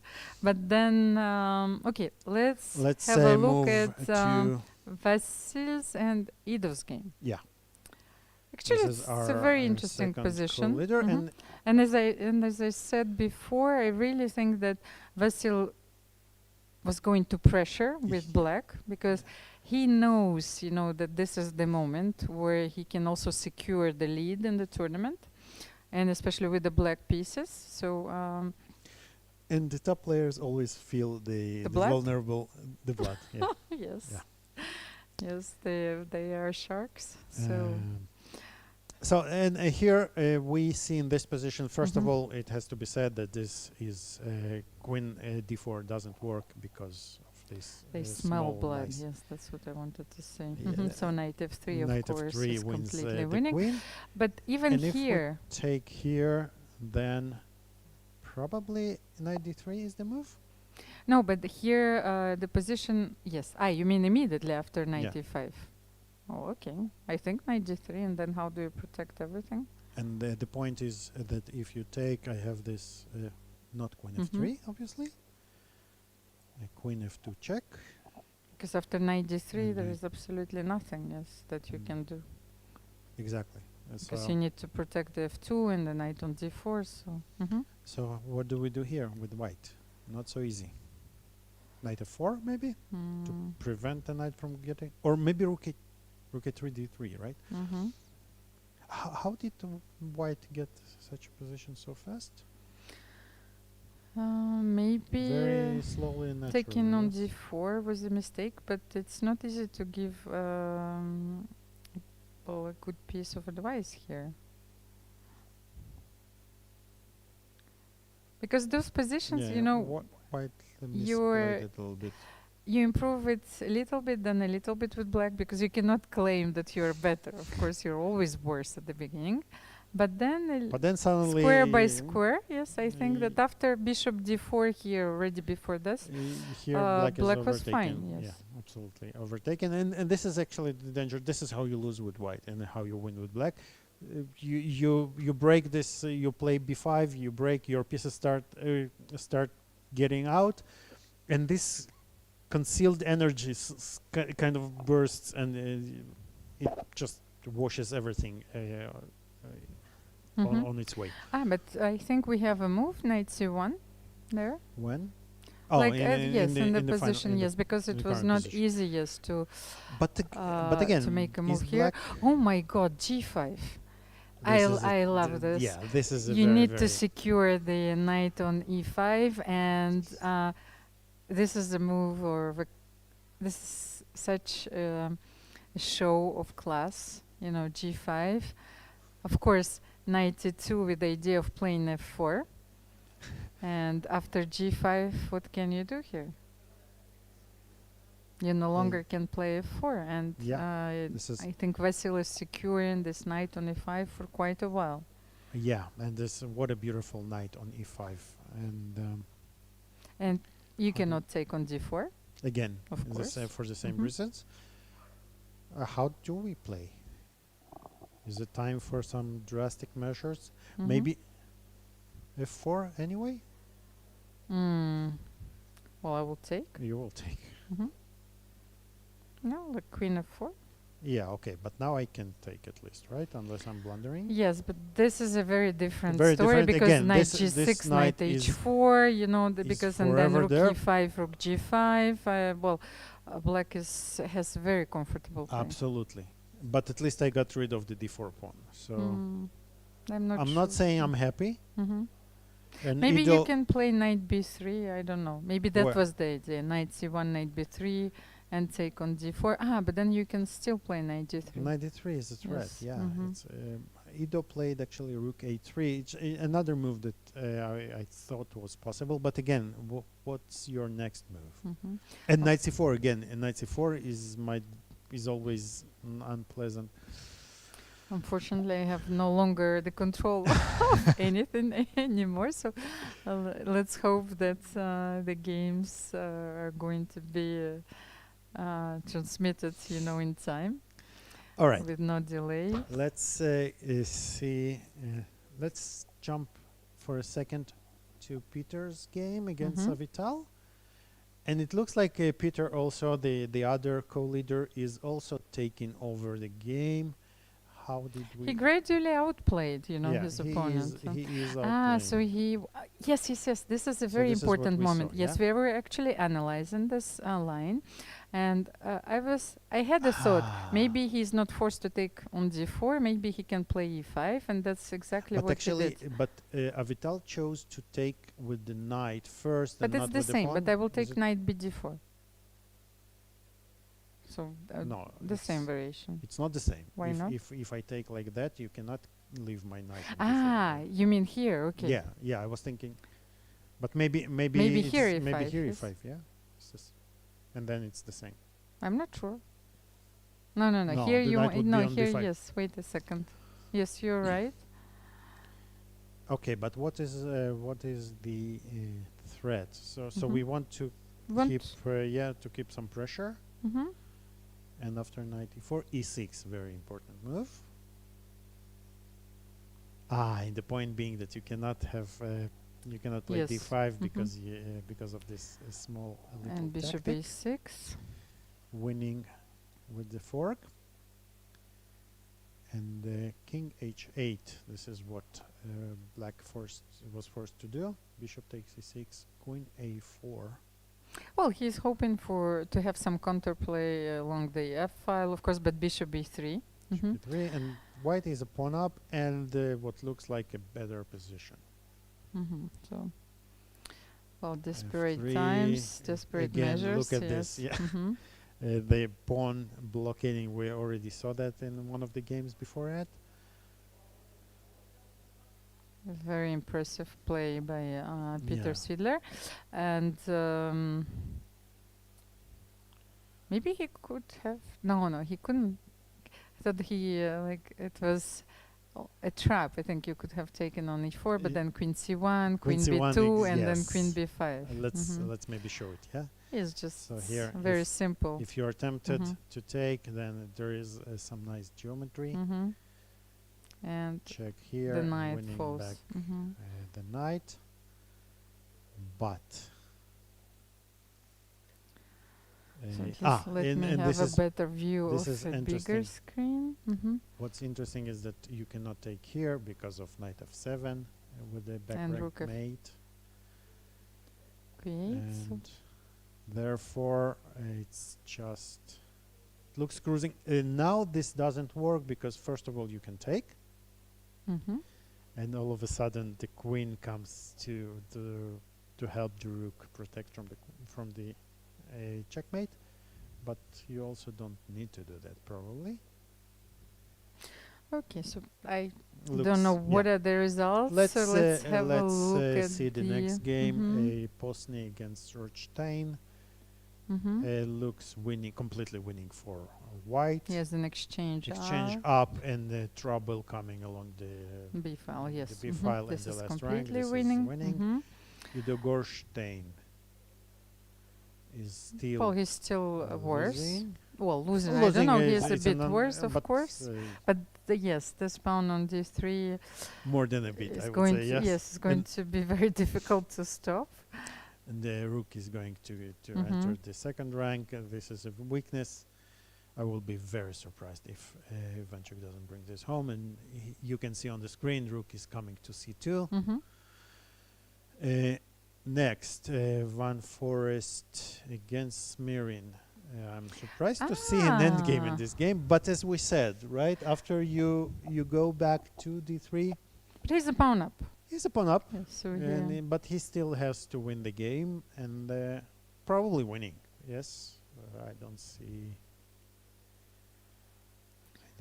why this shouldn't be winning. King e3 is simply the bishop will go to b3, and many weaknesses, should be winning, I would say. And then And Dubov Elyanov, what was? Let me have a look at it. not a pleasant position, but on this level probably holdable. So white Yes, but I want does to have some pressure, right? Maybe if I will manage to exchange those knights, play knight. That's why eg- probably he Pavel played knight e8 with the idea of playing knight d6. Yes. Yes. But on the other hand, we had those, study-like games when one side has Of a course. weakness, and those Anderson games, Wait. No, but here, what is the current position? This is the current position. This is the no, because sometimes yes, you have to be careful because with this tension on h5, g4, you can never take on g4 because this will create the h passer, yes. Yes, the h pass pawn, and Karpov won a few games actually almost study-like, even by sacrificing a pawn against, well, I remember against Joel Luthier. So it's a very interesting game, but then he played f3, g4, and Joel was forced. So actually you cannot exchange maybe the knights because then the king would try to get to e5 or g5. But even with the knights, actually, this h5 pawn, you will eventually have two weaknesses, which is not so easy to defend, especially being low on time. So and Pavel is down to 10 seconds. Okay, but maybe yes, it's a very important detail. You have to keep the knight. You have to keep the knight, you have to keep the tension, and you have to keep the pawns. Too many things to keep. And only 10 seconds. I would take white here as because it's so easy to blunder something with black here, and with white you can make so many mistakes and still it will still be a game. With black you make one mistake and you're lost. Okay, let's have a look at our games. I think what is most important maybe Vasil Ivanchuk with black. Let's concentrate on this game. Oh, wait. I think Avital did Peter blunder? Because he was having an overwhelming advantage. Yes, but Avitov was fighting to get some counterplay, and it was important for him, yes, to open the big diagonal. And he did it. He opened the diagonal, and now, although he is a pawn down, but this is a very different pawn already. This bishop is a monster now. But I think that he won, Peter. That's what Oh, he did. our team Let's see how just it told me. happened. Mhm. So rook f1. Okay, so we have it on our screen. Yeah. So he just liquidated into Mhm. this endgame. Okay, so Peter is 4 out of 5. Yes. So let's it's, let's have a look naturally, at. let's It's see a very important game for the standings. But I think that Vasil The status quo is will completely be winning kept right now. here. Yes. Yes. So he is. And Ivanchuk, He I was think he opponent. already won. Yes. He already won? It looks Mm. like black won on one of the games, and it. Oh, yeah. Unfortunately, this yes, this is the we game. don't have the image. It's disappearing all the time. But so yeah, so we have to this work. this is the final Mhm. position, and it happened very fast, and Ah, kind of and like we Mhm. expected it D1 should happen. and rook the f2, the of course. pawn, it was written all over the place. The pawn will decide the game, and it did. And very convincing Mhm. victory by both. Yeah, we should just show Queen D1, rook let's- f2, of course, yes. just for the pleasure of it. Mhm. Depends on which And- side of the of the board you are. But yes. So both of the players are on 4 out of 5, an And showing- impressive result, you know, especially against such a field. So who? Posny, Maybe Jordan, you know, he was the pawn up. But what happened here? we kind of dismissed this game Yes. as non-interesting and over a while ago, right? Right? Yeah, right here. We said So- that this is a disaster. Queen c7. Aha, he transposed to. But what if Queen c7 and rook a5? Somehow. He thought that maybe he would be Ah, able to so- hold it with like bishop c6, bishop d5. And actually, it looks like he is holding it. Yes, but still, you can. Well, the computer says it's just about zero-ish. Shush, computer. So maybe yes. Let- Let's have a look at the end game where Jordan van Forst was the pawn Jordan up. Okay, Still is a pawn, but but now now there is a lot of counterplay. Mhm. This knight And is this will not extremely be- active. Okay. And the Okay, king looks came like- to c5, of course, It but looks like kind Mhm. of. Yeah, it should be enough of a compensation of a counterplay for black. Mhm. And we will have a special guest at the end of this round. Peter Svidler is going to join us for an interview. He's missing to the commentators booth.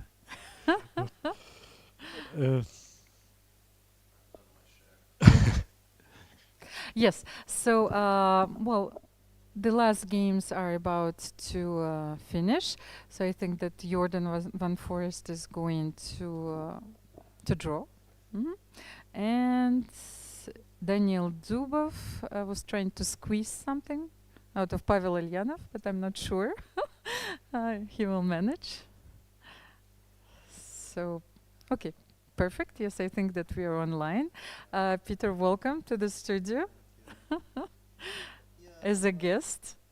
Strange day because I think I played maybe 1.5 games well and not the ones you would think. I So think what that is the game that you are proud of? honestly, I was shocked at how well we played against Vasil, because it's a kind of a game where we were down to 5 minutes very early, and it's a very messy position with like a lot going on, and it's very difficult to judge. And your expectation is you will finally get to a computer evaluation and it will tell you that every single move was a blunder. And apparently it wasn't. Apparently the whole sharp position once I sacrificed the pawn and started that kind of an attack on the king's side. Didn't seem like, I don't know what the strong machine will say, but on a slightly weaker machine, it didn't seem like we made very many mistakes at all.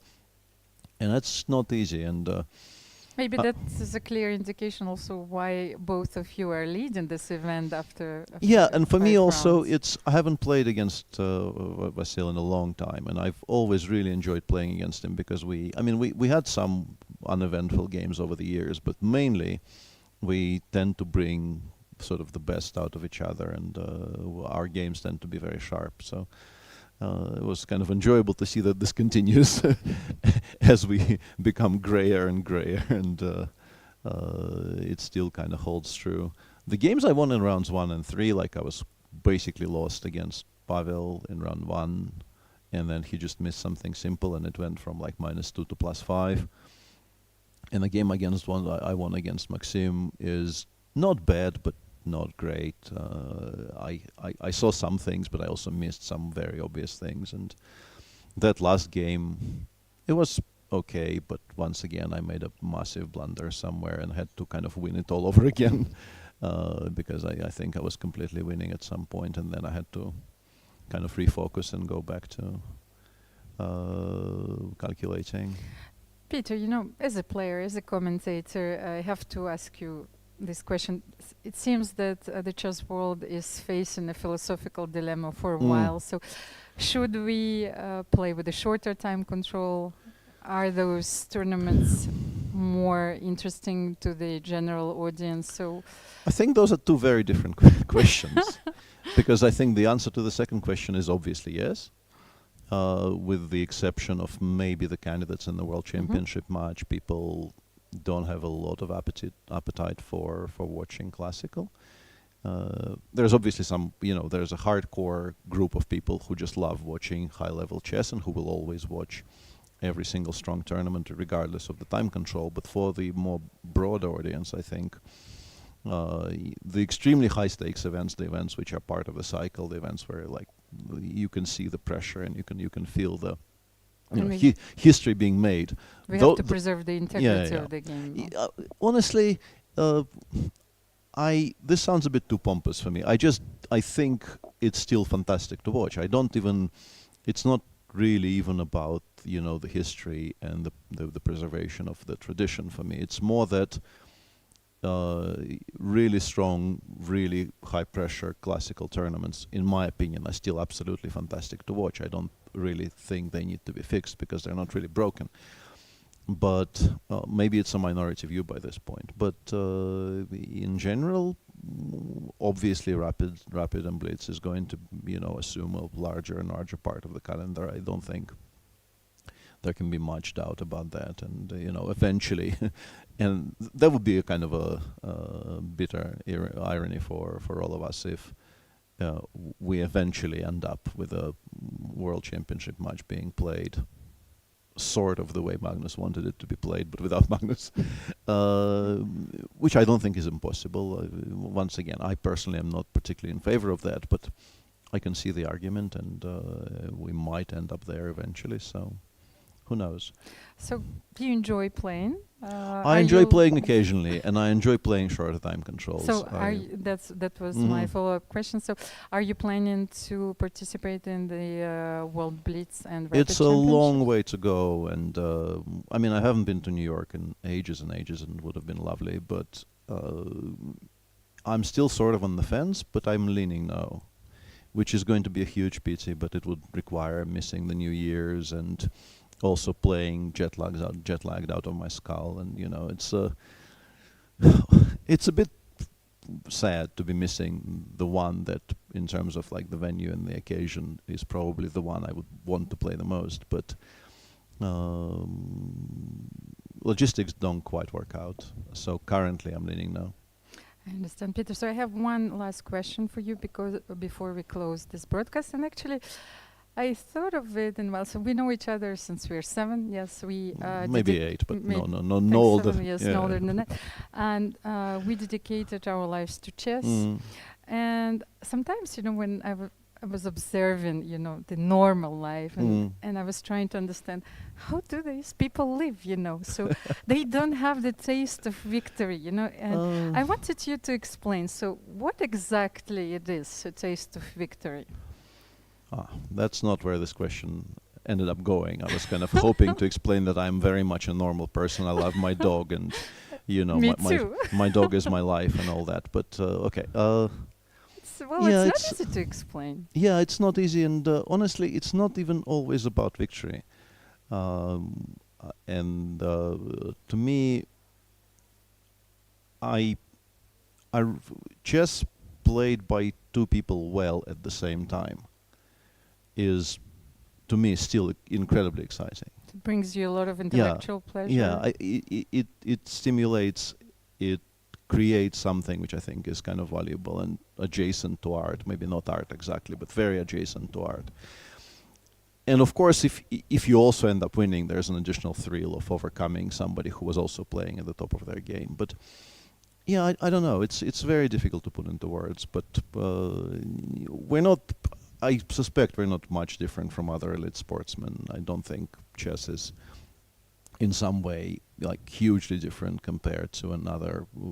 Pick another 1v1 sport, tennis, what have you. But there is maybe an additional element as an aesthetic pleasure, which chess procures. And you were talking about art. I think that even Marcel Duchamp said at some point that he finds chess in the way it's played and analyzed purer than art. So I don't know. These are all very difficult conversations, and obviously this is hugely subjective. And some people will listen to me talk about chess being art, and will just like, okay. That guy has no idea what he's talking about. And it's gonna, But so okay, let's compare chess to tennis. Yes, but in general, I think there's a lot of beauty in chess when chess is played well, and it still provides me with a lot of joy. And yeah, I'm very happy to still be playing, and to still be playing to some sort of a reasonable level. So are you performing a small dance after you were winning a tournament? No. So No, that is not happening. No. okay, thank you so much. Sure. Peter, on this note, we are going to close today's broadcast. We are all waiting for you tomorrow. 4 rounds still to be played. Yes, and let's see if the jinx can be broken.